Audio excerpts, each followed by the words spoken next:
आपादमौलिपर्यन्तं गुरूणाम् आकृतिं स्मरेत् तेन विघ्नाः प्रणश्यन्ति सिद्ध्यन्ति च मनोरथाः।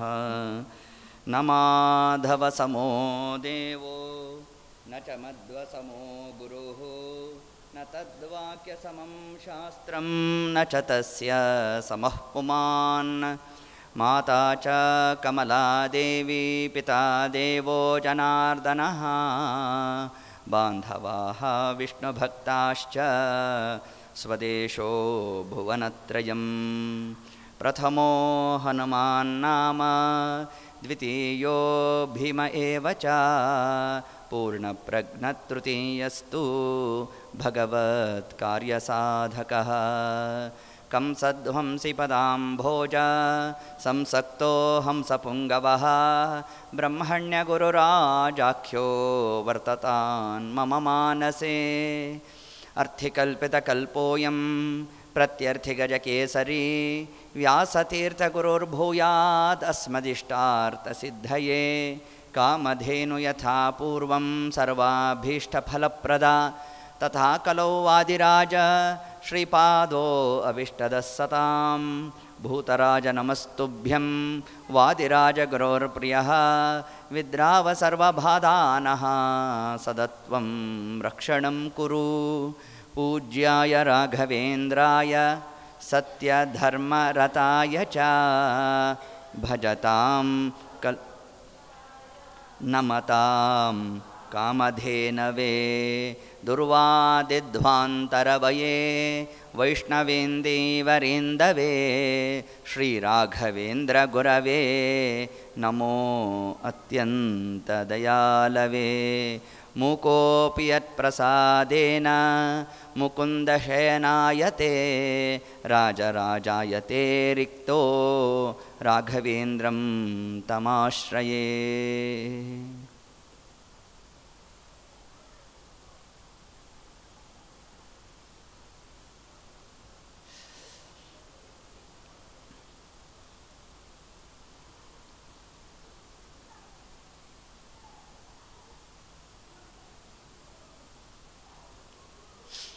जन्माद्यस्य यतोऽन्वयात् इतरतः च अर्थेष्वभिघ्नः स्वराट् तेने ब्रह्महृदाय आदिकवये मुह्यन्ति यं सूरयः।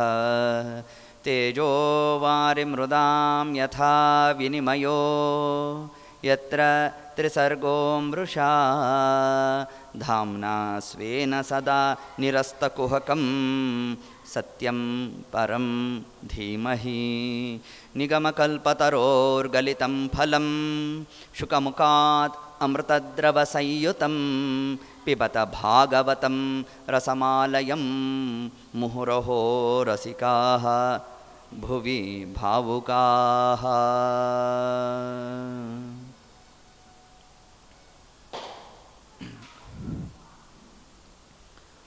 ಶ್ರೀ ಗುರುಭ್ಯೋ ನಮಃ ಹರಿ ಓಂ. ಯತ್ಕಿಂಚಿತ್ ಪೂರ್ವಕಥಾನುವಾದ. ನಿನ್ನೆ ದಿವಸದ ಕಥಾಪ್ರಸಂಗದಲ್ಲಿ ಪರಮಾತ್ಮನ ನಾಮಸ್ಮರಣೆಯ ಒಂದು ಮಹಿಮೆಯನ್ನೇ ತಿಳಿಸಲಿಕ್ಕಾಗಿ ಹೊರಟಿರತಕ್ಕಂತಹ ಒಂದು ಕಥಾಭಾಗ ಅಜಾಮಿಳನ ಉಪಾಖ್ಯಾನ. ಅನಂತ ಅಪರಾಧವನ್ನು ತಾನು ಮಾಡಿದ್ದಾನೆ. ಅದೆಲ್ಲದಕ್ಕೂ ಕೂಡ ಪ್ರಾಶ್ಚಿತ್ಯ ರೂಪವಾಗಿ ಹರಿನಾಮಸ್ಮರಣೆಯನ್ನು ತಿಳಿಸಿದ್ದಾರೆ. ದಾಸರು ಒಂದು ಕಡೆ ಹೇಳಬೇಕಾದರೆ ಕಲಿಯುಗದಳು ಹರಿನಾಮವ ನೆನೆದರೆ ಕುಲಕೋಟಿಗಳು ಉದ್ಧರಿಸುವವು. ನಾವು ಹರಿನಾಮಸ್ಮರಣೆ ಮಾಡಿದ್ರೆ ಇಡೀ ನಮ್ಮ ವಂಶವೇ ಉದ್ಧಾರ ಆಗುತ್ತಂತೆ ನೋಡಿ. ಅಂತಹ ಮಹತ್ವ ಪರಮಾತ್ಮನ ನಾಮಸ್ಮರಣೆಗಿದೆ ಅಂತ ತಿಳಿಸಿದ್ದಾರೆ.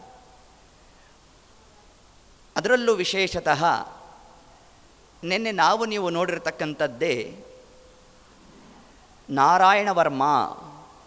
ವರ್ಮ ಅಂದರೆ ಏನು? ಇವತ್ತು ಪ್ರಶ್ನೆ ಕೇಳೋರು ಬಂದಿಲ್ಲ. ಇವತ್ತು ನಾವೇ ಪ್ರಶ್ನೆ ಕೇಳಬೇಕು ಇವತ್ತು, ಹೌದು ಇಲ್ಲೋ? ಕವಚ. ಕವಚ ಅಂದರೆ ರಕ್ಷಣೆ. ನಮಗೆ ನಿಮಗೆ ಯಾರು ರಕ್ಷಕ? ನಾರಾಯಣನೇ ರಕ್ಷಕ. ಹೌದಾ? ಆದ್ದರಿಂದ ಎಡಕ್ಕೆ ವಿಠಲ, ಬಲಕ್ಕೆ ವಿಠಲ, ಎಡಕ್ಕೆ ಬಲಕ್ಕೆ ವಿಠಲ. ಎಂತಹ ಕಾಲಕ್ಕೂ ಕೂಡ ದೇವರಿದ್ದಾನೆ ಅನ್ನೋ ಜ್ಞಾನ ಇರಬೇಕಂತೆ. ನೋಡಿ, ನಮಗೆ ಇದೊಂದಕ್ಕೆ ಮಾತ್ರ ಪರಮಾತ್ಮ ಅನುಗ್ರಹ ಮಾಡ್ತಾನಂತೆ. ರಕ್ಷತ್ಯೇವ ವಿಶ್ವಾಸ. ದೇವರಲ್ಲಿ ನಾವು ಎಷ್ಟು ವಿಶ್ವಾಸ ಮಾಡ್ತೇವೋ ಆಗ ಮಾತ್ರ ಪರಮಾತ್ಮ ಅನುಗ್ರಹ ಮಾಡ್ತಾನೆ ಅಂತ ತಿಳಿಸಿದ್ದಾರೆ. ಹೀಗೆ ಹೇಳ್ತಾ ನಮಗೆಲ್ಲ ಇರ್ತಕ್ಕಂತಹ ಒಂದು ಸಾಮಾನ್ಯವಾದ ಒಂದು ಪ್ರಶ್ನೆ ಏನಪ್ಪ ಅಂತಂದರೆ, ದೇವರು ಎಲ್ಲಿದ್ದಾನೆ ಅನ್ನೋದೇ ಒಂದು ಪ್ರಶ್ನೆ. ಹೀಗೊಂದು ಪ್ರಶ್ನೆ ಮಾಡಿದ್ರೆ ಇದಕ್ಕೆ ಶಾಸ್ತ್ರಕಾರರು ತಾವು ಉತ್ತರವನ್ನು ಕೊಡ್ತಾರೆ. ಪಕ್ಷ್ಮಗಳ ಅಕ್ಷಿಗಳ ಇಪ್ಪೋಪಾದಿಲಿ ಅನಲಂಗನು ಚೇತನರೊಳಗೆ ಕ್ಷಣ ಬಿಟ್ಟಗಲದೆ ಏಕೋ ನಾರಾಯಣ ಶ್ರುತಿ ಪ್ರತಿಪಾದ್ಯನು ಇಹನೆಂತೆಂಬುದೇ ಅಂತ ತಿಳಿಸೋದು ನಮಗೆ. ದೇವರ ಎಲ್ಲಿದ್ದಾನೆ ಅಂತಂದರೆ, ಪಕ್ಷ್ಮಗಳು ಅಕ್ಷಿಗಳ ಇಪ್ಪೋಪಾದಿಲಿ ಅಂದರೆ ಏನರ್ಥ? ಪಕ್ಷ್ಮಗಳು ಅಂದರೆ ರೆಪ್ಪೆಗಳು. ಅಕ್ಷಿಗಳನ್ನು ಅಂದರೆ ನಮ್ಮ ಕಣ್ಣನ್ನು ರಕ್ಷಣೆ ಮಾಡುತ್ತಂತೆ. ಎಷ್ಟು ರಕ್ಷಣೆ ಮಾಡುತ್ತೆ ಅಂತಂದರೆ, ಧೂಳು ಬಂತು ಅಂತಂದರೆ ಎಷ್ಟು ವ್ಯಾಪಾರ ಆಗಿರಬೇಕು ಗೊತ್ತಾ? ಅದು ಮನಸ್ತತ್ವ ಬುದ್ಧಿತತ್ವಕ್ಕೆ ಸಿಗ್ನಲ್ ಪಾಸ್ ಮಾಡಬೇಕಂತೆ. ನೋಡು, ಧೂಳು ಬರ್ತಾ ಇದೆ ಅಂತ ಬ್ರೈನ್ಗೆ ಸಿಗ್ನಲ್ ಹೋಗಬೇಕಂತೆ. ನಮ್ಮ ಬ್ರೈನ್ನಿಂದ ಇಂದ್ರಿಯಗಳಿಗೆ ಇನ್ನೊಂದು ಸಿಗ್ನಲ್ ಹೋಗಬೇಕಂತೆ. ಕಣ್ಣಿಗೆ ಹೇಳಬೇಕಂತೆ, ನೀನು ಕಣ್ಣು ಮುಚ್ಚು ಅಂತ ಹೇಳಬೇಕಂತೆ. ಇಷ್ಟು ಕಾರ್ಯ ಎಷ್ಟು ಕ್ಷಣ ಮಾತ್ರದಲ್ಲಿ ಆಗೋಗಿರುತ್ತೆ. ಧೂಳು ಬಂತು, ನಾವು ಕಣ್ಣು ಮುಚ್ಚಿಬಿಟ್ವಿ. ಹಾಗಾದರೆ ಕಣ್ಣನ್ನು ರಕ್ಷಣೆ ಮಾಡೋದು ಯಾವುದು? ರೆಪ್ಪೆಗಳು. ಇಡೀ ಜಗತ್ತನ್ನು ನೋಡೋದು ಯಾವುದು? ನಮ್ಮ ಕಣ್ಣು. ಇಡೀ ಜಗತ್ತನ್ನು ನಮ್ಮ ಕಣ್ಣು ನೋಡ್ತಾ ಇದೆ. ಕಣ್ಣನ್ನು ರಕ್ಷಣೆ ಮಾಡುವ ರೆಪ್ಪೆಯನ್ನೇ ನಮ್ಮ ಕಣ್ಣು ನೋಡೋಕ್ಕಾಗೋಲ್ಲ. ನೋಡಿ ಎಷ್ಟು ವಿಚಿತ್ರ ನೋಡಿ. ಅದು ನಮ್ಮ ಕಣ್ಣು ನಮ್ಮ ರೆಪ್ಪೆನೇ ನೋಡೋಕ್ಕಾಗತ್ತಾ? ನೋಡೋಕ್ಕಾಗಲ್ಲ. ಆದರೆ ರಕ್ಷಣೆ ಮಾಡೋದು ಯಾವುದು? ರೆಪ್ಪೆನೇ. ಅದರಂತೆ ರೆಪ್ಪೆಗೂ ಕಣ್ಣಿಗೂ ಎಷ್ಟು ಹತ್ತಿರವಾದ ಸಂಬಂಧ ಇದೆಯೋ ಅಷ್ಟೇ ಹತ್ತಿರವಾಗಿ ದೇವರು ನಮ್ಮೊಟ್ಟಿಗೆ ಇದ್ದಾನೆ ಅಂತ ಅರ್ಥ ಮಾಡಬೇಕಂತೆ ನಾವು. ಈ ಕ್ರಮದಲ್ಲಿ ನಮಗೆ ನಾವು ಪ್ರಶ್ನೆ ಮಾಡಿಕೊಂಡಾಗ ದೇವರೆಲ್ಲಿದ್ದಾನೆ ಅಂತಂದರೆ, ನಮ್ಮ ಕಣ್ಣಿಗೂ ರೆಪ್ಪೆಗೂ ಎಷ್ಟು ಹತ್ತಿರವಾದ ಸಂಬಂಧ ಇದೆಯೋ ಅಷ್ಟೇ ಹತ್ತಿರವಾಗಿ ದೇವರಿದ್ದಾನೆ ಅನ್ನೋ ಒಂದು ಆತ್ಮವಿಶ್ವಾಸ ನಮ್ಮಲ್ಲಿ ಬರಬೇಕು. ಆಗ ಮಾತ್ರ ಪರಮಾತ್ಮ ನಮಗೆ ಅನುಗ್ರಹ ಮಾಡ್ತಾನೆ ಅಂತ ತಿಳಿಸ್ಕೊಟ್ಟಿದ್ದಾರೆ. ಇದನ್ನೇ ಹರಿನಾಮಸ್ಮರಣೆಯ ಒಂದು ಮಹಿಮಾ. ಕೇವಲ ನಾಮಸ್ಮರಣೆ ಮಾಡಿದ್ದಕ್ಕೆ ಪರಮಾತ್ಮ ಅನುಗ್ರಹ ಮಾಡ್ತಾನೆ ಅಂತ ನಾವು ಹೇಳಲಿಕ್ಕೆ ಹೊರಟಿಲ್ಲ. ಅವನಲ್ಲಿ ನಾವು ವಿಶ್ವಾಸವನ್ನು ಮಾಡಬೇಕು. ದೇವರಿದ್ದಾನೆ ಅನ್ನೋ ಆ ಒಂದು ನಂಬಿಕೆ ಇರಬೇಕು ನಮ್ಮಲ್ಲಿ. ಇದ್ದಾಗ ಮಾತ್ರ ಪರಮಾತ್ಮ ತಾನು ಅನುಗ್ರಹಾದಿಗಳನ್ನು ನಡೆಸ್ತಾನೆ. ಅದನ್ನೇ ನಮಗಿಲ್ಲಿ 6ನೇ ಸ್ಕಂದ ಭಾಗವತ ಇಷ್ಟು ಅಂಶವನ್ನು ಹೇಳ್ತಾ, ಇನ್ನು ಭಾಗವತದ ಮಹತ್ತರವಾಗಿರ್ತಕ್ಕಂತಹ ಒಂದು ಘಟ್ಟ ಸಪ್ತಮ ಸ್ಕಂದ ಭಾಗವತ. ನಿನ್ನೆ ದಿವಸವೇ ಇದರ ಪೂರ್ವಪೀಠಿಕಾ ಭಾಗವನ್ನು ನಾವು ಉಲ್ಲೇಖ ಮಾಡಿದ್ದೇವೆ. ಪರೀಕ್ಷಿತ್ ಮಹಾರಾಜರು ಶುಕಾಚಾರ್ಯರನ್ನು ತಾವು ಪ್ರಶ್ನೆ ಮಾಡಿದ್ರಂತೆ, ಪರಮಾತ್ಮನಲ್ಲಿ ವೈಷಮ್ಯಾದಿ ದೋಷ ನನಗೆ ತೋರ್ತಾ ಇದೆ ಅಂತಂದು. ಏನು ಹಾಗಂದರೆ, ಮಲತಾಯಿ ಧೋರಣೆ, ಒಬ್ಬರಿಗೊಂದು. ದೇವತೆಗಳನ್ನು ಸೃಷ್ಟಿ ಮಾಡಿದವನು ಯಾರು? ಪರಮಾತ್ಮನೇ ಸೃಷ್ಟಿ ಮಾಡಿದ್ದು, ಅಂದರೆ ಸಾಕ್ಷಾತ್ ನಾರಾಯಣ. ದೈತ್ಯರನ್ನು ಸೃಷ್ಟಿ ಮಾಡಿದ್ಯಾರು? ದೇವರೇ, ನಾರಾಯಣನೇ ಸೃಷ್ಟಿ ಮಾಡಿದ್ದು. ಹಾಗಾದ್ರೆ ಇಬ್ಬರೂ ಕೂಡ ಏನಾದರು? ಪರಮಾತ್ಮನಿಗೆ ಮಕ್ಕಳೇ ಆದರು. ಆದರೆ ದೇವರು ಯಾರ ಪರವಾಗಿದ್ದಾನೆ? ದೇವತೆಗಳ ಪರವಾಗಿದ್ದಾನೆ. ಹಾಗಾದರೆ ಏನಾಯ್ತು? ಇಲ್ಲಿ ದೋಷ ಬಂತಲ್ಲ. ನಿಮ್ಮ ದೇವರು ಯಾರ ಪರವಾಗಿದ್ದಾನೆ ಅಂತಂದರೆ ದೇವತಾ ಪಕ್ಷಪಾತಿಯಾಗಿದ್ದಾನೆ. ದೈತ್ಯರ ಪಕ್ಷವನ್ನು ನಿಮ್ಮ ದೇವರು ಹಿಡಿದಿಲ್ವಲ್ಲ. ಹಾಗಾದರೆ ಸಾಮಾನ್ಯರಂತೆ ನಿಮ್ಮ ದೇವರಾಗೋದ? ಇವ ಸರ್ವೋತ್ಕೃಷ್ಟ ಹೇಗಾದ? ಸತ್ಯಂ ಪರಂ ಧೀಮಹಿ. ಪರಂ ಅಂದ್ರೇನು? ಲೋಕವಿಲಕ್ಷಣ ಪರಮಾತ್ಮ. ಇವ ಸರ್ವೋತ್ಕೃಷ್ಟ ಹೇಗಾದ? ನೋಡಿ, ಇದು ಪರೀಕ್ಷಿತ್ ಮಹಾರಾಜರು ಶುಕಾಚಾರ್ಯರಲ್ಲಿ ತಾವು ಪ್ರಶ್ನೆಯನ್ನು ಮಾಡಿರ್ತಕ್ಕಂಥದ್ದು. ಈ ಪ್ರಶ್ನೆ ಮಾಡಿದಾಗ ಅದಕ್ಕೆ ನಮ್ಮ ಶುಕಾಚಾರ್ಯರು ತಾವು ತಿಳಿಸಿರ್ತಕ್ಕಂತಹ ಒಂದು ಕಥಾ ಪ್ರಸಂಗವೇ ಪ್ರಹ್ಲಾದರಾಜರ ಚರಿತ್ರೆ ಇದನ್ನು ತಿಳಿಸಿದ್ರು ನಮಗೆ. ಏನು ಪ್ರಹ್ಲಾದರಾಜರ ಚರಿತ್ರೆಯನ್ನು ಯಾಕೆ ಹೇಳಿದ್ರು? ಪ್ರಹ್ಲಾದರಾಜರು ಯಾರು? ದೈತ್ಯ ಬಾಲಕ, ಹಿರಣ್ಯಕಶಿಪುವಿನ ಮಗ. ಆದರೂ ಕೂಡ ದೇವರು ಬಂದ. ಏನು ನೋಡಿ ಬಂದ ನಮ್ಮ ದೇವರು ಅಂತಂದರೆ, ಅವನಲ್ಲಿರ್ತಕ್ಕಂತಹ ನಿರ್ವ್ಯಾಜ ಭಕ್ತಿಯನ್ನು ನೋಡಿ ಪರಮಾತ್ಮ ತಾನು ಬಂದಿದ್ದಾನೇ ಹೊರತಾಗಿ ಅವ ಯಾವ ಯೋನಿ, ಯಾವ ಕುಲ, ಯಾವ ಒಂದು ಸಂಪತ್ತು ಯಾವುದನ್ನೂ ನೋಡಿ ಪರಮಾತ್ಮ ತಾನು ಬರೋಲ್ಲ. ಅವನು ನೋಡ್ತಕ್ಕಂಥದ್ದು ಯಾವುದನ್ನು ಅಂತಂದರೆ, ಯಾರು ಭಕ್ತಿಯನ್ನು ಮಾಡ್ತಾರೋ ಅಮಲಾ ಭಕ್ತಿಶ್ಚ ತತ್ಸಾಧನಂ ಅಂತ ಹೇಳಿದ್ದಾರೆ. ಯಾರು ನಿರ್ಮಲವಾದ ಭಕ್ತಿಯನ್ನು ಮಾಡ್ತಾರೋ, ಏನು ನಿರ್ಮಲವಾದ ಭಕ್ತಿ ಅಂದರೆ ದೇವರ ಬಳಿಗೆ ಹೋದಾಗ ಏನನ್ನೂ ಕೇಳಬಾರ್ದಂತೆ ನಾವು. ಇದನ್ನೇ ನಿರ್ಮಲವಾದ ಅಮಲ ಅಂದರೆ ನಿರ್ದುಷ್ಟವಾದ, ಮಲ ಅಂದರೆ ದೋಷ, ಅಮಲ ಅಂದರೆ ದೋಷರಹಿತವಾದ ಭಕ್ತಿಯನ್ನು ಮಾಡಬೇಕು ಅಂತ ತಿಳಿಸಿದ್ದಾರೆ. ಹೀಗೆ ಯಾರು ಭಕ್ತಿಯಿಂದ ನನ್ನನ್ನು ಸ್ತೋತ್ರ ಮಾಡ್ತಾರೋ ಅಂಥವರ ಬಳಿಗೆ ಪರಮಾತ್ಮ ಬರ್ತಾನೆ. ಅಷ್ಟು ಮಾತ್ರ ಅಲ್ಲ, ಯಾರ ಯೋಗ್ಯತೆ ಏನಿದೆಯೋ ಅದಕ್ಕೆ ಅನುಸಾರಿಯಾಗಿ ಪರಮಾತ್ಮ ಅನುಗ್ರಹ ಮಾಡ್ತಾನಂತೆ. ಎಲ್ಲರಿಗೂ ಏಕಪ್ರಕಾರವಾಗಿ ದೇವರು ಅನುಗ್ರಹ ಮಾಡೋಲ್ಲ. ಎಲ್ಲರೂ BE ಪಾಸ್ ಮಾಡಿದ್ದಾರೆ, ಎಲ್ರಿಗೂ ಒಂದೇ ದರ್ಜೆಯ ಕೆಲಸ ಸಿಗೋಲ್ಲ. ಕ್ವಾಲಿಫಿಕೇಷನ್ ಒಂದೇ, ಕೆಲಸ ಸಿಗೋದ್ರಲ್ಲಿ ವ್ಯತ್ಯಾಸ. ಒಬ್ಬ ಕಂಪ್ನಿಲಿ CEO ಆದ, ಒಬ್ಬ ಪ್ಯೂನಾಗಿ ಕೆಲಸ ಮಾಡ್ತಿದ್ದ, ಕ್ವಾಲಿಫಿಕೇಷನ್ ಒಂದೇ ಇದೆ ನೋಡ್ರಿ. ಹಿಂಗೆ ಯಾಕಾಯಿತು? ಅವರವರ ಯೋಗ್ಯತಾನುಸಾರ ಅವರಿಗೆ ಪರಮಾತ್ಮ ತಾನು ಅನುಗ್ರಹ ಮಾಡ್ತಾನೆ. ಇದಕ್ಕೊಂದು ಸಾಮಾನ್ಯ ದೃಷ್ಟಾಂತ ಕೊಡ್ತೇನೆ. ತಾಯಿಗೆ 4 ಜನ ಮಕ್ಕಳಿದ್ದಾರಂತೆ. ಮೊದಲನೇ ಮಗ 16 ವರ್ಷದವನು, ಎರಡನೇವನು 10 ವರ್ಷ, ಮೂರನೇವನು 5 ವರ್ಷ, ಇನ್ನು 4ನೇ ಮಗುಗೆ 2 ವರ್ಷ. 4 ಜನರನ್ನು ತಾಯಿ ಕೂಡಿಸಿದ್ದಾಳೆ. ಊಟಕ್ಕೆ ಬಡಿಸ್ಬೇಕು. 16 ವರ್ಷದ ಹುಡುಗನಿಗೆ ಎಷ್ಟು ಹಾಕಬೇಕು? ಈಗ ಚಪಾತಿ ಹಾಕಿದ್ರೆ 3ರಿಂದ 4 ಚಪಾತಿ ಹಾಕಬೇಕು. 10 ವರ್ಷದವನಿಗೆ ಎಷ್ಟು ಹಾಕಬೇಕು? 2 3 ಹಾಕಬೇಕು. ಪುನಃ 2 ವರ್ಷದ ಹುಡುಗನಿಗೆ ಎಷ್ಟು ಹಾಕಬೇಕು? 1 ಹಾಕಬೇಕು. ಯಾಕೆ ಅವನಿಗೆ 4 ಹಾಕಿ ಅವನು 1 ಹಾಕಿದ್ದು? ಎಲ್ರಿಗೂ ಒಂದೇ ಸಮವಾಗಿ ಮಾಡಬೇಕಿತ್ತಲ್ವ ತಾಯಿ. ಈಗ 2 ವರ್ಷದ ಹುಡುಗನಿಗೆ 1 ಚಪಾತಿ ಹಾಕಿದ್ದಾಳೆ ಅಂದಮೇಲೆ 16 ವರ್ಷದ ಹುಡುಗನಿಗೂ ಹೇಳಬೇಕು, ನೋಡಪ್ಪ 2 ವರ್ಷದ ಹುಡುಗನ ನಾನು 1 ಹಾಕ್ಬಿಟ್ಟಿದ್ದೀನಿ, ಆದ್ದರಿಂದ ನಿನಗೂ 1 ಹಾಕ್ತೀನಿ ಅಂತಂದರೆ ಹಂಗಾಗತ್ತಾ? ಹಂಗಾಗಲ್ಲ. ಅವನ ಒಂದು ಕೆಪ್ಯಾಸಿಟಿ ಏನಿದೆಯೋ ಅದಕ್ಕೆ ಅನುಗುಣವಾಗಿ ತಾಯಿ ಆದವಳು ತಾನು ಚಪಾತಿಯಲ್ಲಿ ಸಂಖ್ಯೆಯ ವ್ಯತ್ಯಾಸ ಮಾಡಿದ್ರೂ ಕೂಡ ತಾಯಿಯಲ್ಲಿ ನಾವೇನಂತೇವೆ? ಅವರವರ ಯೋಗ್ಯತಾನುಸಾರ ತಾಯಿ ಹೇಗೆ ಉಣಬಡಿಸ್ತಾ ಇದ್ದಾಳೋ ಅದರಂತೆ ಪರಮಾತ್ಮನೂ ಕೂಡ ಜೀವರ ಯೋಗ್ಯತೆಯನ್ನು ನೋಡಿ ಅದಕ್ಕೆ ಅನುಗುಣವಾಗಿಯೇ ತಾನು ಅನುಗ್ರಹವನ್ನು ಮಾಡ್ತಾನೆ. ಇದನ್ನೇ ನಮಗೆ ಸಪ್ತಮ ಸ್ಕಂದ ಭಾಗವತದ ಪ್ರಾರಂಭದಲ್ಲಿ ಶುಕಾಚಾರ್ಯರು ಪರೀಕ್ಷಿತ್ ಮಹಾರಾಜರಿಗೆ ತಾವು ಉಪದೇಶವನ್ನು ಮಾಡ್ತಾ ಇದ್ದರೆ, ಪರಮಾತ್ಮ ಯಾವ ಯೋನಿಯಲ್ಲಿ ಬಂದಿದ್ದಾನೆ, ಯಾವ ದೈತ್ಯ ಬಾಲಕನಾಗಿದ್ದಾನೆ, ಅದು ಯಾವುದನ್ನೂ ನೋಡಲ್ವೋ ಪರಮಾತ್ಮ. ಅವ ನೋಡ್ತಕ್ಕಂಥದ್ದು ಯಾವುದನ್ನು? ಭಕ್ತಿಯ ತುತೋಷ ಭಗವಾನ್. ಯಾರು ಭಕ್ತಿಯಿಂದ ಸ್ತೋತ್ರ ಮಾಡಿದ್ರು ನಮ್ಮ ದೇವರು ಬರ್ತಾನಪ್ಪ. ಹಿಂಗೆ ಹೇಳಿದ್ರೆ ಆಗ ನಮ್ಮ ಪರೀಕ್ಷಿತ್ ಮಹಾರಾಜರಿಗೆ ಅತ್ಯಂತ ಕುತೂಹಲ ಆಯಿತು. ಅಲ್ಲ, ಪ್ರಹ್ಲಾದರಾಜರು ಅಂತಂದರೆ ಸಾಮಾನ್ಯ ಅಲ್ಲ, ವಿಶಿಷ್ಟವಾದಂತಹ ಭಕ್ತಿಯನ್ನು ಮಾಡಿರ್ತಕ್ಕಂಥವರು.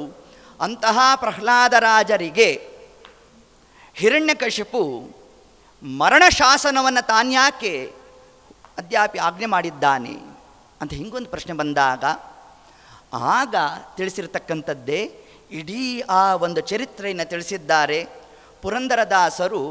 ಒಂದು ದೇವರ ನಾಮದಲ್ಲಿ, ಯಾಕೆ ನಮಗೆ ಸಮಯಾಭಾವ, ಇಡೀ ಸಪ್ತಮಸ್ಕಂದ ಶ್ಲೋಕಿಯನ್ನು ನಾವು ಹೇಳೋಣ ಸಮಯನೇ ಇರೋಲ್ವಂತೆ. ಅದಕ್ಕೇನು ಮಾಡಿದ್ರು? 13 ಶ್ಲೋಕದಲ್ಲಿ ಅಂದರೆ ಪದ್ಯಗಳಲ್ಲಿ ಇಡೀ ಸಪ್ತಮಸ್ಕಂದ ಭಾಗವತಂ ಹೇಳಿಬಿಟ್ಟಿದ್ದಾರೆ ಮಹಾನುಭಾವರು. ಅದರಲ್ಲಿ ಹೇಳ್ತಾ, ನಾರಸಿಂಹನೆಂಬೋ ದೇವನು ನಂಬಿದಂತ ನರರಿಗೆಲ್ಲ ವರವ ಕೊಡುವನು. ಮೊದಲು ಪ್ರಾರಂಭ ಮಾಡಿದ್ರು. ಆದಿಯಲ್ಲಿ ಲಕ್ಷ್ಮಿ ಸಹಿತದಿ ಮಲಗಿರಲು ಬಂದರಾಗ ಸನತ್ಕುಮಾರರು, ಆಗ ದ್ವಾರಪಾಲಕರು ತಡೆಯಲಾಗ ಕೋಪದಿಂದ 3 ಜನ್ಮದಲ್ಲಿ ನೀವು ಅಸುರರಾಗಿ ಪುಟ್ಟಿರೆಂದರು. ನಾರಸಿಂಹ, ಲಕ್ಷ್ಮೀ ನಾರಸಿಂಹ, ಯೋಗ ನಾರಸಿಂಹನೆಂಬೋ ದೇವನು ನಂಬಿದಂತ ನರರಿಗೆಲ್ಲ ವರವ ಕೊಡುವನು. ಆದಿಯಲ್ಲಿ ಲಕ್ಷ್ಮೀ ಸಹಿತದಿ ಮಲಗಿರಲು ಬಂದರಾಗ ಸನತ್ಕುಮಾರರು. ಪರಮಾತ್ಮ ತಾನು ವೈಕುಂಠ ಲೋಕದಲ್ಲಿ ಇದ್ದಾನೆ. ಜಯ ವಿಜಯರನ್ನು ಕರೆದಿದ್ದಾನೆ. ಜಯ ವಿಜಯರು ಯಾರು? ದ್ವಾರಪಾಲಕರು. ಕರೆದನಂತೆ ಪರಮಾತ್ಮ. ನೋಡು, ಲಕ್ಷ್ಮೀದೇವಿ ಜೊತೆಗೆ ಸ್ವಲ್ಪ ತುರ್ತಾಗಿ ಮಾತಾಡೋದಿದೆ. ಯಾರು ಬಂದರೂ ಬಿಡಬೇಡ ಅನ್ನಂತೆ ಪರಮಾತ್ಮ. ಆಜ್ಞೆ ಮಾಡ್ದ. ದ್ವಾರವನ್ನು ಮುಚ್ಚಿದ್ದಾರೆ. ಇಷ್ಟೊತ್ತಿಗೆ ಸನತ್ಕುಮಾರರೇ ಮೊದಲಾದಂತಹ ಆ 8 ಮಂದಿ ಯತಿಗಳು, ಬಾಲ ಸನ್ಯಾಸಿಗಳು ತಾವು ಬಂದ್ರಂತೆ. ಬಂದಾಗ ಜಯ ವಿಜಯರು ತಾವು ಅವರನ್ನು ತಡೆದಿದ್ದಾರೆ. ತಡೆದಾಗ ಕುಪಿತರಾದ ಆ ಸನಕ ಸನಂದನಾದಿಗಳು ಶಾಪವನ್ನು ಕೊಟ್ರಂತೆ. 3 ಜನ್ಮದಲ್ಲಿ ನಿಮಗೆ ಅಸುರ ಜನ್ಮ ಪ್ರಾಪ್ತಿಯಾಗಲಿ ಅಂತ ಶಾಪ ಕೊಟ್ಬಿಟ್ರು. ಇಷ್ಟೊತ್ತಿಗೆ ಲಕ್ಷ್ಮೀದೇವಿ ತಾನು ತಿಳಿಸಿದ್ಲಂತೆ ಪರಮಾತ್ಮನಲ್ಲಿ, ಸ್ವಾಮಿಯು ಹೊರಗಡೆ ಏನು ಶಾಪದ ವೃತ್ತಾಂತ ನಡೀತಾ ಇದೆ ಅಂತ ತೋರ್ತಾ ಇದೆ, ತಾವು ಹೋಗಿ ಸ್ವಲ್ಪ ಉಪಶಮನ ಮಾಡಿ ಅಂತ ಲಕ್ಷ್ಮೀದೇವಿ ಪರಮಾತ್ಮನನ್ನು ತಾನು ಸ್ತೋತ್ರ ಮಾಡಿದ್ದಾಳೆ. ಆಗ ನಮ್ಮ ದೇವರು ಬಂದಾಗ ಸನತ್ಕುಮಾರರು ದೇವರಲ್ಲಿ ಕ್ಷಮಾಯಾಚನೆ ಮಾಡಿದ್ರಂತೆ. ಸ್ವಾಮಿ, ನಾವು ಕುಪಿತರಾಗಿ ನಿಮ್ಮ ಭೃತ್ಯರಿಗೆ ಶಾಪ ಕೊಟ್ಬಿಟ್ಟಿವಿ, ನಮ್ಮಿಂದ ಮಹಾಪರಾಧ ಆಗಿದೆ, ಕ್ಷಮಾ ಮಾಡಬೇಕು ಅಂತ ಕೇಳಿದ್ರಂತೆ. ಕೇಳಿದಾಗ ದೇವರೇನಂದ, ಆಗ ನೀವು ಮಾಡಿದ್ದೇ ಸರಿ ಅಂದ್ಬಿಟ್ಟ.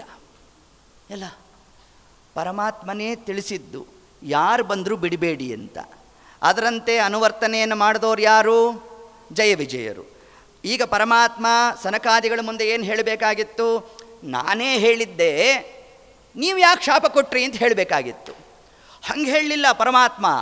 ತಾನೇನು ಮಾಡಿದ್ನಂತೆ, ನೀವು ಮಾಡಿದ್ದೇ ಸರಿಯಿಂದ, ನೀವು ಶಾಪ ಕೊಟ್ಟಿದ್ದೇ ಸರಿಯಾಗಿದೆ ಅಂದ್ಬಿಟ್ಟ ಪರಮಾತ್ಮ. ಇದೇನ್ರಿ ಇದು? ನಿಮ್ಮ ದೇವರು ಹೇಳ್ದಂಗೆ ನಾವು ನಡೆದ್ರೂ ಅದಕ್ಕೆ ತಪ್ಪು ಅಂತಾರೆ, ನಡೆದಿಲ್ಲ ಅಂದರೂ ತಪ್ಪು ಅಂತೀರ. ಮತ್ತು ಹೆಂಗಿದಕ್ಕೆ ಅರ್ಥ ಮಾಡಬೇಕು ನಾವು ಅಂತಂದರೆ, ಕೇವಲ ಕರ್ಮಾನುಷ್ಠಾನವನ್ನು ಮಾಡಬಾರದು. ಇದು ಪರಮಾತ್ಮ ಅಲ್ಲಿ ತಿಳಿಸಿರ್ತಕ್ಕಂತಹ ಭಾಗವತ ಧರ್ಮ ಅಂತ ತಿಳಿಸಿದ್ದಾರೆ. ಅಂದರೆ ಕೇವಲ ಪರಮಾತ್ಮನ ಶಬ್ದಗಳನ್ನೇ ಅನುಸರಿಸಿ ಮಾಡೋದಲ್ಲ, ಶಬ್ದದ ಆಂತರ್ಯವನ್ನು ತಿಳಿದು ಮಾಡಬೇಕಂತೆ ನಾವು. ಏನು ಆ ಶಬ್ದದ ಆಂತರ್ಯ? ಯಾರು ಬಂದರೂ ಬಿಡಬೇಡಿ ಅನ್ನೋದೇ ಪರಮಾತ್ಮನ ಆಂತರ್ಯ. ಆದರೆ ಹೊರಗಡೆಯಿಂದ ಬೀಗ ಹಾಕ್ಕೊಂಡು ಹೋಗಬೇಕಾಗಿತ್ತು. ಹಂಗೆ ಅಲ್ಲ ಆಂತರ್ಯ. ಯಾರು ಬಂದರು ಅಂದರೆ ಏನು ಆ ಶಬ್ದ ಆಂತರ್ಯ ಅಂತಂದರೆ, ಯಾರನ್ನು ಬಿಡಬೇಕು, ಯಾರನ್ನು ಬಿಡಬಾರದು ಅನ್ನೋ ಜ್ಞಾನ ಇರಬೇಕು. ಈಗ ದೇವಸ್ಥಾನದ ಗರ್ಭಗುಡಿ ಮೇಲೆ ಕೆಲವೊಂದು ಕಡೆ ಎಲ್ಲ ಏನಂತ ಒಂದು ಫಲಕ ಹಾಕಿರ್ತಾರೆ, ಕೇವಲ ಅರ್ಚಕರಿಗೆ, ಸಿಬ್ಬಂದಿ ವರ್ಗಕ್ಕೆ ಮಾತ್ರ ಪ್ರವೇಶ ಅಂತ ಹಾಕಿರ್ತಾರೆ. ಯಾರೋ ಸ್ವಾಮಿಗಳು ಬಂದಾಗ ನೀವು ನೇರವಾಗಿ ಅವರನ್ನು ಗರ್ಭಗುಡಿ ಒಳಗಡೆಗೆ ಕರ್ಕೊಂಡು ಹೋದ್ರಿ. ಅಲ್ಲಿ ನಿಂತಿರೋ ಒಬ್ಬ ವ್ಯಕ್ತಿ ಕೇಳ್ದ, ಅಲ್ರಿ ಇದು ಕೇವಲ ಮಠದ ಆಶ್ರಮದ ಸಿಬ್ಬಂದಿ ವರ್ಗ, ಅರ್ಚಕ ವರ್ಗಕ್ಕೆ ಮಾತ್ರ ಪ್ರವೇಶ ಅಂತ ಹಾಕಿದ್ದೀರಿ, ಸ್ವಾಮಿಗಳನ್ನು ಹೆಂಗೆ ಕರ್ಕೊಂಡು ಹೋದ್ರಿ ಒಳಗಡೆಗೆ ಅಂತ ಹಿಂಗೆ ಯಾರು ಪ್ರಶ್ನೆ ಮಾಡಿದ್ರೆ, ಆಗ ನಾವೇನಂತೇವೆ, ಅವ್ರು ದೊಡ್ಡವರು, ಜ್ಞಾನಿಗಳಪ್ಪ, ಅದಕ್ಕೋಸ್ಕರ ಅವ್ರನ್ನ ಕರ್ಕೊಂಡು ಹೋಗಿದ್ದೇವೆ ಅಂತಂದ್ವಿ. ಅಂದರೆ ಏನರ್ಥ? ಯಾರನ್ನು ಒಳಗಡೆಗೆ ಬಿಡಬೇಕು, ಯಾರನ್ನು ಒಳಗಡೆಗೆ ಬಿಡಬಾರದು, ಆ ಜ್ಞಾನ ದ್ವಾರಪಾಲಕನಾದವರಿಗೆ ಇರಬೇಕಂತೆ.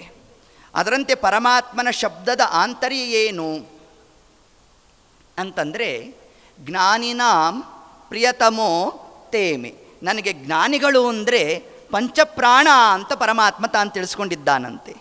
ಬಂದವರು ಯಾರು? ಬಾಲಯತಿಗಳು, ಪರಮಜ್ಞಾನಿಗಳು. ಅವರನ್ನು ಬಿಡಬೇಕಾಗಿತ್ತು. ಈಗ ಒನ್ ವೇ ಬೋರ್ಡ್ ಸಿಗ್ನಲ್ ಹಾಕಿರ್ತಾರೆ, ನಾವು ನೀವೇನಾದರೂ ವಿರುದ್ಧವಾಗಿ ಹೋದರೆ ಮುಟ್ಟುಗೋಲು ಹಾಕ್ತಾರೆ. ಆ್ಯಂಬುಲೆನ್ಸ್ ಹೋದರೆ ಜಾಗ ಮಾಡಿಕೊಡ್ತಾರೆ, ಹೌದೋ ಇಲ್ಲೋ? ಆ ಬೋರ್ಡು ಎಲ್ರಿಗೂ ಅನ್ವಯಿಸೋಲ್ಲ, ಯಾರಿಗೆ ಅನ್ವಯಿಸಬೇಕೋ ಅವ್ರಿಗೆ ಮಾತ್ರ ಅನ್ವಯಿಸುತ್ತೆ. ಅದರಂತೆ ಯಾರನ್ನೂ ಬಿಡಬೇಡ ಅಂತಂದರೆ ಪರಮಾತ್ಮನ ಆಂತರ್ಯ ಏನು ಅಂತಂದರೆ ಜ್ಞಾನಿಗಳು ಬಂದಾಗ ನೀವು ಬಿಡಬೇಕು ಅನ್ನೋದು ಆ ಶಬ್ದಾರ್ಥ. ಅದನ್ನು ತಿಳಿಸ್ಕೊಟ್ರು ನಮಗೆ. ಇದರಿಂದ ನಮಗೆ ನಿಮಗೆ ಏನು ತತ್ವ ಅಂತಂದರೆ, ನಮ್ಮ ದೇಹಕ್ಕೂ 9 ದ್ವಾರಗಳು ಇದೆ. ದ್ವಾರಗಳೊಂಬತ್ತು ನಿಲ್ಲಿಸಿ ಭ್ರೂಮಧ್ಯದಲ್ಲಿ ಊರ ದೇವರ ಮಾಡಬೇಕಣ್ಣ, ತನ್ನೊಳಗೆ ತಾನೇ ಊರ ದೇವರ ಮಾಡಬೇಕಣ್ಣ. ಅದರಲ್ಲಿ 2 ದ್ವಾರಗಳು ಶ್ರೋತ್ರೇಂದ್ರಿಯ.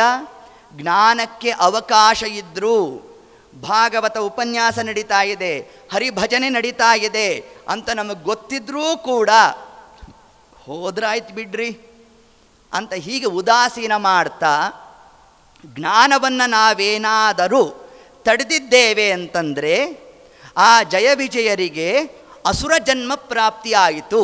ಹಾಗಾದರೆ ನಮಗೂ ಕೂಡ ಎಲ್ಲಿ ಜ್ಞಾನಕ್ಕೆ ಅವಕಾಶ ಇದ್ದರೂ ಅದನ್ನು ನಾವು ಸದುಪಯೋಗ ಪಡಿಸ್ಕೊಂಡಿಲ್ಲ ಅಂತಂದರೆ ಮುಂದೆ ನಾವು ಕೂಡ ಅಸುರರ ಆಗಿ ಹುಟ್ಟುತ್ತೇವೆ ಅನ್ನೋದೇ ಇದರ ಒಂದು ಆಂತರ್ಯ. ಆದರೂ ಪರಮಾತ್ಮನ ಕಾರುಣ್ಯ ನೋಡಿ, ನೀವು 3 ಜನ್ಮದಲ್ಲಿ ಅಸುರರಾಗಿ ಬಂದರೆ ನಿಮ್ಮನ್ನು ಉದ್ಧಾರ ಮಾಡಲಿಕ್ಕೆ ನಾನು 4 ಅವತಾರಗಳನ್ನು ಮಾಡ್ತೇನೆ ಎಂದ ಪರಮಾತ್ಮ. 3 ಜನ್ಮಗಳು ಯಾವುದು ಜಯ ವಿಜಯರಿಗೆ? ಮೊಟ್ಟ ಮೊದಲನೇದಾಗಿ ರಾವಣ, ಕುಂಭಕರ್ಣ, ತರುವಾಯ ಹಿರಣ್ಯಾಕ್ಷ, ಹಿರಣ್ಯಕಶಿಪು, ಮುಂದೆ ಶಿಶುಪಾಲ, ದಂತವಕ್ರ. ಆ 3 ಜನ್ಮಗಳಲ್ಲಿ ಬಂದರೆ ಪರಮಾತ್ಮ 4 ಅವತಾರ ಮಾಡಿದ್ನಂತೆ ನೋಡ್ರಿ ಇವರನ್ನು ಉದ್ಧಾರ ಮಾಡಲಿಕ್ಕೆ. ಅದರಲ್ಲಿ ಮೊಟ್ಟ ಮೊದಲನೆಯದಾಗಿ ರಾವಣ ಕುಂಭಕರ್ಣನ ಸಂಹಾರ ಮಾಡಲಿಕ್ಕೆ ರಾಮಾವತಾರದಿಂದ ಪರಮಾತ್ಮ ತಾನು ಬಂದ. ಹಿರಣ್ಯಾಕ್ಷ, ಹಿರಣ್ಯಕಶಿಪು ಅವರನ್ನು ಸಂಹಾರ ಮಾಡಲಿಕ್ಕೆ ಪರಮಾತ್ಮ 2 ರೂಪಗಳನ್ನು ತಾನು ಧಾರಣೆ ಮಾಡ್ದ. ಒಂದು ವರಾಹ, ಒಂದು ನರಸಿಂಹ ರೂಪ.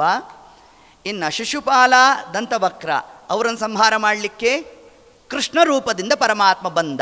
ಅಂದರೆ ನನ್ನ ಮನೆ ದ್ವಾರಪಾಲಕರಾಗಿ ಇದ್ದಿದ್ದರ ಫಲ ಏನು ಅಂತಂದರೆ ನಾನು 4 ರೂಪದಿಂದ ಬಂದು ಅನುಗ್ರಹ ಮಾಡ್ತೇನೆ ಎಂದು ಪರಮಾತ್ಮ. ಇದು ದೇವರ ಕಾರುಣ್ಯ ಅಂತ ತಿಳಿಸ್ತಾ ಇದ್ದಾರೆ ನೋಡ್ರಿ. ಏತತ್ ಕ್ರಮದಲ್ಲೇ ಇಷ್ಟೊತ್ತಿಗೆ ನಮ್ಮ ಕಶ್ಯಪರು ಮತ್ತು ಅದಿತಿ ದೇವಿ ಅವರಲ್ಲಿ ಆ ಸಂಧ್ಯಾಕಾಲದಲ್ಲಿ ತಾನು ಅಪೇಕ್ಷೆಯನ್ನು, ದಿತಿದೇವಿ ತಾವು ಸಂಧ್ಯಾಕಾಲದಲ್ಲಿ ಅಪೇಕ್ಷೆಯನ್ನು ತಾನು ಪಟ್ಟಿದ್ದಾಳೆ ಭೋಗವನ್ನು ಮಾಡಬೇಕು ಅಂತ. ಕಶ್ಯಪರು ತಿಳಿಸಿದ್ರು, ನೋಡಿ ಏತದ್ ನಿನ್ನೆ ದಿವಸ ತಿಳಿಸಿದ್ದೇವಲ್ಲ, ಅದರಂತೆ ಸಂಧ್ಯಾಕಾಲದಲ್ಲಿ ಸರ್ವಥಾ ಸತಿಪತಿಯರು ಕೂಡ್ತಕ್ಕಂತಹ ಕಾರ್ಯಾದಿಗಳು ಆಗಬಾರದು ಅಂತ ತಿಳಿಸಿದೆ ಶಾಸ್ತ್ರ. ಲೋಕಕಂಟಕರು ಅವರು ಜನನ ಆಗುತ್ತೆ ಅಂತ ತಿಳಿಸಿದ ಶಾಸ್ತ್ರ. ಆದರೂ ತಾನು ಅಪೇಕ್ಷಿತ ಆ ಕಾರ್ಯವನ್ನು ಮಾಡಿಸಿದ್ದಾಳಂತೆ. ಮಾಡಿಸಿದಾಗ ತರುವಾಯ ಕಶ್ಯಪರು ಪುನಃ ತಾವು ಸ್ನಾನ ಸಂಧ್ಯಾವಂದನಾದಿಗಳನ್ನು ಮಾಡ್ತಾ ಧ್ಯಾನಕ್ಕೆ ತಾವು ಕೂತಿದ್ದರು. ದಿತಿದೇವಿಗೆ ಇಷ್ಟೊತ್ತಿಗೆ ಮನಸ್ಸಿನಲ್ಲಿ ಕ್ಲೇಶ ಪ್ರಾರಂಭ ಆಯಿತು. ಸ್ವಾಮಿ ಇದಕ್ಕೇನು ಫಲ ಅಂತಂದರು. ಈಗಾಗಲೇ ಆ ಕಾಲದಲ್ಲಿ ತಾವು ಹೇಳಿದ್ರೂ ಕೂಡ ನಾನು ತಮ್ಮ ಮಾತನ್ನು ಅಂಗೀಕರಿಸಲಿಲ್ಲ, ಒಪ್ಪಲಿಲ್ಲ, ನಾನು ಇದಕ್ಕೇನು ಫಲ ಅಂತಂದರು. ಲೋಕಕಂಟಕರು ನಿನ್ನ ಉದರದಲ್ಲಿ ಹುಟ್ಟುತ್ತಾರೆ ಅಂತ ಕಶ್ಯಪರು ತಾವು ತಿಳಿಸಿದ್ರು. ಹಿಂಗೆ ಹೇಳಿದಾಗ ಅತ್ಯಂತ ದುಃಖಿತಳಾಗಿ ಕಶ್ಯಪರ ಪಾದವನ್ನು ತಾನು ಹಿಡಿದ್ಲಂತೆ. ಹಿಡಿದಾಗ ಆಗ ಕಶ್ಯಪರು ಹೇಳಿದ್ರು, ದುಃಖ ಪಡಬೇಡ, ಮುಂದೆ ಅವರ ವಂಶದಲ್ಲಿ ಬರ್ತಕ್ಕಂಥವ ಅರ್ಥಾತ್ ನಿನ್ನ ಮೊಮ್ಮಗ ಪರಮ ಭಾಗವತೋತ್ತಮನಾಗಿ ಬರ್ತಾನೆ, ಅವರೇ ನಮ್ಮ ಪ್ರಹ್ಲಾದರಾಜರು. ನೋಡಿ ಇಷ್ಟು ಅಂಶವನ್ನು ತಾವು ತಿಳಿಸಿದ್ದಾರೆ. ಹಿಂಗೆ ಹೇಳಿದ್ರೆ 100 ವರ್ಷಗಳ ಕಾಲ ತಾನು ಗರ್ಭಧಾರಣೆ ಮಾಡಿಬಿಟ್ಲಂತೆ. ಯಾಕೆ?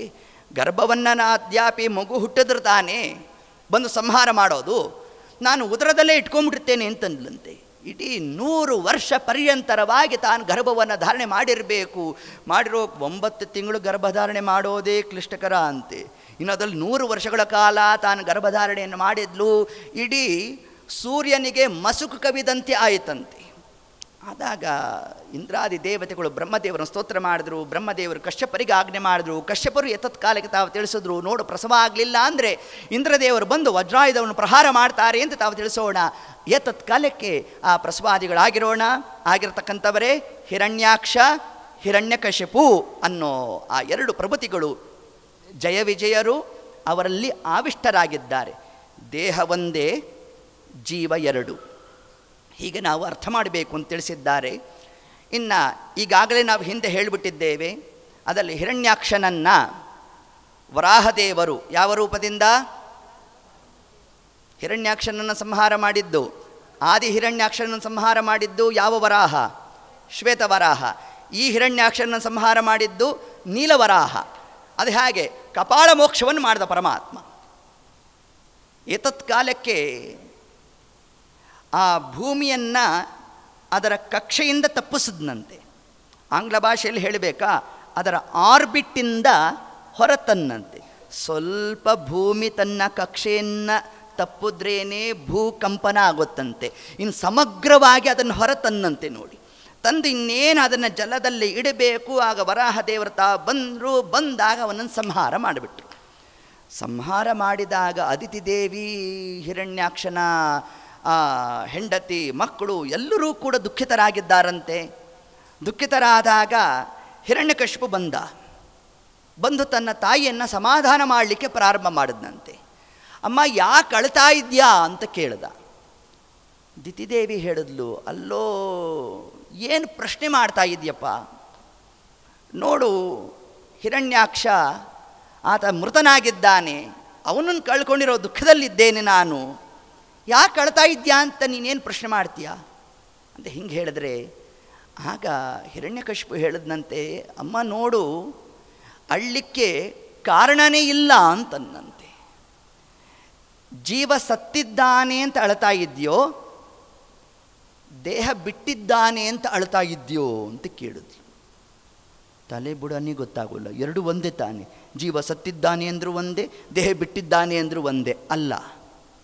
ದೇಹ ಬಿಡೋದು ಅಂದರೆ ಇದು ಪಾಂಚಭೌತಿಕ ಜಡ ಶರೀರ. ಇದರ ಒಳಗೆ ಜೀವ ಇದ್ದಾನೆ, ಇದೇ ನಾವಲ್ಲ, ಇದರ ಒಳಗೆ ಜೀವ ಇರೋದು.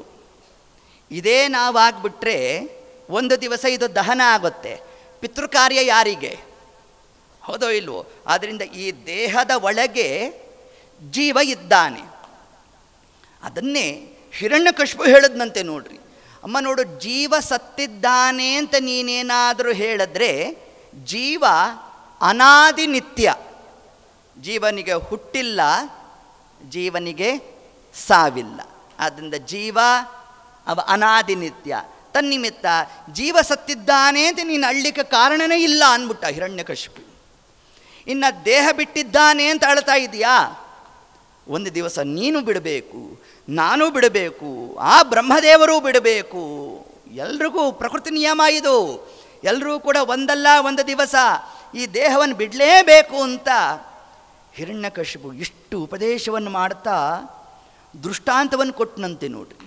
ಯಾರಿಗೆ ಎಷ್ಟು ಕಾಲ ಭೂಮಿ ಋಣ ಇರುತ್ತೋ ಅಷ್ಟು ಕಾಲ ಮಾತ್ರ ಇಲ್ಲಿ ವಾಸ ಮಾಡ್ತಾರಮ್ಮ. ರೋಗಾದಿಗಳು ನಿಮಿತ್ತ ಅಲ್ಲ ನಾವು ಸಾಯಲಿಕ್ಕೆ.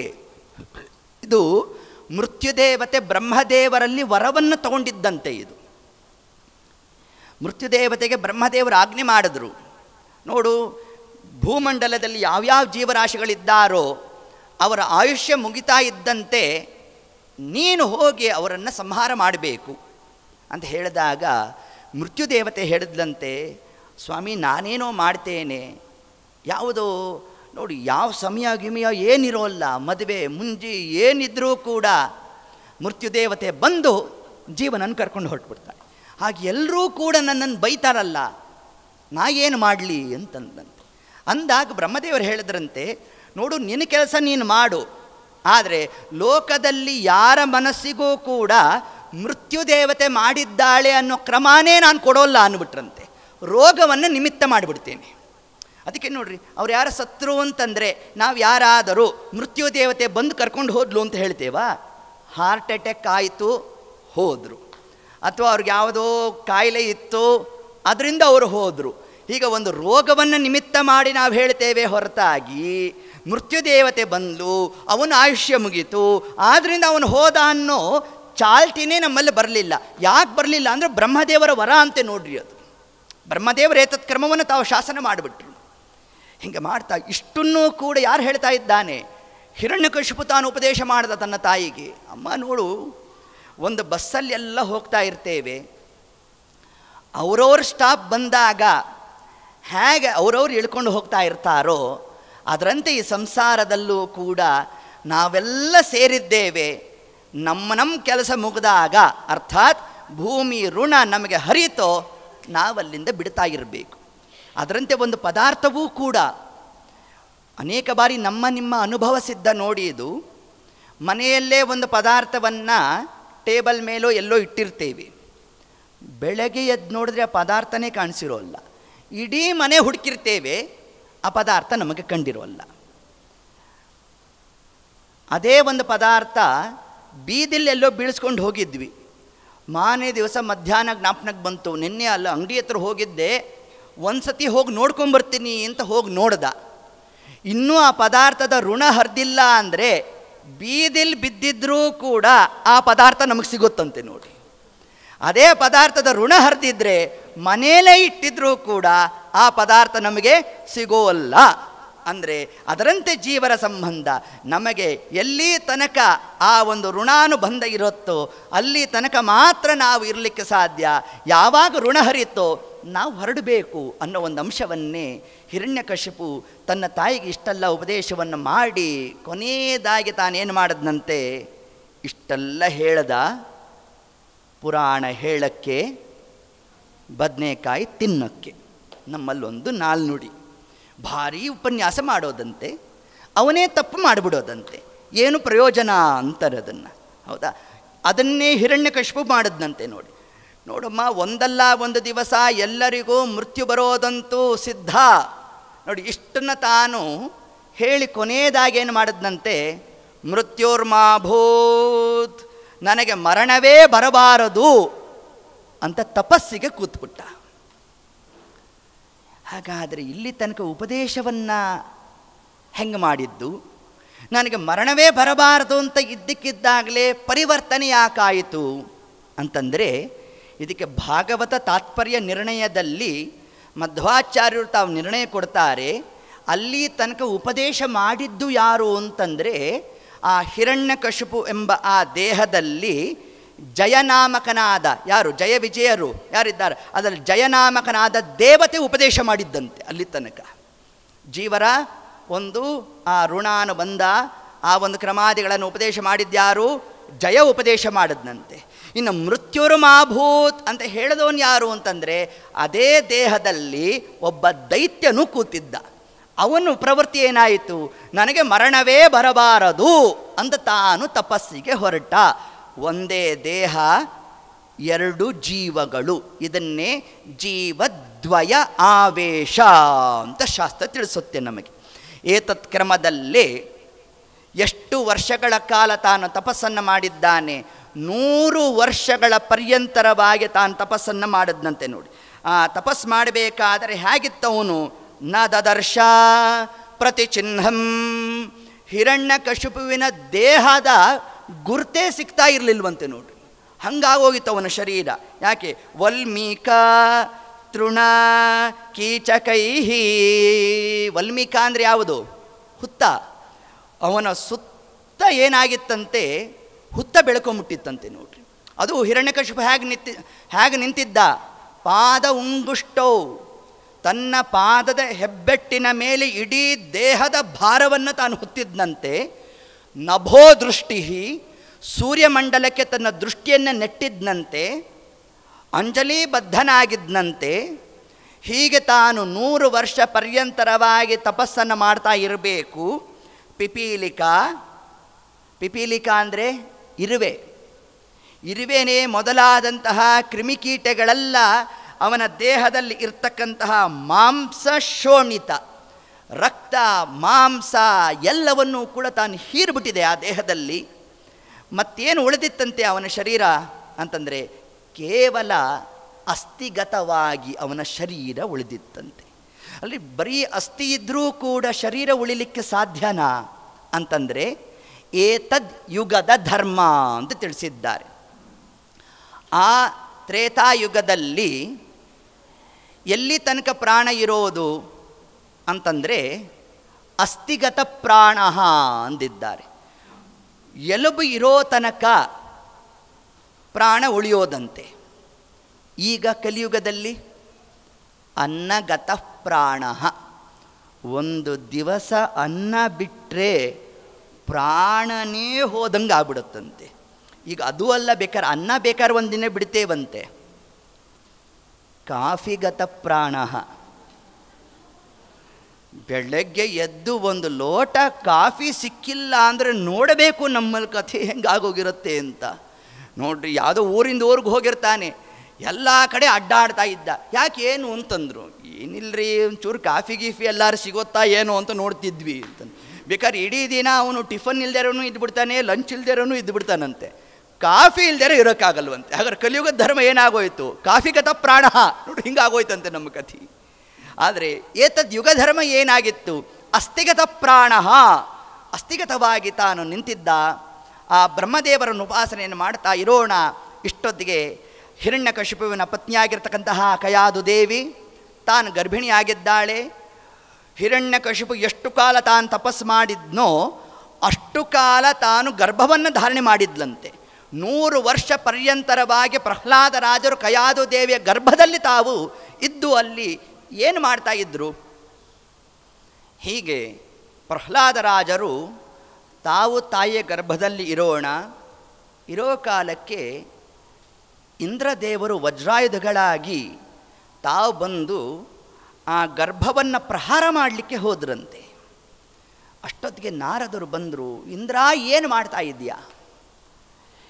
ಈ ಕೂಸನ್ನು ಸಂಹಾರ ಮಾಡಿದರೆ ಗುರುಹತ್ಯಾ ದೋಷ ಬರುತ್ತೋ?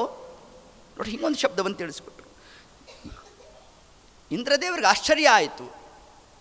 ಆ ಕೂಸನ್ನು, ಗರ್ಭದಲ್ಲಿರ್ತಕ್ಕಂತಹ ಕೂಸನ್ನು ಸಂಹಾರ ಮಾಡಿದ್ರೆ ನನಗೆ ಗುರುಹತ್ಯಾ ದೋಷ ಯಾಕೆ ಬರುತ್ತೆ? ಶಿಶುಹತ್ಯಾ ದೋಷ ಬರುತ್ತೆ ಅಂತ ಹೇಳ್ರಿ ನಾರದರೆ, ಅದನ್ನು ಬೇಕಾದ್ರೆ ಒಪ್ತೇನೆ. ಗುರುಹತ್ಯಾ ದೋಷ ಯಾಕೆ ಬರಬೇಕು ಅಂತಂದರೆ ಆಗ ತಿಳಿಸಿದ್ರಂತೆ, ನಿನ್ನ ನಿಯತ ಗುರುಗಳಾದ ಶೇಷದೇವರ ಸನ್ನಿಧಾನ ಆ ಕೂಸಿನಲ್ಲಿ ಇದೆ ಅಂತಂದ್ರಂತೆ. ಅಂದಾಗ ಇಂದ್ರದೇವರಿಗೆ ಆನಂದ ಆಗೋಯಿತು. ನನ್ನ ಗುರುಗಳ ಸನ್ನಿಧಾನ ಆ ಕೂಸಲ್ಲಿದೆಯಾ ಅಂತ ತಾವೇನು ಮಾಡಿದ್ರಂತೆ, 3 ಪ್ರದಕ್ಷಿಣೆ ಕಯಾದು ದೇವಿಗೆ ತಾವು ಬಂದ್ರಂತೆ. ನೋಡಿ, ಹಿಂಗೆ ಬಂದು ತಾವೂ ಗರ್ಭವನ್ನು ಪ್ರವೇಶ ಮಾಡಿಬಿಟ್ರಂತೆ.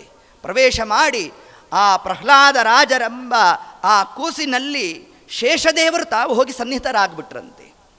ಅದರ ಜೊತೆಗೆ ಇಂದ್ರದೇವರ ಸನ್ನಿಧಾನ, ಇಷ್ಟು ಸನ್ನಿಧಾನ ಯಾರಲ್ಲಿ? ಪ್ರಹ್ಲಾದ ರಾಜರಲ್ಲಿ ಎಂದು ತಿಳಿಸ್ತಾ ಇದ್ದಾರೆ. ಗರ್ಭದಲ್ಲಿರೋ ಕಾಲಕ್ಕೆ ದೇವತೆಗಳು ತಾವು ಪ್ರವೇಶವನ್ನು ಮಾಡಿದ್ದಾರೆ.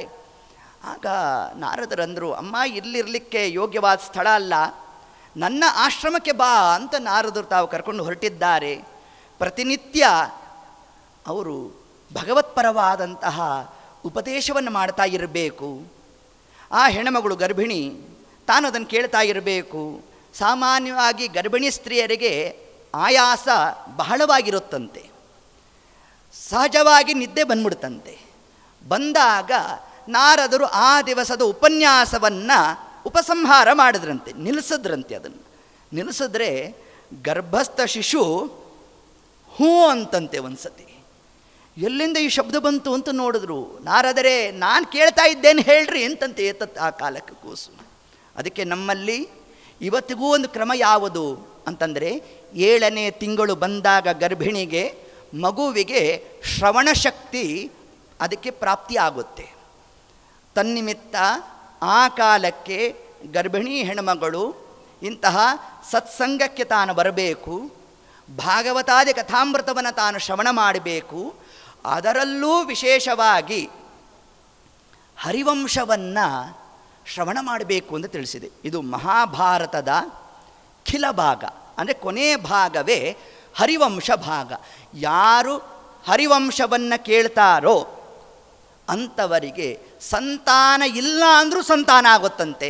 ಇನ್ನು ಗರ್ಭಿಣಿಯರು ತಾವು ಕೇಳಿದಾಗ ಒಳ್ಳೆ ಸತ್ಪ್ರಜೆ ಹುಟ್ಟುವಂತೆ ಆಗುತ್ತೆ ಅಂತ ತಿಳಿಸಿದ್ದಾರೆ.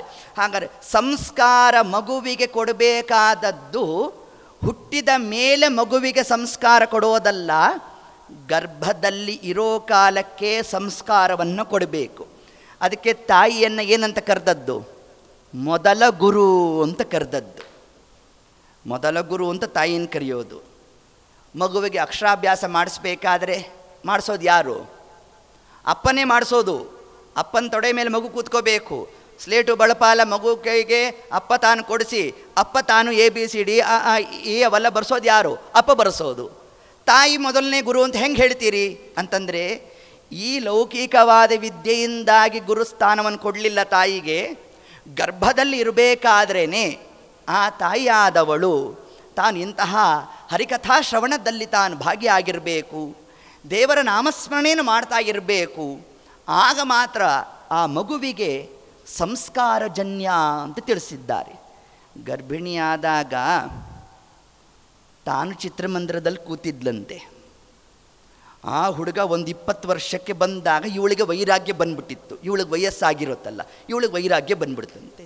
ಆಗ ಕಂಪ್ಲೇಂಟ್ ಮಾಡಲಿಕ್ಕೆ ಶುರು ಮಾಡಿದ್ಲು. ನೋಡ್ರಿ, ನಮ್ಮ ಹುಡುಗ 3 ಹೊತ್ತು ಫಿಲಮ್ಮು ಅಂತಾನೆ ಅಂತಂದರೆ, ಅವನು ಯಾಕೆ ಫಿಲಮ್ಮು ಅಂತಾನೆ ಅಂದರೆ, ನೀನು ಆ ಹಿಂದೆ ಏನು ಮಾಡಿದ್ದೆ ಅದೇ ಕೆಲಸವನ್ನೇ ಮಗು ಮಾಡುತ್ತೆ ಅಂತ ತಿಳಿಸ್ತಾರಂತೆ. ನೋಡಿ, ನಮಗೆ ಇದು ಭಾಗವತ ನಮ್ಗೆ ತಿಳಿಸ್ತಾ ಇರ್ತಕ್ಕಂತಹ ಒಂದು ಪ್ರಸಂಗ.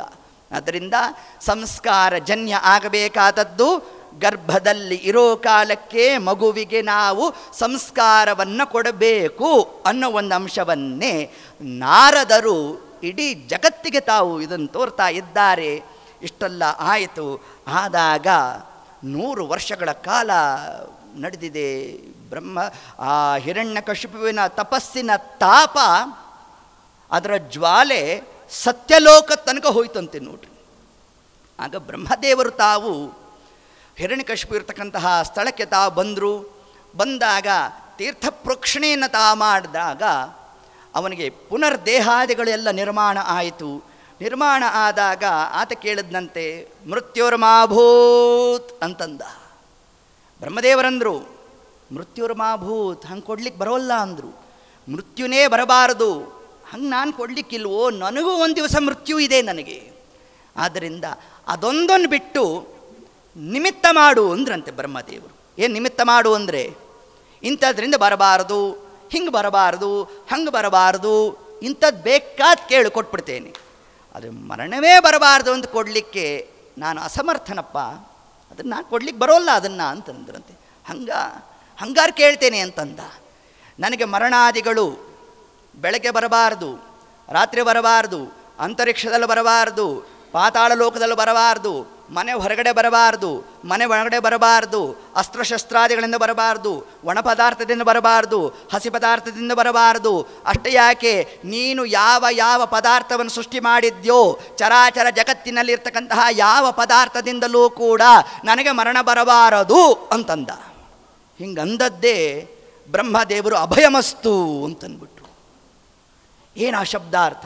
ತಥಾಸ್ತು ಅಲ್ಲ, ಅಭಯಮಸ್ತು ಅಂತ ಶಬ್ದ. ನೋಡ್ರಿ, ಇದನ್ನು ಮಧ್ವಾಚಾರ್ಯ ತಾವು ಬಿಡಿಸ್ತಾರೆ ಆ ಶಬ್ದವನ್ನು. ಏನು ಅಭಯಮಸ್ತು ಅಂದರೆ, ಆ ಶಬ್ದ ವಾಚ್ಯನಾದ ಪರಮಾತ್ಮನಿಂದ ಭಯಂ ಅಸ್ತು ನಿನಗೆ. ಅಂದರೆ ಯಾರು? ಪರಮಾತ್ಮ.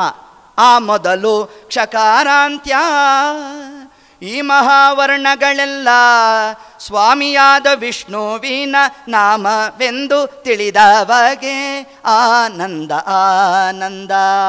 ಅಂದರೆ ಅಜ ಅಂತ ಪರಮಾತ್ಮನಿಗೆ ಹೆಸರು.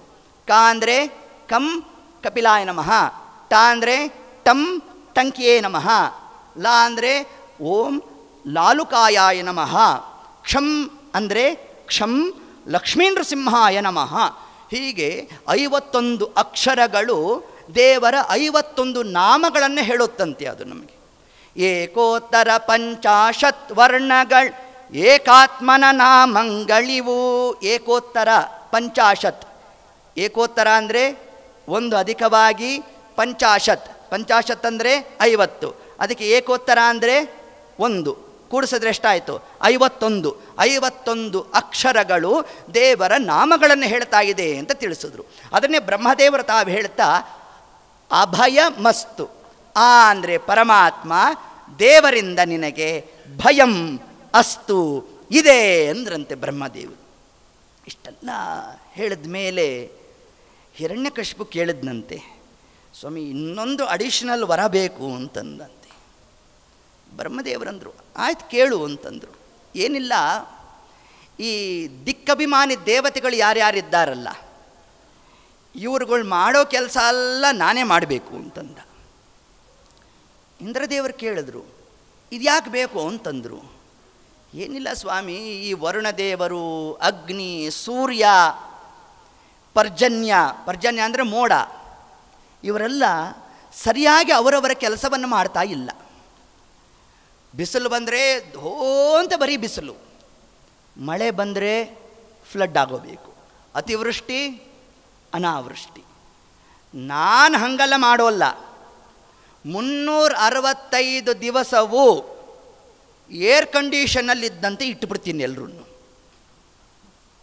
ಇಲ್ರಿ, ಹಿರಣ್ಯಕಶಿಪು ಇದ್ದಿದ್ರೆ ಚಂದಿರೋದು, ಹೋದೋ ಇಲ್ವೋ, ನಮಗಲ್ಲಿ ಹಿಂಗೆ ಅನ್ಸತ್ತೋ ಇಲ್ವೋ, ಹಂಗೆ ಯಾಕೆ ಮಾಡ್ತೀನಿ ಅಂದ ಅವನು ಅಂತಂದರೆ, ನಮಗೆಲ್ಲ ಸಂಕಟ ಬಂದರೆ ವೆಂಕಟರಮಣ, ನೋ ಸಂಕಟ ನೋ ವೆಂಕಟರಮಣ.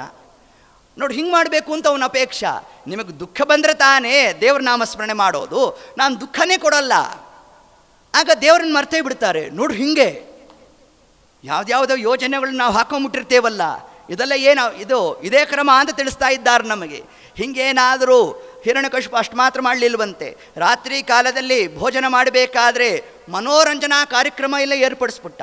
ಅಂತರಿಕ್ಷದಲ್ಲಿ ನಾನಾ ವಿಧವಾದಂತಹ ವಿನ್ಯಾಸಾದಿಗಳೆಲ್ಲ ಆಗ್ತಾ ಇರಬೇಕು, ಅದನ್ನು ನೋಡ್ತಾ ಇರಬೇಕು, ಊಟ ಮಾಡ್ತಾ ಇರಬೇಕು. ಅದನ್ನೇ ಇವತ್ತಿಗೆ ನಾವೇನು ಮಾಡಿದ್ವಿ, ಮನೆ ಒಳಗಡೆಗೆ ತಂದ್ಕೊಂಬಿಟ್ವಿ. ಅದೇ ದೂರದರ್ಶನ ಪೆಟ್ಟಿಗೆ. ಟಿ ವಿ ಇರಬೇಕು, ಅಲ್ಲೊಂದು ಹೆಣ ಬಿತ್ತು ಅಂತ ಕೇಳ್ತಿರಬೇಕು, ಒಂದು ತುತ್ತನ್ನು ತಿಂತಾ ಇರಬೇಕು ನಾವು. ನೋಡಿ, ಹಿಂಗಾಗೋಗಿದೆ ನಮ್ಮ ಕ್ರಮಪಾಠ. ಹಿಂಗೆ ಊಟ ಮಾಡಬಾರ್ದು. ಉಂಡು ಉಣಿಸಿದ್ದೆಲ್ಲ ನಿನ್ನ ಯಜ್ಞ ಎಂಬಾರು.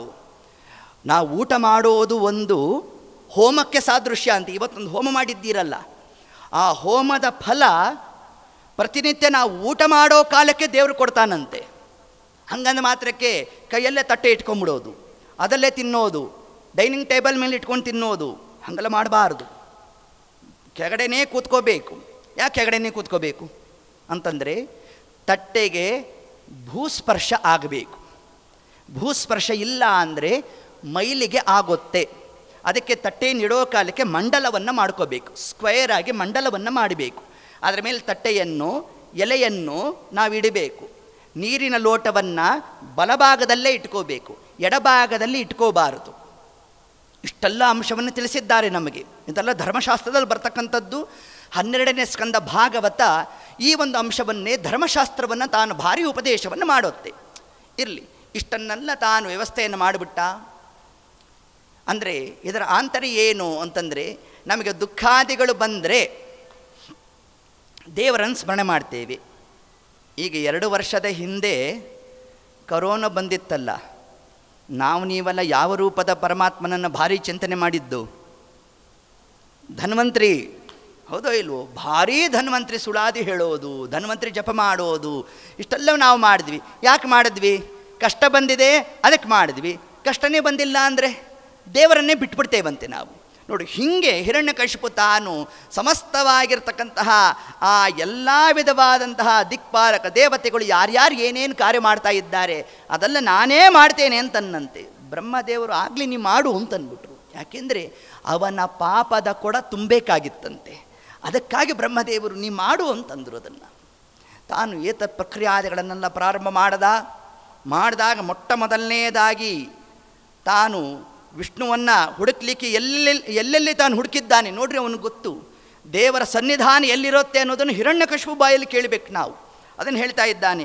ಯದಾ ದೇವೇಶು ಮತ್ತು ವೇದೇಶು ಗೋಷು ವಿಪ್ರೇಷು ಸಾಧುಷು ಧರ್ಮೇ ಮಯಿ ಚ ವಿದ್ವೇಷಃ ಸವಾ ಆಶು ವಿನಶ್ಯತಿ. ಈ ನಾರಾಯಣ ಇರೋ ಸ್ಥಳಗಳು ಯಾವುದು ಅಂತಂದರೆ, ಗೋಷು, ಎಲ್ಲಿ ಗೋವುಗಳು ಇರುತ್ತೋ ಅಲ್ಲಿ ವಿಷ್ಣುವಿನ ಸನ್ನಿಧಾನ ಅಂತೆ ನೋಡಿ. ಅದರಂತೆ ವೇದೇಶು, ಎಲ್ಲಿ ವೇದ ವಾಕ್ಯಗಳು, ವೇದ ಪಾಠ, ವೇದದ ಪಾರಾಯಣ ನಡೀತಾ ಇರುತ್ತೋ ಅಲ್ಲಿ ವಿಷ್ಣುವಿನ ಸನ್ನಿಧಾನ ಬರುತ್ತಂತೆ. ವಿಪ್ರೇಷು, ಎಲ್ಲಿ ಬ್ರಾಹ್ಮಣರು ಇರ್ತಾರೋ ಅಲ್ಲಿ ಪರಮಾತ್ಮನ ವಿಶೇಷವಾದ ಸನ್ನಿಧಾನ. ಅಷ್ಟು ಮಾತ್ರ ಅಲ್ಲ, ಸಾಧುಷು, ಎಲ್ಲಿ ಸಜ್ಜನರು ಇರ್ತಾರೋ ಅಲ್ಲಿ ವಿಶೇಷವಾಗಿ ಪರಮಾತ್ಮನ ಸನ್ನಿಧಾನ. ಆದ್ದರಿಂದ ಸಜ್ಜನರನ್ನು ಧ್ವಂಸ ಮಾಡಿರಿ, ಗೋಸಂತತಿಯನ್ನು ನಾಶ ಮಾಡಿರಿ. ನಾಶ ಮಾಡಿದಾಗ ಏನಾಗಬೇಕು? ದೇವರು ತಾನು ಬರಬೇಕು. ಅಂದರೆ ದೇವರನ್ನು ಎಲ್ಲಿ ಹುಡುಕ್ದ ಅವನು? ಗೋವುಗಳಲ್ಲಿ, ಎಲ್ಲಿ ವೇದ ಪಾಠಾದಿಗಳು ನಡೆಯುತ್ತೋ ಅಲ್ಲಿ, ಎಲ್ಲಿ ಸಜ್ಜನರು ಇರ್ತಾರೋ ಅಲ್ಲಿ. ಹೀಗೆ ಆ ಒಂದು ಕ್ರಮದಲ್ಲಿ ತಾನು ಅನ್ವೇಷಣೆ ಆ ಕಾರ್ಯವನ್ನು ಪ್ರಾರಂಭ ಮಾಡಿದ್ದಾನೆ. ಇಷ್ಟೊತ್ತಿಗೆ ಸಾಕ್ಷಾತ್ತಾಗಿ ಭಾಗವತೋತ್ತಮರಾದ ಪ್ರಹ್ಲಾದರಾಜರು ತಾವು ಆ ಕಯಾದು ದೇವಿಯ ಗರ್ಭದಿಂದ ಸಂಜಾತರಾಗಿದ್ದಾರೆ. ಏನು ಒಳ್ಳೆಯ ಲಕ್ಷಣ ಅವರಲ್ಲಿ. ಪ್ರಹ್ಲಾದ ಅಂತ ನಮ್ಮ ನಾರದರು ಆ ಒಂದು ನಾಮವನ್ನು ತಾವು ಸೂಚನೆ ಮಾಡೋಣ. ಇಷ್ಟೆಲ್ಲ ಆ ಪ್ರಕ್ರಿಯಾದಿಗಳು ನಡೆದಿದೆ. ಬಾಲಚಂದ್ರನಂತೆ ಬೆಳೆಯುತ್ತಾ, ಒಳ್ಳೆ ಚಂದ್ರನಂತೆ ದಿನೇ ದಿನೇ ದಿನೇ ಆ ಕಾಂತಿ ಅವ್ರ ಮುಖದಲ್ಲಿ ಉಕ್ತಾ ಇರಬೇಕು. 5 ವರ್ಷ ತುಂಬಿತಾಗಲಿ. 5 ವರ್ಷ ತುಂಬಿದೆಯಂತೆ. ತುಂಬಿರತಕ್ಕಂತಹ ಕಾಲಕ್ಕೆ ಗುರುಗಳಾದ, ಯಾರು ಗುರುಗಳವರಿಗೆ? ಚಂಡಾಮರ್ಕರು. ಆ ಚಂಡಾಮರ್ಕರ ಬಳಿಗೆ ವಿದ್ಯಾಭ್ಯಾಸಕ್ಕಾಗಿ ಕಳಿಸ್ಕೊಟ್ರಂತೆ. ಇವರಿಬ್ಬರು ಯಾರು? ಶುಕ್ರಾಚಾರ್ಯರ ಮಕ್ಕಳು. ಆ ದೈತ್ಯ ಗುರುಗಳಾದ ಶುಕ್ರಾಚಾರ್ಯರು ಯಾರಿದ್ದಾರೆ ಅವರ ಮಕ್ಕಳಾಗಿರುವಂತಹ ಚಂಡಾಮರ್ಕರ ಬಳಿಗೆ ಪಾಠಕ್ಕಾಗಿ ಕಳಿಸ್ಕೊಟ್ಟಿದ್ದಾನಂತೆ. ಆ ಪ್ರತಿನಿತ್ಯ ತಾವು ಪಾಠಕ್ಕೆ ಹೋಗಬೇಕು. ಗುರುಗಳು ಹೇಳಿದ್ದು ಒಂದನ್ನು ಕೇಳ್ತಾ ಇರಲಿಲ್ಲ. ಯಾಕೆಂದರೆ ಹಿರಣ್ಯಕಶಿಪುವಿನ ಸಿಲಬಸ್ ಯಾವುದಿತ್ತಂತೆ? ಕೇವಲ ಅರ್ಥ, ಕಾಮ, ಇಷ್ಟು ಮಾತ್ರ ಇತ್ತಂತೆ. ನೋಡಿ, ಅಂದರೆ ಏನು? ಅರ್ಥ ಅಂದರೆ ಸಂಪತ್ತು ಅಂತ ಅರ್ಥ. ಸಂಪತ್ತನ್ನು ಗಳಿಸಬೇಕು, ಸಂಪತ್ತನ್ನು ಹೇಗೆ ಗಳಿಸಬೇಕು ಅದನ್ನು ಕ್ಷುಲ್ಲಕವಾದ ಕಾಮನೆಯಲ್ಲಿ ವಿನಿಯೋಗ ಮಾಡಬೇಕು. ಕ್ರಮ ಏನು? ಧರ್ಮ, ಅರ್ಥ, ಕಾಮ, ಮೋಕ್ಷ. ಮೋಕ್ಷ ಸಿಲೆಬಸ್ ತೆಗೆದುಬಿಟ್ನಂತೆ. ಯಾರು ಮೋಕ್ಷ ಕೊಡಿ ಅಂತ ಬಂದುಬಿಟ್ರೆ ಅವನು ಎಲ್ಲಿಂದ ಕೊಡ್ಲಿಕ್ಕೆ ಸಾಧ್ಯ? ಅದನ್ನು ತೆಗೆದ. ಇನ್ನು ಧರ್ಮಾಚರಣೆ ಮಾಡಿಬಿಟ್ರೆ ದೇವರ ಸನ್ನಿಧಾನ ಬಂದ್ಬಿಡುತ್ತೆ. ಅದಕ್ಕೆ ಧರ್ಮದ ಸಿಲೆಬಸ್ ತೆಗೆದುಬಿಟ್ಟ, ಮೋಕ್ಷವನ್ನು ತೆಗೆದ, ಅರ್ಥ ಮಾತ್ರ ಇಟ್ಟ. ಅರ್ಥ ಅಂದರೆ ಏನು? ಸಂಪತ್ತು ಅಂತ ಅರ್ಥ. ಸಂಪತ್ತನ್ನು ಗಳಿಸಬೇಕು, ಕ್ಷುಲ್ಲಕವಾದ ಕಾಮನೆಯಲ್ಲಿ ಅದನ್ನು ವಿನಿಯೋಗ ಮಾಡಬೇಕು. ಇಷ್ಟು ಮಾತ್ರ ಉಪದೇಶ ಮಾಡಿಸ್ತಾ ಇದ್ರಂತೆ. ಪ್ರಹ್ಲಾದರಾಜರಂದರು, ಇಷ್ಟೇ ಆದರೆ ನಾನು ಕೇಳೋಲ್ಲ ಅಂತಂದರು. ತಮ್ಮ ಪಾಡಿಗೆ ತಾವು ಕೂತಿದ್ರಂತೆ. ಒಂದಾವರ್ತಿ ಹಿರಣ್ಯಕಶಿಪು ತನ್ನ ಮಗನನ್ನು ತುಂಬು ಸಭೆಗೆ ತಾನು ಬರಮಾಡಿಕೊಂಡಿದ್ದಾನೆ. ಬರಮಾಡಿಕೊಂಡಾಗ ತನ್ನ ತೊಡೆ ಮೇಲೆ ಕೂಡಿಸ್ಕೊಂಡಂತೆ. ಏನು ಭಾರೀ ಆ ಪ್ರಹ್ಲಾದರಾಜರ ಒಂದು ಚಂದ! ಮೊದಲೇ ಮಕ್ಕಳು ನೋಡ್ಲಿಕ್ಕೆ ಚಂದ ಅಂತೆ. ಇನ್ನು ಅದರಲ್ಲೂ ಕೂಡ ಒಳ್ಳೆ ನಮ್ಮ ನಾರದರಿಂದ ಉಪದೇಶವನ್ನು ಪಡೆದಿರತಕ್ಕಂಥವ್ರು ಯಾರು? ನಮ್ಮ ಪ್ರಹ್ಲಾದರಾಜರು. ಅವರನ್ನು ತೊಡೆ ಮೇಲೆ ಕೂಡಿಸ್ಕೊಂಡಿದ್ದಾನೆ. ಅವನು ನೋಡ್ಲಿಕ್ಕೆ ಮತ್ತಷ್ಟು ಚಂದ. ಅವರ ಕೆನ್ನೆಯನ್ನು ಸವರ್ತಾ ಹಿರಣ್ಯಕಶಿಪು ಒಂದು ಮಾತನ್ನಂತೆ, ಪ್ರಹ್ಲಾದಾನ್ನುಚ್ಯತಾಂ ತಾತ ಕಿಂಚಿತ್ ಉತ್ತಮಂ ಬ್ರೂಯಾತ್. ಪ್ರಹ್ಲಾದ, ಕಿಂಚಿತ್ ಉತ್ತಮಂ ಬ್ರೂಯಾತ್, ಏನಾರು ಒಂದೆರಡು ಒಳ್ಳೆ ವಿಷಯ ಇದ್ದರೆ ಹೇಳೋ ಅಂದ್ರಂತೆ. ಅಂದಾಗ ಪ್ರಹ್ಲಾದರಾಜರಿಗೆ ಆನಂದ ಆಗೋಯ್ತಂತೆ. ಒಳ್ಳೆ ವಿಷಯ ಹೇಳು ಅಂದ್ಯಲ್ಲ, ಹಾಂ ಹೇಳ್ತೇನೆ ಅಂತಂದರು. ಗುರುಗಳು ಹೇಳ್ಕೊಟ್ಟಿದ್ದನ್ನು ಹೇಳು ಅಂದಿದ್ರೆ ಕಷ್ಟ ಆಗೋದು ನನಗೆ, ನಾನು ಕೇಳೇ ಇಲ್ಲ ಆ ಪಾಠನ. ಆದ್ದರಿಂದ ಒಳ್ಳೇದು, ಕಿಂಚಿತ್ ಉತ್ತಮಂ ಬ್ರೂಯಾತ್, ಒಳ್ಳೇದು ಹೇಳು ಅಂದ್ಯಲ್ಲ, ಹೇಳ್ತೇನೆ ಅಂತರಂತೆ ಪ್ರಹ್ಲಾದರಾಜರು. ಹೇಳಿದಾಗ ಆಗ ಹೇಳಿದ್ರಂತೆ, ಹೇ ಅಸುರವರ್ಯ, ನೋಡಿ ಹೆಂಗೆ ಸಂಬೋಧನೆ ಮಾಡಿಬಿಟ್ರು ಪ್ರಹ್ಲಾದರಾಜರು. ಏನು ಅಸುರವರ್ಯ ಅಂದರೆ? ಅಸುರರಲ್ಲೇ ವರ್ಯಾನ್ ಶ್ರೇಷ್ಠ, ಹಂಗರ್ಥ ಅಲ್ಲ ಅದು. ಅಸು ರ ಅಂತ ಶಬ್ದ ಅದು. ಅಸು ಅಂದರೆ ಇಂದ್ರಿಯಗಳು, ಇಂದ್ರಿಯಗಳನ್ನು ಅಸು ಅಂತ ಕರೀತಾರೆ. ರ ಅಂದರೆ ಆನಂದ, ಇಂದ್ರಿಯ ಸುಖವೇ ಶ್ರೇಷ್ಠ ಅಂತ ತಿಳ್ಕೊಂಡಿರೋನೇ. ನೋಡಿ ಹಿಂಗೆ ಸಂಬೋಧನೆ ಅದು ಶಬ್ದಕ್ಕೆ. ಅಸುರವರ್ಯ ಅಂತಂದರೆ ಕ್ಷುಲ್ಲಕವಾದ ಇಂದ್ರಿಯಗಳಿಂದ ಜನ್ಯವಾಗುವ ಆ ಒಂದು ಆನಂದ ಏನಿದೆ ಅದೇ ಶ್ರೇಷ್ಠ ಅಂತ ನೀನು ತಿಳ್ಕೊಂಡಿದ್ಯಲ್ಲ. ಹೇ ಅಸುರವರ್ಯ, ನಿಂಗೊಂದು ಮಾತು ಹೇಳ್ತೇನೆ ಕೇಳು. ವನಂ ಗತ ಯದ್ಹರಿಮಾಶ್ರಯೇತ. ನೀನು ಪುನಃ ಇಷ್ಟು 100 ವರ್ಷಗಳ ಕಾಲ ಏನು ತಪಸ್ ಮಾಡಿದ್ಯಲ್ಲ, ಗೃಹಮಂಧಕೂಪಂ, ಅಂಧಕಾರಕ್ಕೆ ನರಕಕ್ಕೆ ಕರ್ಕೊಂಡು ಹೋಗಿಬಿಡುತ್ತೋ ನಿನ್ನನ್ನು. ವನಂ ಗತ ಯದ್ಹರಿಮಾಶ್ರಯೇತ, ಪುನಃ ನೀನು ಕಾಡಿಗೆ ಹೋಗಬೇಕು. ಪರಮಾತ್ಮನನ್ನೇ ಹರಿಮಾಶ್ರಯೇತ, ಹರಿಯನ್ನು ಕುರಿತೇ ನೀನು ತಪಸ್ಸನ್ನು ಮಾಡಬೇಕು. ಹೊರತಾಗಿ ಕೇವಲ ಬ್ರಹ್ಮದೇವರನ್ನು ಕುರಿತು ತಪಸ್ಸು ಮಾಡಿದ್ರೂ ಕೂಡ ದೋಷಕ್ಕೆ ಕಾರಣ. ಏನು ಇದರ ಆಂತರ್ಯ ಅಂತಂದರೆ, ಲಕ್ಷ್ಮೀದೇವಿಯ ತನಕ ಯಾವ ದೇವತೆಯನ್ನು ಕೇವಲ ಅವರನ್ನೇ ಉಪಾಸನೆ ಮಾಡಬಾರದು, ಅವರ ಅಂತರ್ಯಾಮಿಯಾಗಿರ್ತಕ್ಕಂತಹ ವಿಷ್ಣುವನ್ನು ಉಪಾಸನೆ ಮಾಡಬೇಕು. ಸರ್ವದೇವ ನಮಸ್ಕಾರ ಕೇಶವಂ ಪ್ರತಿಗಚ್ಚತಿ. ಯಾವ ದೇವತೆ, ಹೇಗೆ ಗೊತ್ತ ಕ್ರಮ? ಒಂದು ವೃಕ್ಷ ಇದೆ, ಇದನ್ನೇ ಗರುಡ ಪುರಾಣ ಹೇಳುತ್ತೆ ನಮಗೆ. ಧರ್ಮದೃಢ ಬದ್ಧಮೂಲ ವೇದಸ್ಕಂದ ಪುರಾಣ ಶಾಖಾಢ್ಯ ಕೃತಕುಸುಮೋ ಮೋಕ್ಷಫಲೋ ಮಧುಸೂದನೋ ಪಾದಪೋ ಜಯತಿ. ಗರುಡ ಪುರಾಣದ ಮಂಗಳ ಪದ್ಯ, ಮಂಗಳ ಶ್ಲೋಕ ಇದನ್ನು ಹೇಳುತ್ತೆ. ದೇವರು ಹೇಗಿದ್ದಾನಂತೆ? ಪಾದಪ ಅಂತ ಹೇಳಿತು. ಏನು ಪಾದಪ ಅಂದರೆ? ವೃಕ್ಷದ ಬೇರಂತೆ. ವೃಕ್ಷದ ಬೇರು ಅದು ಪರಮಾತ್ಮ ಅಂತ ತಿಳಿಸಿದ್ದಾರೆ. ನಾವು ಒಂದು ಮಾವಿನ ಸಸಿಯನ್ನು ನೆಟ್ಟಿದ್ದೇವೆ, ಒಂದು ದಿವಸ ಅದು ವೃಕ್ಷ ಆಯಿತು, ಭಾರೀ ಹಣ್ಣನ್ನು ಕೊಡ್ತು. ಕೊಟ್ಟಾಗ ನಾವು ಮರವನ್ನು, ರಂಬೆ ಕೊಂಬೆ ಟೊಂಗೆಗಳನ್ನು ಹೊಗಳ್ತೇವಂತೆ. ಆದರೆ ಅದೆಲ್ಲ ಬರಬೇಕಾದ್ರೆ ಯಾವುದರಿಂದ ಕಾರಣ? ಬುಡ ಗಟ್ಟಿ ಇದ್ದರೆ ಮಾತ್ರ, ಬೇರು ಗಟ್ಟಿ ಇದ್ದರೆ ಅದು ಸಾಧ್ಯ ಅಂತೆ. ಇದನ್ನೇ ಭಗವದ್ಗೀತೆಯ 15ನೇ ಅಧ್ಯಾಯ ಪುರುಷೋತ್ತಮ ಯೋಗ, ಆ ಪುರುಷೋತ್ತಮ ಯೋಗದಲ್ಲಿ ಕೃಷ್ಣ ತಾನು ತಿಳಿಸ್ತಾನೆ. ಊರ್ಧ್ವಮೂಲ ಮದಶಾಖಂ ಅಶ್ವತ್ಥಂ ಪ್ರಾಹುಹು ಅವ್ಯಯಂ ಅಂತ ಕೃಷ್ಣ ಹೇಳಿದ್ದು. ಆ ಶಾಖಂ, ಆ ಶಾಖೆಗಳು ಅಂತ ಏನಿದೆ, ರಂಬೆ ಕೊಂಬೆಗಳು, ಅದೇ ಫಲವನ್ನು ಕೊಡುವಲ್ಲ. ಅದು ಫಲ ಕೊಡಬೇಕಾದರೆ ಎಲ್ಲಿಂದ ಬರಬೇಕದು? ಬುಡದಿಂದ ಬರಬೇಕು. ನೀವು ರಂಬೆ ಕೊಂಬೆಗೆ ಮೇಲಿಂದ ನೀರು ಹಾಕಿ ರಂಬೆ ಕೊಂಬೆಗಳು ತಗೊಳುತ್ತಾ? ತಗೊಳ್ಳಲ್ಲ. ಅದು ಕೊನೆಗೆ ಎಲ್ಲಿ ಹೋಗಬೇಕು? ಬುಡಕ್ಕೆ ಬರಬೇಕು, ಬೇರಿಗೆ ಬರಬೇಕು. ಬೇರಿನಿಂದ ರಂಬೆ ಕೊಂಬೆಗಳಿಗೆ ಹೇಗೆ ಆಹಾರವೋ ಅದರಂತೆ ಇತರ ದೇವತೆಗಳ ಯಾರನ್ನೇ ನಾವು ತಗೊಂಡಾಗಲೂ ಕೂಡ ನಮ್ಮ ಶಾಸ್ತ್ರ ಯಾವ ದೇವತೆಗಳ ಉಪಾಸನೆಯನ್ನು ನಿಷಿದ್ಧ ಮಾಡಿಲ್ಲ. ಎಲ್ಲ ದೇವತೆಗಳ ಉಪಾಸನೆಯನ್ನೂ ನಾವು ಮಾಡಬೇಕು. ಆದರೆ ಅವರ ಆ ದೇವತೆಗಳ ಒಳಗೆ ನಾರಾಯಣ ಇದ್ದಾನೆ ಅಂತ ನಾವು ಚಿಂತನೆ ಮಾಡಬೇಕಂತೆ. ನೋಡಿ, ಸರ್ವದೇವ ನಮಸ್ಕಾರ ಕೇಶವಂ ಪ್ರತಿಗಚ್ಚತಿ. ಪರಮಾತ್ಮನ್ನೇ ನಾವು ಕುರಿತು ಉಪಾಸನೆ ಮಾಡಬೇಕು ಅನ್ನೋ ಒಂದು ಅಂಶವನ್ನೇ ನಮಗಿಲ್ಲಿ ವಿಶೇಷವಾಗಿ ಪ್ರಹ್ಲಾದರಾಜರು ತಾವು ಹಿರಣ್ಯಕಶಿಪುವಿಗೆ ಇಷ್ಟು ಅಂಶವನ್ನು ಹೇಳ್ತಾ ಇದ್ದಾರೆ. ನೀನು ಹರಿಮಾಶ್ರಯೇತ, ದೇವರನ್ನು ಕುರಿತು ನೀನು ತಪಸ್ ಮಾಡು ಅಂತ ಇಷ್ಟು ಹೇಳಿದ್ರೆ ಹಿರಣ್ಯಕಶಿಪುವಿಗೆ ಸ್ವಲ್ಪ ಆಶ್ಚರ್ಯ ಆಗೋಯ್ತಂತೆ. ಯದ್ ಹರಿಮಾಶ್ರಯೇತ, ಹರಿ ಅನ್ನೋ ಶಬ್ದ ನಮ್ಮ ಹುಡುಗನ ಬಾಯಲ್ಲಿ ಹೆಂಗೆ ಬಂತು? ಹರಿ ಶಬ್ದನೇ ಕಿತ್ತು ಹಾಕ್ಬಿಟ್ಟಿದ್ದ ಆತ. ಇಷ್ಟೊತ್ತಿಗೆ ಚಂಡಾಮರ್ಕರು ಹೆದರು ನಡ್ಗೋದ್ರಂತೆ. ಮೊದಲು ಕರ್ಕೊಂಬರಬೇಕಾದಾಗ ಅಂದ್ಕೊಂಡ್ರು ಪ್ರಹ್ಲಾದ ರಾಜ ಒಳ್ಳೆ ಉತ್ತರ ಕೊಡ್ತಾನೆ, ನಮಗೇನೇನು ಪಾರಿತೋಷಕ ಕೊಡ್ತಾನೋ ಹಿರಣ್ಯಕಶಿಪು ಅಂತಲ್ಲಿ ಹಿಂಗೆ ಅನ್ಕೊಂಬಂದರೆ ಪ್ರಹ್ಲಾದ ರಾಜರು ಉತ್ತರ ನೋಡಿ ತಲೆ ಉಳಿಸ್ಕೊಳ್ಳೋದೇ ಕಷ್ಟ ಆಗೋಯ್ತಂತೆ. ನೋಡ್ರಿ, ಹಿಂಗಿದ್ದಾಗ ರಾಜ ಜಹಾಸ, ಅಟ್ಟಹಾಸದ ನಗುವನ್ನು ತಾನು ತೋರ್ತಾ ಇದ್ದಾನಂತೆ. ಇನ್ನೂ ಚಿಕ್ಕ ಹುಡುಗ ಏನೇನೋ ಬಡಬಡಿಸ್ತಾ ಇದ್ದಾನೆ. ಸಮ್ಯಕ್ ವಿಧೀಯತಾಂ ಬ್ರಹ್ಮನ್ ಇಷ್ಟು ತಿಳಿಸ್ದ ಹಿರಣ್ಯಕಶಿಪು. ನಮ್ಮ ಹುಡುಗ ಏನೇನೋ ಹೇಳ್ತಾ ಇದ್ದಾನೆ, ಹೇ ಬ್ರಹ್ಮನ್, ಹೇ ಬ್ರಾಹ್ಮಣರೇ, ಸರಿಯಾಗಿ ಪಾಠ ಹೇಳ್ರಿ ನಮ್ಮ ಹುಡುಗನಿಗೆ ಅಂತ ಹೇಳಿ ತತ್ಕಾಲಕ್ಕೆ ಪ್ರಹ್ಲಾದ ರಾಜರು ಯಾವ ಶಿಕ್ಷೆ ಕೊಡಲಿಲ್ಲ, ತಾನು ಕಳಿಸ್ಕೊಟ್ಬಿಟ್ನಂತೆ.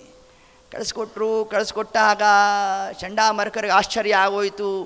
ಅಲ್ಲ, ನಾವು ಒಂದು ದಿವಸಕ್ಕೂ ಕೂಡ ಇವನಿಗೆ ಇದು ಯಾವುದು ಪಾಠನೇ ಮಾಡಿಲ್ಲ, ಇವನು ಹೆಂಗೆ ಇದನ್ನು ಹೇಳ್ದ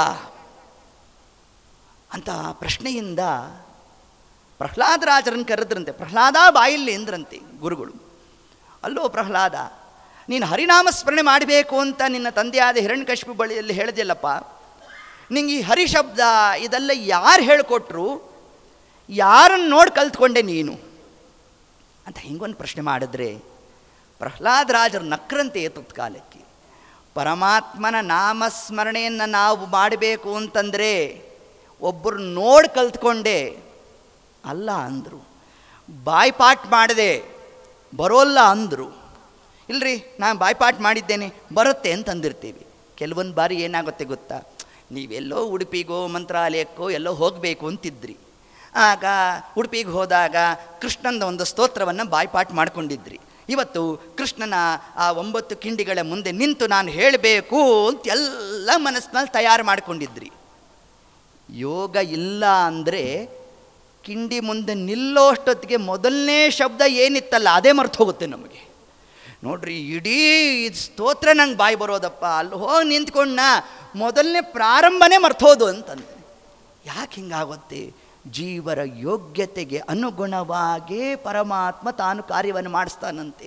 ಹಾಗಾದರೆ ನಾವು ದೇವರ ನಾಮಸ್ಮರಣೆಯನ್ನು ಮಾಡಬೇಕು ಅಂತಂದರೆ ಹೇಳಿದ್ರೆ ಬರೋಲ್ಲ, ಕೇಳಿದ್ರೆ ಬರೋಲ್ಲ, ನೋಡಿದ್ರೆ ಬರೋಲ್ಲ, ಬಾಯ್ಪಾಠ ಮಾಡಿದ್ರೆ ಬರೋಲ್ಲ. ಮತ್ತು ಹೆಂಗೆ ಬರುತ್ತದು? ಅದನ್ನು ಪ್ರಹ್ಲಾದರಾಜರು ತಾವು ತಿಳಿಸಿದ್ರು. ಮಹೀಯಸಾಂ ಯತ್ಪಾದರಜೋಭಿಷೇಕಂ. ಪ್ರಹ್ಲಾದರಾಜರಂದ್ರಂತೆ ಹರಿನಾಮಸ್ಮರಣೆ ನಮ್ಮ ಬಾಯಲ್ಲಿ ಬರಬೇಕು ಅಂತಂದರೆ ಯಾವ ಜನ್ಮದಲ್ಲಿ ದೊಡ್ಡವರ ಪಾದದ ಧೂಳಿನ ಕಣವನ್ನು ನಾವು ಶಿರಸ ಧಾರಣೆ ಮಾಡಿದ್ನೋ ಅದರ ಫಲ ಇವತ್ತು ನನ್ನಲ್ಲಿ ಹರಿನಾಮಸ್ಮರಣೆ ಬರ್ತಾ ಇದೆ ಅಂತ ತಾವು ತಿಳಿಸಿದ್ರಂತೆ. ಅಂದರೆ ಇದರ ಆಂತರ್ಯ, ದೇವರ ನಾಮಸ್ಮರಣೆ ನಮ್ಮಲ್ಲಿ ಬರಬೇಕು ಅಂತಂದರೆ ದೊಡ್ಡವರು, ಗುರುಗಳು, ಸೋತ್ತಮರು ಅಂತ ಯಾರಿದ್ದಾರೋ ಅವರ ಪಾದಾಕ್ರಾಂತರಾಗಬೇಕು, ಅವರ ಪಾದವನ್ನು ಹಿಡಿಬೇಕು. ಅವರ ಪಾದದ ಧೂಳು ಶಿರಸ ನಾವು ಧಾರಣೆ ಮಾಡಬೇಕಂತೆ. ನೋಡಿ, ಶ್ರೀಮದ್ವಿಷ್ಣುಘ್ರಿನಿಷ್ಠ ಅತಿಗುಣ ಗುರುತಮ ಶ್ರೀಮದಾನಂದತೀರ್ಥ ತ್ರೈಲೋಕ್ಯಾಚಾರ್ಯಪಾದೋಜ್ವಲ ಜಲ ಜಲಸತ್ ಪಾಂಸವೋಸ್ಮಾನ್ ಪುನಂತೂ. ಇದನ್ನೇ ತಿಳಿಸ್ತಾರೆ. ವಾಯುದೇವರ, ಹನುಮಂತ ದೇವರ ಪಾದದ ಧೂಳಿನ ಕಣವನ್ನು ಯಾರು ಶಿರಸ ಧಾರಣೆ ಮಾಡ್ತಾರೋ ಅಂಥವರಿಗೆ ಮಾತ್ರ ಪರಮಾತ್ಮ ತಾನು ಅನುಗ್ರಹವನ್ನು ಮಾಡ್ತಾನೆ ಅನ್ನುವ ಒಂದು ಅಂಶವನ್ನೇ ನಮಗೆಲ್ಲ ತಿಳಿಸ್ತಾ ಸರಿ ಪ್ರಹ್ಲಾದರಾಜರು ಇಷ್ಟೆಲ್ಲ ಹೇಳಿದ್ರು. ಅನೇಕ ದಿವಸಗಳು ಕಳೆದಿದೆ. ಕಳೆದಾಗ ಪುನಃ ಹಿರಣ್ಯಕಶಿಪು ತಾನು ಕರೆಸ್ಕೊಂಡಂತೆ. ಕರೆಸ್ಕೊಂಡ ಪ್ರಹ್ಲಾದಾನ್ನುಚತಾಂ ತಾತ ಕಿಂಚಿದ್ ಉತ್ತಮಂ ಭ್ರೂಯಾತ್. ಎಲ್ಲಪ್ಪ ಒಂದೆರಡು ಒಳ್ಳೆ ವಿಷಯವನ್ನು ಹೇಳು ಅಂತಂದರು. ಆ ಪ್ರಹ್ಲಾದರಾಜರಂದರು, ಪುನಃ ಇದೇ ಕ್ರಮದಲ್ಲಿ ಹೇಳಿದೆಯಲ್ಲ, ಹೇಳ್ತೇನೆ ಕೇಳು ಅಂತಂದರು. ಶ್ರವಣಂ ಕೀರ್ತನಂ ಅಂತಂದರು. ಇನ್ನು ಗಲ್ಲವನ್ನು ಸೌರ್ತಲೇ ಇದ್ದ. ಆ ಪ್ರಹ್ಲಾದರಾಜರು ಅಂದ್ಕೊಂಡ್ರು, ಶ್ರವಣಂ ಅಂದರೆ ನಿನ್ನ ಬಗ್ಗೆ ಅಲ್ಲ, ಕೀರ್ತನಂ ಅಂದರೆ ನಿನ್ನ ಬಗ್ಗೆ ಅಲ್ಲ. ಅದಕ್ಕೆ ಮಧ್ಯಕ್ಕೆ ಏನಂತ ಶಬ್ದ ಹಾಕ್ಬಿಟ್ರು, ವಿಷ್ಣೋಹೋ, ವಿಷ್ಣುವಿನ ಬಗ್ಗೆ ಶ್ರವಣ, ವಿಷ್ಣುವಿನ ಬಗ್ಗೆ ಕೀರ್ತನ, ವಿಷ್ಣೋಹೋ ಸ್ಮರಣಂ ಪಾದಸೇವನಂ ಅರ್ಚನಂ ವಂದನಂ ದಾಸ್ಯಂ ಸಖ್ಯಂ ಆತ್ಮನಿವೇದನಂ. ಹೀಗೆ ಶ್ರವಣ ಮನನಾದಿ ನವವಿಧ ಭಕ್ತಿಯನ್ನು ನಾವು ಪರಮಾತ್ಮನಲ್ಲಿ ಮಾಡಬೇಕು ಅಂತ ಪ್ರಹ್ಲಾದರಾಜರು ಯಾವಾಗ ಮಾತನಾಡಿಬಿಟ್ರೋ ಹಿರಣ್ಯಕಶಿಪು ಅತ್ಯಂತ ಕ್ರುದ್ಧನಾಗೋದ. ಏತತ್ಕಾಲಕ್ಕೆ ಪ್ರಹ್ಲಾದರಾಜರನ್ನು ಏನು ತೊಡೆ ಮೇಲೆ ಸಿಂಹಾಸನದಲ್ಲಿ ತಾನು ಕೂಡಿಸ್ಕೊಂಡಿದ್ದ. ಮರುಕ್ಷಣಕ್ಕೆ ಸುತ್ತ ಜನರ ಕರೆಸಿ ಬೇಗದಿ ಅಸುರ ತನ್ನ ಸುತನನ್ನು ಕೊಲಿಸಬೇಕು ಎಂದಾಗ ಏತತ್ಕಾಲಕ್ಕೆ ಏನು ಮಾಡ್ದ, ಆ ಸಿಂಹಾಸನದಿಂದ ತಾನು ಕೆಳಗಡೆಗೆ ಝಾಡಿಸ್ಬಿಟ್ನಂತೆ ಒಂದಾವರ್ತಿ.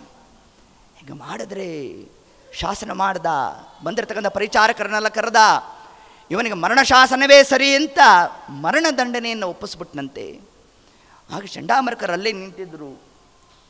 ಸ್ವಾಮಿ, ನಮಗೆ ಸ್ವಲ್ಪ ಕಾಲಾವಕಾಶ ಕೊಡ್ರಿ ನಿಮ್ಮ ಹುಡುಗನಿಗೆ, ನಾವೇನೋ ಸ್ವಲ್ಪ ತಿದ್ದುತ್ತೇವೆ, ಇನ್ನು ಪೂರಾ ಅವನಿಗೆ ಪಾಠನೇ ಮಾಡಿಲ್ಲ, ಯಾಕಿಷ್ಟು ಆತರ ಮಾಡ್ತಾ ಇದ್ದೀರಿ? ಚಿಕ್ಕ ಹುಡುಗ ಇದ್ದಾನೆ, ಸಣ್ಣವ, ನಾವು ತಿದ್ದುತ್ತೇವೆ ಅಂತ ಎಲ್ಲ ತಾವು ಹೇಳಿದ್ದಾರೆ, ಆಯ್ತು ಕರ್ಕೊಂಡು ಹೋಗ್ರಿ ಅಂತಂದ. ಆಗ ಚಂಡಾಮರ್ಕರು, ನಾಳೆಯಿಂದ ಇವನಿಗೆ ಹಿಂಗೆಲ್ಲ ಮಾಡಿದ್ರೆ ಆಗೋಲ್ಲ, ಯಾವ ದೇವತೆಗಳು ಯಾವ ಕಾಲಕ್ಕೆ ಬರ್ತಾ ಇದ್ದಾರೋ, ರಾತ್ರಿ ಕಾಲಕ್ಕೆ ಬರ್ತಾರೋ, ಬೆಳಗಿನ ಜಾವ ಬರ್ತಾರೋ, ಅದಕ್ಕೆ ನಾವಿಬ್ಬರು ಏನು ಮಾಡೋಣ, 24/7 ಕೆಲಸ ಮಾಡೋಣ ಅಂತ ಅನ್ಕೊಂಬಿಟ್ರು. ನಾಳೆ ಬೆಳಗ್ಗೆಯಿಂದ ನೋಡು 12 ಅವರ್ಸ್ ನೀನು, 12 ಅವರ್ಸ್ ನಾನು. ನೋಡಿ ಹಿಂಗೆ ಶುರು ಆಗಿದ್ದು ಎಲ್ಲಿಂದ, ಅಲ್ಲಿಂದ ಪ್ರಾರಂಭ ಆದದ್ದು ಸಾಫ್ಟ್ವೇರ್ ಕಂಪ್ನಿ ತನಕ ಬಂದಿಲ್ತು ನೋಡ್ರಿ ನಮ್ಮಲ್ಲಿ. ಅದರಲ್ಲೂ ಕೂಡ ಏನು 24/7 ಬಂದದ್ದು ಎಲ್ಲಿಂದ, ಅಲ್ಲಿಂದಲೇ ಅಂತ ನೋಡ್ರಿ ನಮ್ಗೆ ಬಂದದ್ದು. ಇಷ್ಟೆಲ್ಲ ಆಯಿತು. ನಾಳೆಯಿಂದ 12 ತಾಸು ಅಂತಲ್ಲಿ ಇಷ್ಟೆಲ್ಲ ತಾವು ಲೆಕ್ಕ ಮಾಡಿದ್ದಾರೆ. ಚಂಡಾಮರ್ಕರು ತಾವು ಹೊರಟರು, ಪ್ರಹ್ಲಾದರಾಜರು ತಂಪಾಡು ತಾವು ಕೂತಾಗ ದೈತ್ಯಪಾಲಕರೆಲ್ಲ ಪ್ರಹ್ಲಾದರಾಜರನ್ನು ಆಟ ಆಡ್ಲಿಕ್ಕೆ ಕರೆದ್ರಂತೆ. ಪ್ರಹ್ಲಾದ ಬಾ ಆಡೋಣ ಅಂತಂದರು. ಅಂದರೆ ಪ್ರಹ್ಲಾದರಾಜರಂದ್ರಂತೆ, ನೋಡ್ರಿ ನಾವು ಆಟದಲ್ಲೇ 84 ಲಕ್ಷ ಯೋನಿಗಳನ್ನು ಕಳೆದುಬಿಟ್ಟಿದ್ದೇವಪ್ಪ. ಪುನಃ ಇಂಥ ಮನುಷ್ಯ ಜನ್ಮ ಬಂದಾಗಲೂ ಕೂಡ ನಾವು ಇದೇ ಆಟದಲ್ಲೇ ಏನೋ ನಾವು ವಿನೋದಕ್ಕೆ ಜೀವನವನ್ನು ವ್ಯಯ ಮಾಡಿದ್ರೆ ಪುನಃ ಮುಂದೆ ಇಂಥದ್ದೇ ಮನುಷ್ಯ ಜನ್ಮ ಬರುತ್ತೆ ಅಂತಿಲ್ಲ. ಆದ್ದರಿಂದ ಏತತ್ಕಾಲಕ್ಕೆ ನಾವು ದೇವರ ಧ್ಯಾನವನ್ನು ಮಾಡಬೇಕು ಅಂತ ತಾನು ಉಪದೇಶವನ್ನು ಮಾಡದ.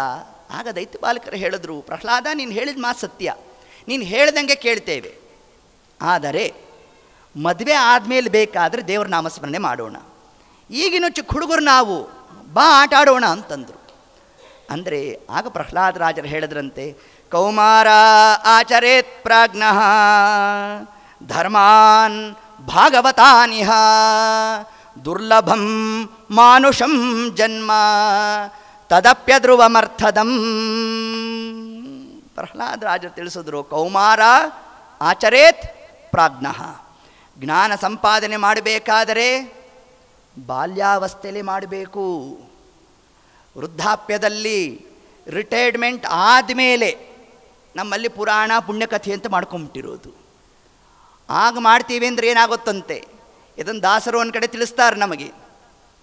ಸಂಜೆಯ ಕವಳಕ್ಕೆ 1000 ಆಪತ್ತು, ಅಂಜಿ ಓಡುವುದೆಂದು ಕೇಳಿಲ್ಲವೇನವ್ವ, ಕವಳ ತಾಯಿ ಕವಳ ಅಮ್ಮ, ಪಾಪಿ ಪರದೇಶೀಯ ಮರಿಬೇಡಿರವ್ವ, ಕವಳ ತಾಯಿ ಕವಳ ಅಮ್ಮ. ಏನು ಕವಳ ಅಂದರೆ ನಮ್ಮಲ್ಲೆಲ್ಲ ಬರ್ತಿದ್ರಲ್ಲ ಕವಳ, ಅದಲ್ಲ, ಸಂಸ್ಕೃತದ ಕವಳ ಅದು. ಕ ಅಂದರೆ ಜ್ಞಾನ ಅಂತ ಅರ್ಥ, ಕ ಅಂದರೆ ಸುಖ, ವಾ ಅಂದರೆ ವಾತಿ ಜಾನಾತಿ ಸರ್ವಜ್ಞ, ವಾ ಅಂದರೆ ಜ್ಞಾನ, ಕ ಅಂದರೆ ಸುಖ, ಳ ಅಂದರೆ ಲಾಧಾನೆ, ಜ್ಞಾನ ಸುಖವನ್ನು ಕೊಡೋಳು ಯಾರು? ಲಕ್ಷ್ಮೀದೇವಿ ಅಂತೆ. ಆ ಲಕ್ಷ್ಮೀದೇವಿಯಲ್ಲಿ ಪ್ರಾರ್ಥನೆ ಮಾಡ್ತಾ ಸಂಜೆಯ ಕವಳಕ್ಕೆ 1000 ಆಪತ್ತು ಅಂತಂದರು. ಯಾವುದು ಸಂಜೆ ಕವಳ? ರಾತ್ರಿ ಊಟ ಅದಲ್ಲ.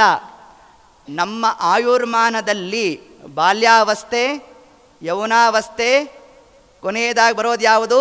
ವೃದ್ಧಾಪ್ಯ. ಬೆಳಗ್ಗೆ, ಮಧ್ಯಾಹ್ನ, ಸಾಯಂಕಾಲ. ಸಂಜೆಯ ಕವಳ ಅಂದ್ರೇನು? ವೃದ್ಧಾಪ್ಯದಲ್ಲಿ ಜ್ಞಾನ ಸಂಪಾದನೆ ಮಾಡ್ತೀನಿ ಅಂತಂದರೆ ಕೇಳಿದ್ದು ತಲೆಯಲ್ಲಿ ಉಳಿಯೋಲ್ಲ, ಕೆಲವೊಂದು ಬಾರಿ ಕೇಳಿಸೋದೇ ಇಲ್ಲ, ಹೆಚ್ಚು ಕಾಲ ಕೂತ್ಕೊಳ್ಳೋಕ್ಕಾಗೋಲ್ಲ. ನೋಡಿ ಹಿಂಗೆಲ್ಲ ಆಗೋಗುತ್ತಂತೆ. 1000 ಆಪತ್ತು ಈ ಗುರು ಶಿಷ್ಯರ ವಾದದಲ್ಲೇ ಬಂತಂತೆ. ಒಂದಾವರ್ತಿ ಗುರುಗಳೆಲ್ಲ ಪಾಠ ಮಾಡಿದ್ರು. ಪಾಠ ಎಲ್ಲ ಮಾಡಿದ್ರು. ಮಾನ್ಯ ದಿವಸ ಶಿಷ್ಯರು ಬಂದಾಗ ಗುರುಗಳು ಕೇಳಿದ್ರಂತೆ, ನಿನ್ನೆ ಪಾಠ ಎಲ್ಲಿಗೆ ನಿಲ್ಲಿಸಿದ್ದೆ ಅಂತ ಕೇಳಿದ್ರಂತೆ. ಆಗ ಒಬ್ಬ ಶಿಷ್ಯ ಎದ್ದು ನಿಂತ್ಕೊಂಡು ಹೇಳಿದ್ನಂತೆ, ಕೃಷ್ಣಾರ್ಪಣ ಮಸ್ತು ಅನ್ನೋ ಕಡೆಗೆ ನಿಲ್ಲಿಸಿದ್ರಿ ಅನ್ನಂತೆ. ಗುರುಗಳಿಗೆ ಆನಂದ ಆಯ್ತಂತೆ. ಕೃಷ್ಣಾರ್ಪಣ ಮಸ್ತು ಆದರೂ ನಿನ್ನ ಕಿವಿಗೆ ಬಿತ್ತಲ್ಲಪ್ಪ, ನಾನು ಉದ್ಧಾರ ಆದೆ ಅಂದ್ರಂತೆ ಗುರುಗಳು. ನೋಡಿ ನಮ್ಮ ಕತೆ ಹಿಂಗಾಗೋಗುತ್ತೆ ಮತ್ತೆ, ಹೌದೋ ಇಲ್ವೋ? ಅದರಂತೆ ಅದಕ್ಕೆ ಕಾಶಿಲೆಲ್ಲ ಪಾಠಕ್ಕೆ ಹೋಗಬೇಕಾದ್ರೆ ಪರೀಕ್ಷೆ ಮಾಡ್ತಾರೆ. ಏಕಸಂಧಿಗ್ರಾಹಿಗಳಾದರೆ ಮಾತ್ರ ಪಾಠ ಅಲ್ಲಿ. ಏಕಬುದ್ಧಿ, ದ್ವಿಬುದ್ಧಿ, ತ್ರಿಬುದ್ಧಿ, ದಶಬುದ್ಧಿ ಅಂತ 10 ಬಾರಿ ಪಾಠ ಮಾಡಿದ್ರು ತಲೆಗೆ ಹೊತ್ತಲ್ಲ ಒಬ್ಬರಿಗೆ. ಈ ಬುದ್ಧಿಲೇ ಎಷ್ಟು ಕ್ರಮ ಇದೆಯಂತೆ? ಕಂಬಳ ಬುದ್ಧಿ, ಘೃತ ಬುದ್ಧಿ, ತೈಲ ಬುದ್ಧಿ ಅಂತ. ಕಂಬಳ ಬುದ್ಧಿ ಅಂದರೆ ಏನು ಗೊತ್ತಾ? ಈ ಗೋಣಿಚೆಲ್ಲ ಹೊಲಿಬೇಕಾದ್ರೆ ದಬಳ ತೊಗೊತೀರಿ ನೋಡ್ರಿ, ತಗೊಂಡಿಂಗೆ ಹೊಲಿದ್ರಿ, ಹೊಲಿದಾಗ ರಂಧ್ರ ಆಯಿತು. ಈ ಕಡೆಗೆ ದಬಳ ಹೊರಗಡೆ ಬಂದರೆ ರಂಧ್ರ ಮುಚ್ಕೊಂಡ್ಬಿಡ್ತು. ಗುರುಗಳು ಹೇಳಿದಾಗ ತಲೆಗೆ ಬಂತು, ಗುರುಗಳು ಹೊರಟರು, ಅವ್ರ ಹಿಂದೆನೇ ವಿಷಯ ಹೊರಟುಬಿಡ್ತು. ಮಾನೇ ದಿವಸ ಹೊಸದಾಗಿರುತ್ತೆ ನಮಗೆಲ್ಲ ಪಾಠ ಕೇಳಬೇಕಾದ್ರೆ, ಇದನ್ನು ಹೇಳಿದ್ರಾ ನಿನ್ನೆ ಅಂತ ಹಿಂಗೆ ಅನ್ಸತ್ತಂತೆ. ಇದು ಕಂಬಳ ಬುದ್ಧಿ ಅಂತ. ಇನ್ನೊಂದು ಘೃತ ಬುದ್ಧಿ ಅಂತ. ನೀರಿಗೆ ಸ್ವಲ್ಪ ತುಪ್ಪವನ್ನು ಹಾಕಿ, ಆ ತುಪ್ಪ ಏನಾಗುತ್ತೆ, ಒತ್ತಟ್ಟಿಗೆ ಒಂದು ಕಡೆ ಕೂತಿರುತ್ತೆ. ಇದು ಆವ್ರೇಜ್ ಸ್ಟೂಡೆಂಟ್ಸ್ ಅಂತೆ. ಹಿಂದಿನ ದಿವಸ ಸ್ಕೂಲಲ್ಲಿ 2+2 = 4 ಅಂತ ಹೇಳ್ಕೊಟ್ಟಿದ್ರು. ಮಾನೇ ದಿವಸ ಮೇಡಮ್ ಬಂದರು, 2+2 ಎಷ್ಟೋ ಅಂದರು, 4 ಅಂದ. 3+1 ಎಷ್ಟೋ ಅಂದ, ಹೇಳ್ಕೊಟ್ಟಿಲ್ಲ ನೀವು ಅಂತಂದ. ನೋಡಿ, ಇದು ಘೃತ ಬುದ್ಧಿ. ನೀವು ಎಷ್ಟು ಹೇಳ್ತಿರೋ ಅಷ್ಟು ಮಾತ್ರ ನಂದು, ಆದರೆ ಮುಂದಿದ್ದಲ್ಲ ನಾ ಮಾಡೋಲ್ಲ. ಇದು ಆವ್ರೇಜ್ ಸ್ಟೂಡೆಂಟ್ ಅಂತೆ. ಅದು ಉತ್ತಮ ಕ್ರಮ ಯಾವುದು? ತೈಲ ಬುದ್ಧಿ. ನೀರಿಗೆ ಸ್ವಲ್ಪ ತೈಲವನ್ನು ಹಾಕಿದ್ದೆಷ್ಟು? ಇಷ್ಟೇ, ಇಡೀ ನೀರೆಲ್ಲ ಪಸರಿಸ್ಬಿಡ್ತಂತೆ. ಹೌದಾ? ಗುರುಗಳು ಹೇಳ್ಕೊಡೋದು ಎಷ್ಟು? ಇಷ್ಟೇ ಹೇಳ್ಕೊಡೋದಂತೆ ಗುರುಗಳು. ಅದನ್ನು ಶಿಷ್ಯನಾದವನು ಏನು ಮಾಡಬೇಕು? ಓಂ ಓಂ ಅಥಾಥೋ ಬ್ರಹ್ಮ ಜಿಜ್ಞಾಸ ಓಂ. ತಾನು ಮಥನ ಮಾಡಬೇಕಂತೆ. ಮಥನ ಮಾಡಿ ಆ ವಿಷಯವನ್ನು ತಾನು ವಿಸ್ತಾರ ಮಾಡಬೇಕು. ಇದು ನಿಜವಾದ ಶಿಷ್ಯರ ಕ್ರಮ. ನೋಡಿ, ಇದನ್ನು ತಿಳಿಸಿದ್ದಾರೆ. ಇಷ್ಟೆಲ್ಲ ಮಾಡಬೇಕಾದರೆ ಯಾವ ಅವಸ್ಥೆ ಇರಬೇಕು? ಕೌಮಾರ ಆಚರೇತ್ ಪ್ರಾಜ್ಞಃ, ಬಾಲ್ಯಾವಸ್ಥೆಯಲ್ಲೇ ಜ್ಞಾನ ಸಂಪಾದನೆ ಮಾಡಬೇಕು ನಾವು. ಅದನ್ನು ಬಿಟ್ಟು ನಾವು ನಮ್ಮಲ್ಲಿ ಹಂಗಲ್ಲ ಕ್ರಮ. ಒಬ್ಬ ಹುಡುಗ ಏನಾದ್ರು ಉಪನ್ಯಾಸಕ್ಕೆ ಪಾಠ ಪ್ರವಚನಕ್ಕೆ ಅಂತ ಹೊರಟಿದ್ರೆ ಯಾರು ಕೇಳಿದ್ರು, ಎಲ್ಲಿಗೆ ಹೊರಟೆ? ಇದು ಪ್ರವಚನಕ್ಕೆ ಹೊರಟಿದ್ದೀನಿ. ಏನೋ ಈ ವಯಸ್ಸಿಗೆ ಪ್ರವಚನ ಪಾಠ ಪುರಾಣ ಪುಣ್ಯಕಥೆ ಅಂತಂದರೆ ಅವೆಲ್ಲ ವಯಸ್ಸಾದ ಮೇಲೆ. ಯಾಕೆ ಹೇಳಿದ್ದು ಯಾವುದಕ್ಕೆ ತಲೆಯಲ್ಲಿ ಉಳಿಯೋಲ್ಲ, ಮಾಡೋ ಒಂದು ತಲೆ ಬಿಸಿನೇ ಇರೋಲ್ಲ ನೋಡ್ರಿ. ಹಂಗಲ್ಲ, ಕೇಳಿದ ಮಾತ್ರ ಅಲ್ಲ, ಅದನ್ನು ಅನುಷ್ಠಾನಕ್ಕೆ ನಾವು ತರಬೇಕಾದ್ರೆ ಬಾಲ್ಯಾವಸ್ಥೆಯಿಂದಲೇ ಜ್ಞಾನ ಸಂಪಾದನೆ ಮಾಡಬೇಕು. ಅಂದರೆ ಇದರಿಂದ ನಮಗೇನು ತಿಳಿಸಿದ್ರು? ಮಕ್ಕಳನ್ನು ನಾವು ಬೆಳೆಸಬೇಕಾದರೆ ಚಿಕ್ಕ ವಯಸ್ಸಿನಿಂದಲೇ ದೇವಸ್ಥಾನ, ಮಠ, ಮಾನ್ಯ ಇಂಥ ಕಡೆಗೆ ನಾವು ಕರ್ಕೊಂಡು ಹೋಗಬೇಕು. ಮಕ್ಕಳನ್ನು ಕರ್ಕೊಂಡು ಹೋಗಬೇಕಾದ್ರೆ ಯಾವುದಿರಬೇಕು? ಡ್ರೆಸ್ ಕೋಡ್ ಬಹಳ ಮುಖ್ಯವಾಗಿರಬೇಕು. ಎಲ್ಲರೂ ಚಡ್ಡಿನೇ ಹಾಕೊಂಡ್ಬಿಡೋದೆ, ಹುಡುಗರು ಅದೇ, ಹೆಣ್ಮಕ್ಕಳು ಅದೇ. ಹಂಗಲ್ಲ ಅಲ್ಲ.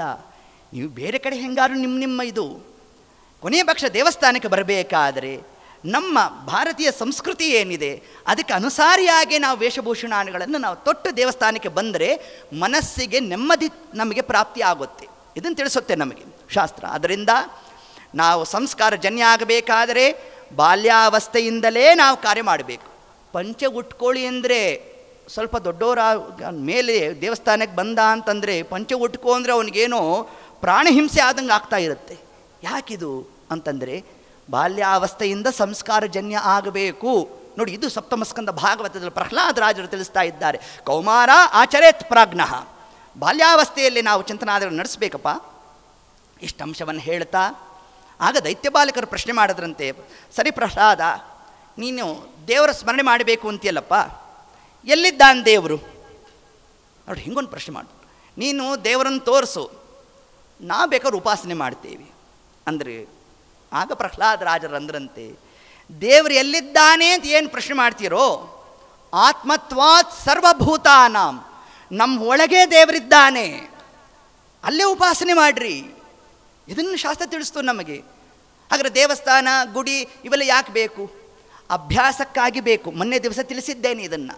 ಕೇವಲ ಅಭ್ಯಾಸಕ್ಕಾಗಿ ಮಾತ್ರ ದೇವಸ್ಥಾನ, ಗುಡಿಗಳು ಇವೆಲ್ಲ ಯಾಕೆ ಬೇಕು? ಮನೇಲಿ ಪ್ರತಿಮಾ ಪೂಜೆ ಇವೆಲ್ಲ ನಾವು ಯಾಕೆ ಮಾಡ್ತೇವೆ ಅಂತಂದರೆ, ನನ್ನ ಒಳಗೆ ಇರೋ ದೇವರು ಹೇಗಿದ್ದಾನೆ ಅನ್ನೋದು ಮಂದ ಬುದ್ಧಿ ಎಟ್ಕೋಲ್ಲ ನಮಗೆ. ಅದಕ್ಕಾಗಿ ದೇವಸ್ಥಾನಕ್ಕೆ ಬಂದಾಗ ಪ್ರತಿಮಾದಿಗಳ ದರ್ಶನ ಮಾಡಿದಾಗ ನಮ್ಮ ಮನಸ್ಸಿಗೆ ಅದು ಚೆನ್ನಾಗಿ ನಾಟಬೇಕಂತೆ. ನಾವು ಮೊನ್ನೆ ಹೇಳಿದ್ವಲ್ಲ, ದೇವರೇ ನಮಗೆ 2 ಕ್ಯಾಮ್ರಾ ಕೊಟ್ಟಿದ್ದಾನೆ. ಯಾವುದು? ನಮ್ಮ ಕಣ್ಣುಗಳೇ. ಇದರಿಂದ ಕ್ಲಿಕ್ಕಿಸೋದಲ್ಲ, ಕಣ್ಣಿನಿಂದಲೇ ನಾವು ಅದನ್ನು ಪರಮಾತ್ಮನನ್ನು ಸೆರೆ ಹಿಡಿಬೇಕು. ಅದನ್ನು ಸೇವ್ ಮಾಡೋದಕ್ಕೆ ಪರಮಾತ್ಮ ನಮಗೆ 2 ಡೇಟಾಬೇಸ್ ಕೊಟ್ಟಿದ್ದಾನೆ, ಒಂದು ಬುದ್ಧಿತತ್ವ, ಒಂದು ಮನಸ್ತತ್ವ. ಇದರಲ್ಲಿ ದೇವರನ್ನು ನಾವು ಚೆನ್ನಾಗಿ ಇಟ್ಕೊಂಡಿರಬೇಕಂತೆ. ಧ್ಯಾನಕ್ಕೆ ಕೂತಾಗ ಅದನ್ನು ನಾವು ಮನನ ಮಾಡಬೇಕು. ಇದು ಶಾಸ್ತ್ರ ತಿಳಿಸಿರ್ತಕ್ಕಂತಹ ಕ್ರಮ. ಅದರಂತೆ ಪ್ರಹ್ಲಾದರಾಜರು ತಿಳಿಸ್ತಾ ಇದ್ದಾರೆ, ದೇವರು ಎಲ್ಲಿದ್ದಾನೆ ಅಂತ ಏನು ಪ್ರಶ್ನೆ ಮಾಡ್ತಿದ್ದೀರಲ್ಲಪ್ಪ? ಆತ್ಮತ್ವಾತ್ ಸರ್ವಭೂತಾನಾಂ, ನಮ್ಮೊಳಗೆ ದೇವರಿದ್ದಾನೋ? ಎಲ್ಲಿ ತೋರಿಸು. ದೈತ್ಯ ಬಾಲಕರು ಬಿಡ್ತಾರಾ ಅಂದರೆ ಆಗ ಪ್ರಹ್ಲಾದರಾಜರು ತಾವು ಹೇಳಿದ್ರು, ಪರಿಮಳವು ಸುಮನದೊಳಗೆ ಅನಲನು ಅರಣಿಯೊಳಗಿಪ್ಪಂತೆ ದಾಮೋದರನು ಬ್ರಹ್ಮಾದಿಗಳ ಮನದಲ್ಲಿ ತೋರದಲೇ ಅಂತ ತಿಳಿಸ್ಬಿಟ್ರು. ಎಂತಹ ದೃಷ್ಟಾಂತ ಕೊಟ್ಟರು ಪ್ರಹ್ಲಾದರಾಜರು ಅಂತಂದರೆ, ಪರಿಮಳವು ಸುಮನಸದೊಳಗೆ ಅನಲನು ಅಂತಂದರು. ಅಂದರೆ ಏನರ್ಥ? ಗಂಧದ ಚಕ್ಕೆ ಇದೆ, ಸಾಣೆ ಕಲ್ಲಿದೆ, ಪರಿಮಳ ಬಂತ ನಿಮಗೆ? ಬರಲಿಲ್ಲ. ಯಾವಾಗ ಬರುತ್ತೆ ಪರಿಮಳ? ಅದನ್ನು ಮಥನ ತೆಯ್ದಾಗ ಪರಿಮಳ ಬಂತು.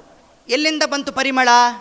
ಹೊಸದಾಗಿ ಎಲ್ಲೋ ಹಾರ್ಕೊಂಬಂದದ್ದಲ್ಲ, ಆ ಕಾಷ್ಟದಲ್ಲೇ ಇತ್ತು, ಅಂದರೆ ಗಂಧದ ಚಕ್ಕೆಯಲ್ಲೇ ಇತ್ತು. ಅದನ್ನು ನೀವು ಮಥನ ಮಾಡಿದಾಗ ಪರಿಮಳ ಹೊರಗಡೆಗೆ ಬಂತು. ಹೇಗೋ ನಮ್ಮೊಳಗೆ ದೇವರಿದ್ದಾನೆ, ಆ ದೇವರನ್ನು ನಾವು ಕಾಣಬೇಕಾದರೆ ಇಲ್ಲಿ ಹೇಗೆ ನಾವು ಮಥನವನ್ನು ಮಾಡಿದ್ವೋ ಅದರಂತೆ ದೇವರ ಕಥಾಶ್ರವಣವನ್ನು ನಾವು ನಿರಂತರವಾಗಿ ಮಾಡ್ತಾ ಇದ್ದರೆ ನಮ್ಮ ಒಳಗೆ ಇರತಕ್ಕಂತಹ ದೇವರು ನಮಗೆ ತೋರ್ತಾನೆ ಅಂತ ಪ್ರಹ್ಲಾದರಾಜರು ಇದಕ್ಕೆ ಉತ್ತರವನ್ನು ಕೊಟ್ಟರು. ಇನ್ನೊಂದು ದೃಷ್ಟಾಂತವನ್ನು ಕೊಟ್ಟರು ನಮಗೆ. ಯಾವುದದು?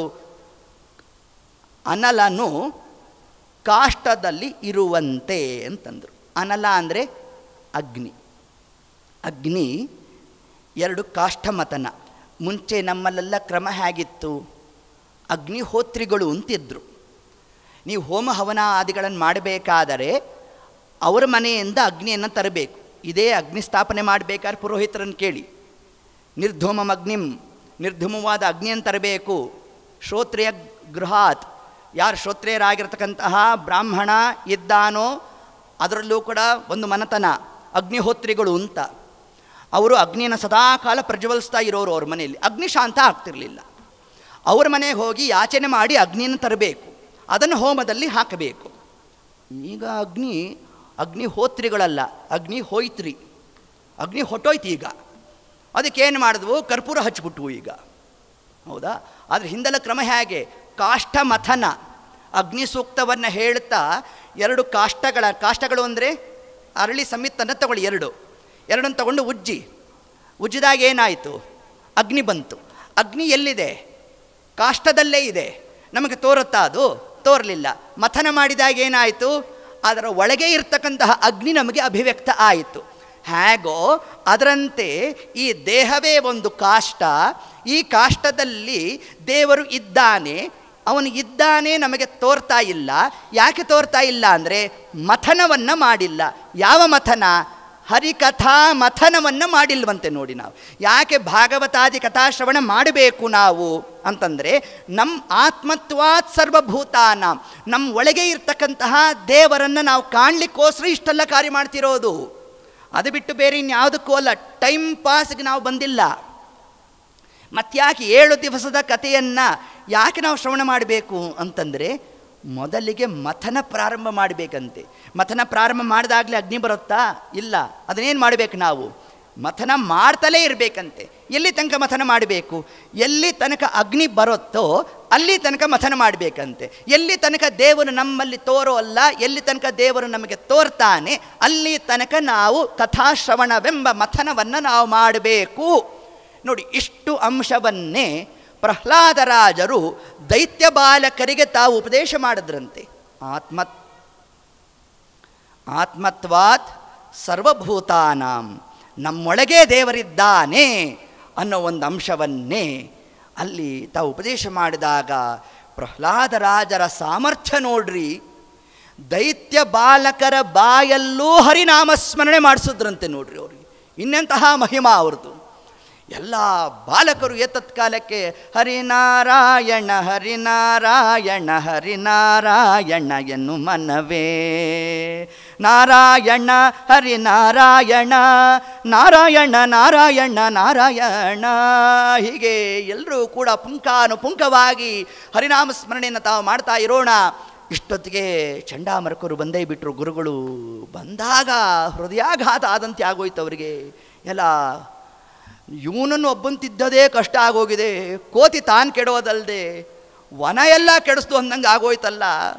ಇನ್ನೇನಾದರೂ ನಾವು ಪ್ರಹ್ಲಾದನನ್ನು ನಮ್ಮ ಹತ್ರ ಇಟ್ಕೊಂಡ್ರೆ ಶಿರಶ್ಛೇದನ ಆಗೋಗ್ತದೆ ಅಂತ ತಾವು ಮನಸ್ಸಿನಲ್ಲಿ ಚಿಂತನಾದಿಗಳನ್ನು ನಡೆಸ್ತಾ ಇದ್ದಾರಂತೆ. ಏತತ್ಕಾಲಕ್ಕೆ ಧರ ಧರ ಧರ ಧರ ಅಂತ ಪ್ರಹ್ಲಾದರಾಜರನ್ನು ಹೇಳ್ಕೊಂಡು ಹೊರಟರು. ಹೋಗಿ ಹಿರಣ್ಯಕಶಿಪು ಬಳಿಗೆ ತಾವು ನೂಕೆ ಬಿಟ್ರಂತೆ. ಸ್ವಾಮಿ, ನಿಮ್ಮ ಹುಡುಗ ಸಾಮಾನ್ಯ ಅಲ್ಲ, ತಾನು ಮಾತ್ರ ಅಲ್ಲ, ಇಡೀ ಬಾಲಕರ ದೈತ್ಯ ಸಮೂಹ ಬಾಲಕರಿಂದ ಹರಿನಾಮ ಸ್ಮರಣೆಯನ್ನು ಮಾಡಿಸ್ಬಿಟ್ಟಿದ್ದಾನೆ ಅಂತ ಹೇಳಿದಾಗ ಹಿರಣ್ಯಕಶಿಪು ಹಿಂದೆ ತಾನೇನು ಶಾಸನ ಮಾಡಿದ್ದ, ತನ್ನ ಪರಿಚಾರಕರನ್ನು ಕರೆದಿದ್ದಾನಂತೆ. ಕರೆದಾಗ ಇನ್ನೊಂದಾವರ್ತಿ ಶಾಸನ ಮಾಡ್ದ. ಸುತ್ತ ಜನರ ಕರೆಸಿ ಬೇಗದಿ ಅಸುರ ತನ್ನ ಸುತನನ್ನು ಕೊಲಿಸಬೇಕು ಎಂದಾಗ ಆಗೇನು ಮಾಡ್ದ, ಅಡಗಿಯೊಳು ವಿಷವ ನಿಟ್ಟು ಭೋಜನಂಗಳ ಮಾಡಿ ಕಾರ್ಕೋಟಕ ವಿಷವನ್ನು ತರಿಸ್ಬಿಟ್ನಂತೆ. ಈ ವಿಷ ಎಲ್ಲಿತ್ತು? ವಿಷ ಅಷ್ಟು ಸುಲಭವಾಗಿ ಸಿಗೋಲ್ಲ. ಇದನ್ನು ಹಿಂದೆ ಸಮುದ್ರ ಮಥನ ಆಗಿತ್ತಲ್ಲ, ಸಮುದ್ರ ಮಥನ ಆದ ಮೊದಲಿಗೆ ಬಂದದ್ದು ಯಾವುದು? ಕಾರ್ಕೋಟಕ ವಿಷ. ಅದನ್ನು ವಾಯುದೇವರು ಪಾನ ಮಾಡ್ತಾ ಇದ್ದರು. ರುದ್ರದೇವರು ಬಂದರು, ರುದ್ರದೇವರಿಗೆ ಒಂದು ಭಾಗವನ್ನು ಕೊಟ್ಟರು. ಯಾರು? ವಾಯುದೇವರು. ರುದ್ರದೇವರು ಇನ್ನೇನು ಪಾನ ಮಾಡಬೇಕು ಅನ್ನೋಷ್ಟರಲ್ಲೇ ಶುಕ್ರಾಚಾರ್ಯರು ಬಂದ್ರಂತೆ. ಬಂದದ್ದೇ, ಸ್ವಾಮಿ ನನಗೊಂದು ಭಾಗ ಕೊಡ್ರಿ ಅಂತಂದರು. ರುದ್ರದೇವರು ಕೇಳಿದ್ರು, ಅಲ್ಲೋ ನೀನು ಪಾನ ಮಾಡ್ತೀಯಾ ಅಂದರು. ನಾನು ಯಾಕೆ ಪಾನ ಮಾಡ್ತೀನಿ ಸ್ವಾಮಿ, ಸ್ವಲ್ಪ ಕೊಡ್ರಿ ಅಂತಂದರು. ಅಲ್ಲೋ ನಿನಗೆ ಯಾಕೆ ಬೇಕು ಅಂತಂದರು. ಯಾವಾಗ ಬೇಕಾಗುತ್ತೋ ಗೊತ್ತಿಲ್ಲ, ಸ್ವಲ್ಪ ಕೊಟ್ಟಿರ್ರಿ ಅಂತಂದರು. ರುದ್ರದೇವರು ಏನು ಮಾಡಿದ್ರಂತೆ, ಒಂದು ಭಾಗ ತೆಗೆದು ಕೊಟ್ಬಿಟ್ರು. ಅದನ್ನು ಪ್ರಿಸರ್ವ್ ಮಾಡಿ ಇಟ್ಟಿದ್ರಂತೆ ನೋಡ್ರಿ. ಅದರಲ್ಲಿ ಒಂದು ಭಾಗವನ್ನು ಹಿರಣ್ಯಕಶಿಪು ಕೈಗೆ ಕೊಟ್ಟರು. ಯಾರು? ಶುಕ್ರಾಚಾರ್ಯರು. ಅದನ್ನು ಪ್ರಹ್ಲಾದರಾಜರು ತಾವು ಪಾನ ಮಾಡಬೇಕು. ನೋಡಿ, ಕಾರ್ಕೋಟಕ ವಿಷ ಅದು ಕೇವಲ ಹತ್ತಿರ ಬರೋ ಕಾಲಕ್ಕೆ ತರೋ ಕಾಲಕ್ಕೆ ಸಾವಿರಾರು ಮಂದಿ ಅಲ್ಲಿ ಮೂರ್ಛಿತರಾಗೋಗಿದ್ದರು. ಇನ್ನು ಅದನ್ನು ಪ್ರಹ್ಲಾದರಾಜರು ತಾವು ಘಟ ಘಟ ಘಟ ಘಟ ಪಾನ ಮಾಡಬೇಕು. ಆದರೂ ಕೂಡ ಅವರಲ್ಲಿ ಯಾವ ವಿಕಾರ ಆಗಲಿಲ್ಲ. ಯಾಕಾಗಲಿಲ್ಲ ಪ್ರಹ್ಲಾದರಾಜರಿಗೆ ಅಂತಂದರೆ ಅದಕ್ಕೆ ಮಹಾಭಾರತ ತಾತ್ಪರ್ಯ ನಿರ್ಣಯದಲ್ಲಿ ಮಧ್ವಾಚಾರ್ಯ ತಾವು ಉತ್ತರವನ್ನು ಕೊಡ್ತಾರೆ. ವಾಯುನಾಚ ಸಮಾವಿಷ್ಟ ಪ್ರಹ್ಲಾದೋ ನಿತ್ಯ ಭಕ್ತಿಮಾನ್. ಆ ಪ್ರಹ್ಲಾದರಾಜರಲ್ಲಿ ಯಾರ ಸನ್ನಿಧಾನ? ಶೇಷದೇವರ ಸನ್ನಿಧಾನ, ಇಂದ್ರದೇವರ ಸನ್ನಿಧಾನ. ಅಷ್ಟು ಮಾತ್ರ ಅಲ್ಲ, ವಾಯುದೇವರ ಸನ್ನಿಧಾನ. ಅಷ್ಟು ಮಾತ್ರ ಅಲ್ಲ, ವಾಯುನಾಚ. ಚಕಾರವನ್ನು ಯಾಕೆ ಪ್ರಯೋಗ ಮಾಡಿದ್ರು ಅಂತಂದರೆ ವಾಯುದೇವರು ಕೂಡ ಅಂತ ಅರ್ಥ. ಅದು ವಾಯುದೇವರು ಕೂಡ ಅಂತಂದರೆ ಮುಖ್ಯವಾಗಿ ಯಾರಿದ್ದಾರೆ ಪ್ರಹ್ಲಾದರಾಜರಲ್ಲಿ? ನರಸಿಂಹದೇವರು ಇದ್ದಾರಂತೆ. ನೋಡ್ರಿ, ಆ ನರಸಿಂಹದೇವರು ಪ್ರಹ್ಲಾದರಾಜರಲ್ಲಿ ಯಾವ ನಾಮದಿಂದ ತಾವು ಪ್ರವೇಶ ಮಾಡಿದ್ರು ಇದನ್ನು ಬೃಹದಾರಣ್ಯೋಪನಿಷತ್ತು ನಮಗೆ ಉಲ್ಲೇಖ ಮಾಡುತ್ತೆ. ಪ್ರಹ್ಲಾದರಾಜರಲ್ಲಿ ನರಸಿಂಹದೇವರು ಯಾವ ನಾಮದಿಂದ ಪ್ರವೇಶ ಮಾಡಿದ್ರು ಅಂತಂದರೆ ಓಜಃ ನಾಮಕರಾದ ನರಸಿಂಹದೇವರು ಪ್ರಹ್ಲಾದರಾಜರನ್ನು ಪ್ರವೇಶ ಮಾಡಿದ್ರಂತೆ. ಮನ್ಯು ಸೂಕ್ತವನ್ನು ಹೇಳಬೇಕಾದರೆ ಮನ್ಯು ಸೂಕ್ತ ಯಾರನ್ನು ಹೇಳೋದು? ನರಸಿಂಹದೇವರನ್ನು ಹೇಳೋದು. ಅದರಲ್ಲಿ ಈ ಶಬ್ದ ಪ್ರಯೋಗ ಮಾಡ್ತಾರೆ. ಯಸ್ತೆ ಮನ್ಯೋ ವೇದದ್ವಜ್ರಸಾಯಕ ಸಹ ಓಜಃ ಪುಷ್ಯತಿ ವಿಶ್ವಮಾನಶಕ. ಓಜಃ, ನರಸಿಂಹದೇವರಿಗೆ ಓಜಃ ಅಂತ ಹೆಸರು. ವಿಷ್ಣು ಸಹಸ್ರನಾಮದಲ್ಲಿ ಬರುತ್ತೋ ಇಲ್ವೋ? ಓಜಸ್ತೇಜೋ ದ್ಯುತಿಧರಃ ಪ್ರಕಾಶಾತ್ಮ ಪ್ರತಾಪನಃ ಓಜಃ. ದೇವರನ್ನು ಓಜಃ ಅಂತ ಕರೆದ್ರು. ಏನು ಓಜಃ ಅಂತ ಯಾಕೆ ದೇವರನ್ನು ಕರೆದಿದ್ದಾರೆ? ಅದರಲ್ಲೂ ನರಸಿಂಹರೂಪ.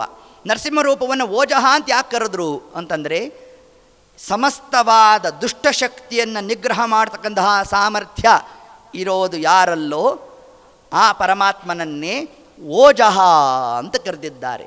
ಆ ಒಂದು ರೂಪ ಪ್ರಹ್ಲಾದರಾಜರಲ್ಲಿ ಆವಿಷ್ಟ ಆಗೋಯ್ತಂತೆ. ನೋಡ್ರಿ, ಆದಾಗ ಪ್ರಹ್ಲಾದರಾಜರು ತಾವು ಪಾನ ಮಾಡಬೇಕಾದರೆ ನಿಮಗೇನಾದ್ರು ಇಂಥ ಸ್ಥಿತಿ ಬಂದಿದ್ದರೆ ದೇವರನ್ನ ಎಷ್ಟು ಬೈತಾ ಇದ್ವಿ ನೋಡ್ರಿ. ದೇವರ ಹೆಸರು ಹೇಳಿದ್ದಕ್ಕೆ ದೇವರು ಕೊಟ್ಟಿರೋ ಗಿಫ್ಟು ಹೀಗೆಲ್ಲ ಹೇಳಿಕೊಂಡು ಭಾರೀ ನಾವು ವ್ಯಾಪಾರ ನಡೆಸ್ತಾ ಇದ್ವಿ. ಪ್ರಹ್ಲಾದರಾಜರೇ ತತ್ಕಾಲಕ್ಕೆ ತಾವೇನಾದರೂ ನನ್ನನ್ನು ರಕ್ಷಣೆ ಮಾಡುವಂತಾದರೂ ಏನಾದರೂ ಪ್ರಾರ್ಥನೆ ಮಾಡಿದ್ರೋ ಅಂತಂದರೆ ಸತ್ಯಂ ವಿಧಾತುಂ ನಿಜಭೃತಿ ಅಭಾಷಿತಂ, ಒಂದೂ ಶಬ್ದವನ್ನು ಆಡಲಿಲ್ವಂತೆ ಪ್ರಹ್ಲಾದರಾಜರು.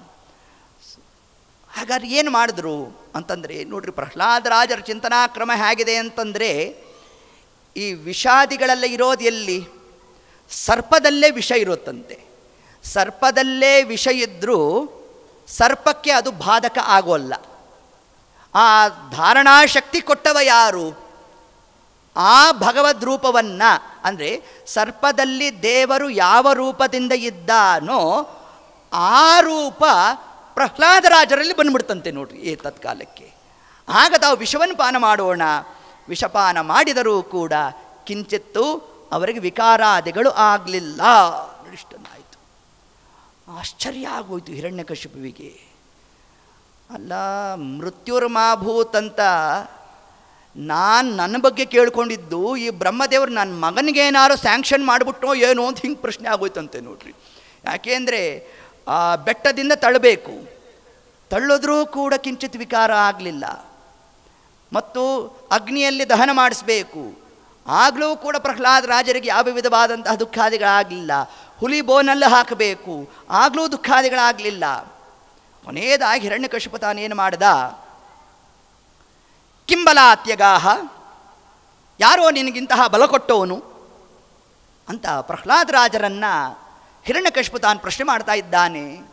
ಪ್ರಶ್ನೆ ಮಾಡಿದಾಗ ನಮ್ಮ ಪ್ರಹ್ಲಾದರಾಜರು ಉತ್ತರದ ಕ್ರಮ ನೋಡ್ರಿ. ನ ಕೇವಲಂ ಮೇ ಭವತಶ್ಚ ರಾಜನ್, ನನ್ನಲ್ಲಿ ಬಲ ಕೊಟ್ಟವನು ಯಾರು ಅಂತ ಏನು ಕೇಳ್ತೀಯಾ? ನಿನ್ನಲ್ಲಿ ಯಾರು ಬಲ ಕೊಟ್ಟಿದ್ದಾನೋ ಅವನೇ ನನ್ನಲ್ಲೂ ಬಲ ಕೊಟ್ಟಿದ್ದಾನೆ ಅಂತಂದ್ರಂತೆ ಪ್ರಹ್ಲಾದರಾಜರು. ನ ಕೇವಲಂ ಮೇ ಭವತಶ್ಚ ರಾಜನ್, ನಿನ್ನಲ್ಲೂ ಯಾರು ಬಲ ಕೊಟ್ಟಿದ್ದಾನೋ, ಅಷ್ಟೇ ಯಾಕೆ ಚರಾಚರ ಜಗತ್ತಿನಲ್ಲಿ ಸಮಸ್ತವಾದ ಎಲ್ಲ ಜೀವರಾಶಿಗಳಲ್ಲೂ ಯಾರು ನಿಂತು ಕಾರ್ಯವನ್ನು ಮಾಡ್ತಾ ಇದ್ದಾನೋ ಅವನೇ ನನ್ನಲ್ಲೂ ಬಲ ಕೊಟ್ಟಿದ್ದಾನೆ ಅಂತ ತಿಳಿಸ್ಬಿಟ್ರು. ಹಿಂಗೆ ಹೇಳಿದ್ರೆ ಆಗ ಪ್ರಹ್ಲಾದರಾಜರು ಅವನನ್ನು ದಿಟ್ಟಿಸಿ ನಮ್ಮ ಹಿರಣ್ಯಕಶಿಪು ತಾನು ನೋಡ್ತಾ ಇದ್ದಾನೆ. ನೋಡಿದಾಗ ಹಾಗಾದ್ರೆ ನಿನ್ನ ದೇವರು ಎಲ್ಲಿದ್ದಾನೆ ತೋರಿಸು ಅಂತಂದರು. ಪ್ರಹ್ಲಾದರಾಜರಂದರು, ನಿನ್ನ ಪ್ರಶ್ನೆ ಸರಿ ಇಲ್ಲ ಅಂದರು.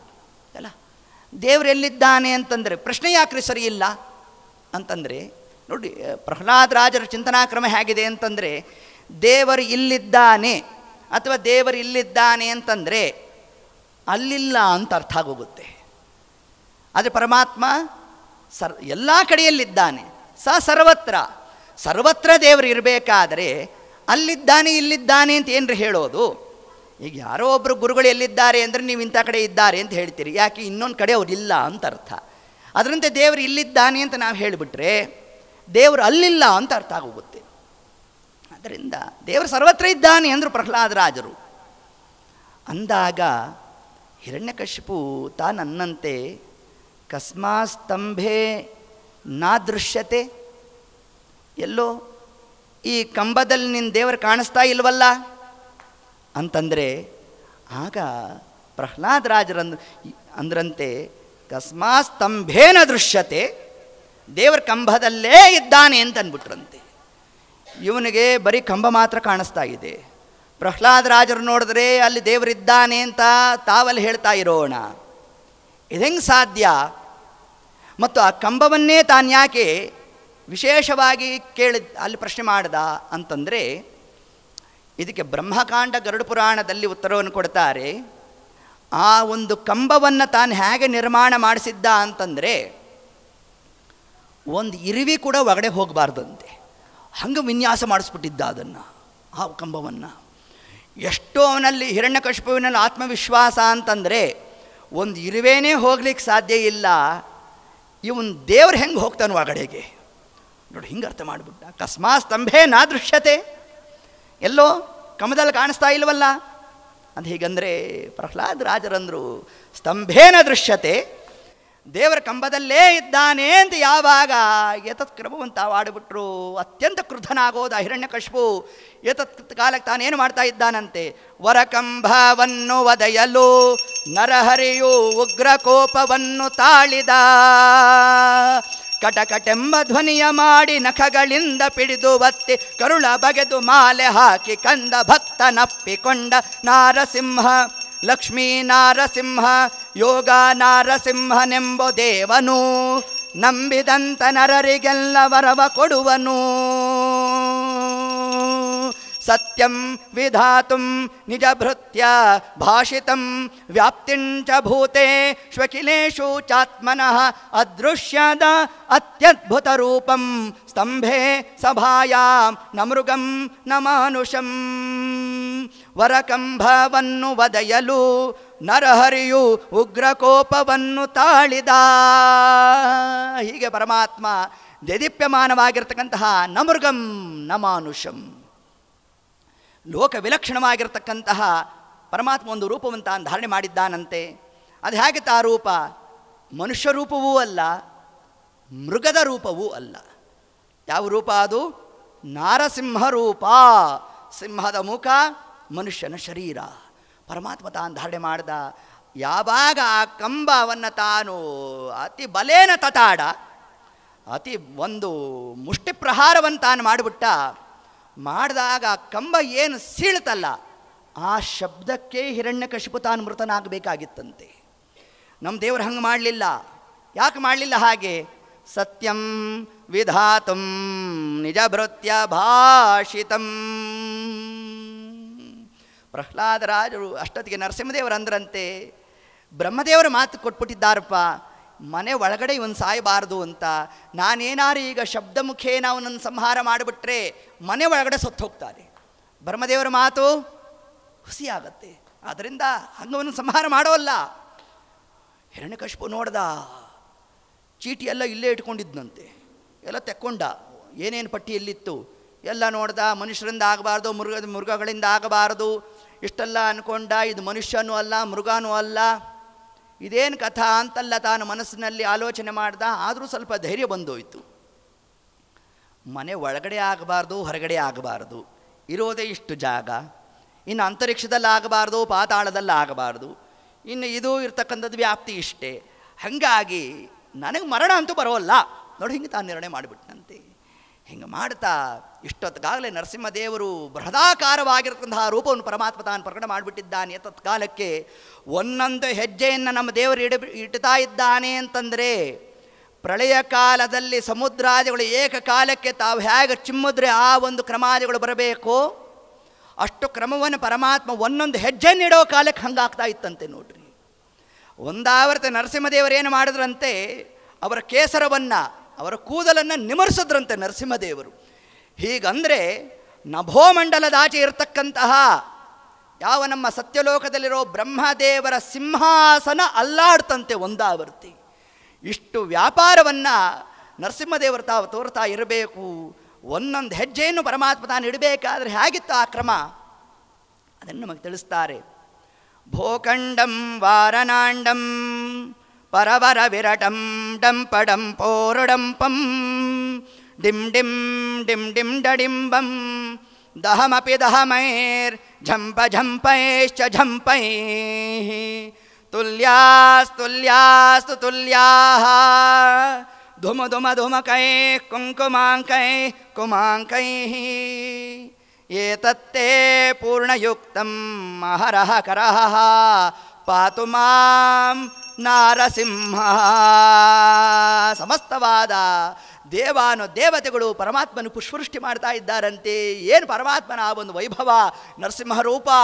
ನಮ್ಮ ದೇವರು ತಾನು ಒಂದೊಂದು ಹೆಜ್ಜೆ ನೀಡ್ತಾ ಹಿರಣ್ಯಕಶಿಪುವನ್ನು ಹಿಡಿಯೋದು, ದೇವತೆಗಳಲ್ಲಿ ಸ್ತೋತ್ರ ಮಾಡೋದು, ಸ್ವಾಮಿ ಸಂಹಾರ ಮಾಡು ಅನ್ನೋದು, ಪುನಃ ದೇವರು ಬಿಟ್ಬಿಡ್ತಾ ಇದ್ದಂತೆ. ದೇವತೆಗಳೆಲ್ಲ ಅಂದರು, ಇದೇನೋ ಸ್ವಾಮಿ ವ್ಯಾಪಾರ ನಿಂದು, ನೋಡೋ ಅವನು ಮೊದಲೇ ಮಾಯಾವಿದ್ಯೆ ಬರ್ತದೋ ಅವನಿಗೆ, ಸಂಹಾರ ಮಾಡವನನ್ನು ಅಂದರೆ. ನಮ್ಮ ದೇವರು ಏನು ಮಾಡ್ದ, ಎಷ್ಟು ಗಂಟೆಗೆ ನಮ್ಮ ದೇವರು ತಾನು ಅವತಾರ ಮಾಡಿದ್ದು? ಮಧ್ಯಾಹ್ನ 4 ಗಂಟೆಗೆ. ಅವತಾರವೆಲ್ಲ ಮುಗಿಸಿದ್ದು ಎಷ್ಟು ಗಂಟೆಗೆ? ಶೂಟಿಂಗ್ ಪ್ಯಾಕಪ್ ಮಾಡಿದ್ದು ಎಷ್ಟೊತ್ತಿಗೆ?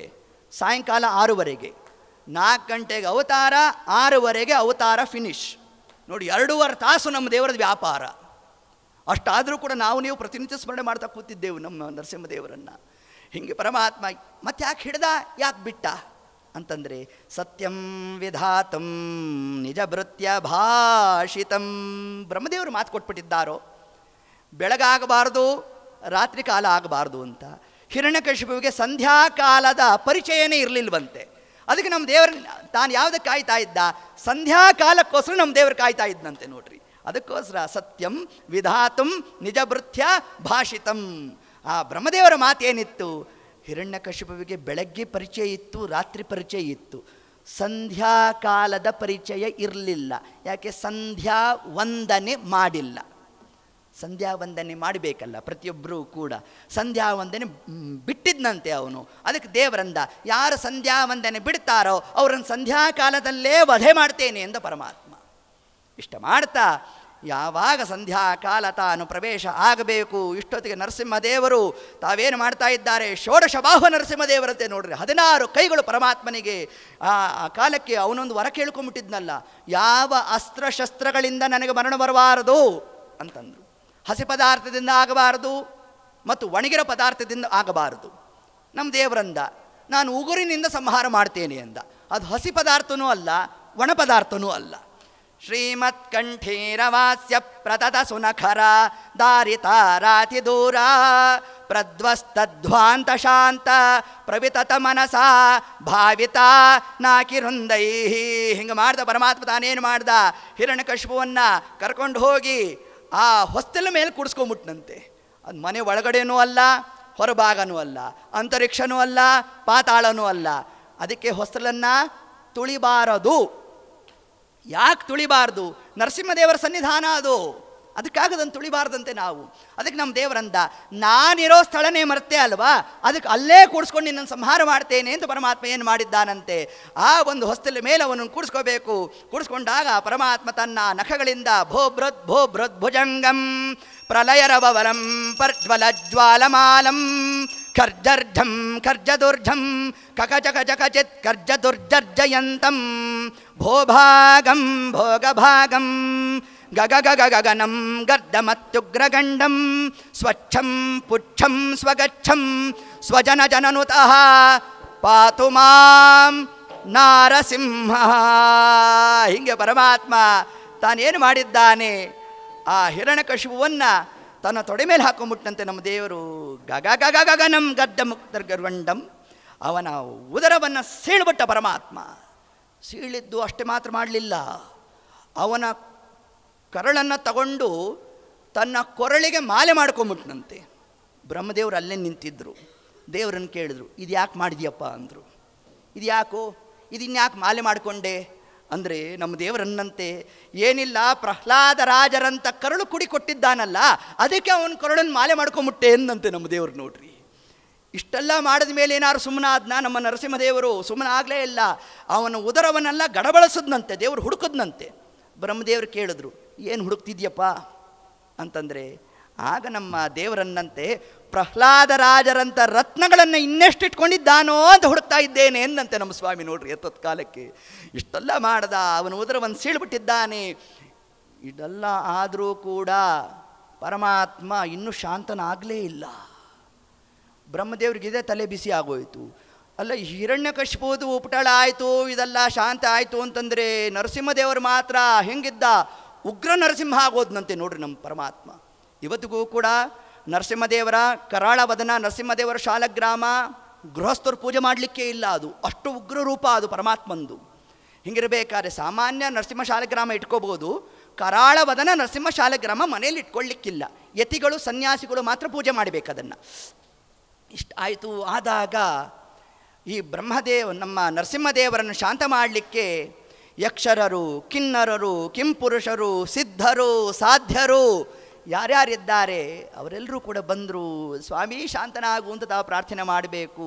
ಯಾರ್ಯಾರು ಸ್ತೋತ್ರ ಮಾಡಿದ್ರು ನಮ್ಮ ದೇವರು ಶಾಂತ ಆಗಲೇ ಇಲ್ವಂತೆ. ರುದ್ರದೇವರು ಬಂದರು, ಸ್ವಲ್ಪ ಸಲಿಗೆ ಜಾಸ್ತಿ ಅಂತೆ ನರಸಿಂಹದೇವ್ರ ಜೊತೆಗೆ. ಆದಾಗ ಅವರಂದ್ರಂತೆ, ನಿನ್ನ ಕೋಪ ಸ್ವಲ್ಪ ಪ್ರಳಯ ಕಾಲಕ್ಕೆ ಬ್ಯಾಲೆನ್ಸ್ ಉಳಿಸ್ಕೋ ಸ್ವಾಮಿ ಅಂದ್ರಂತೆ.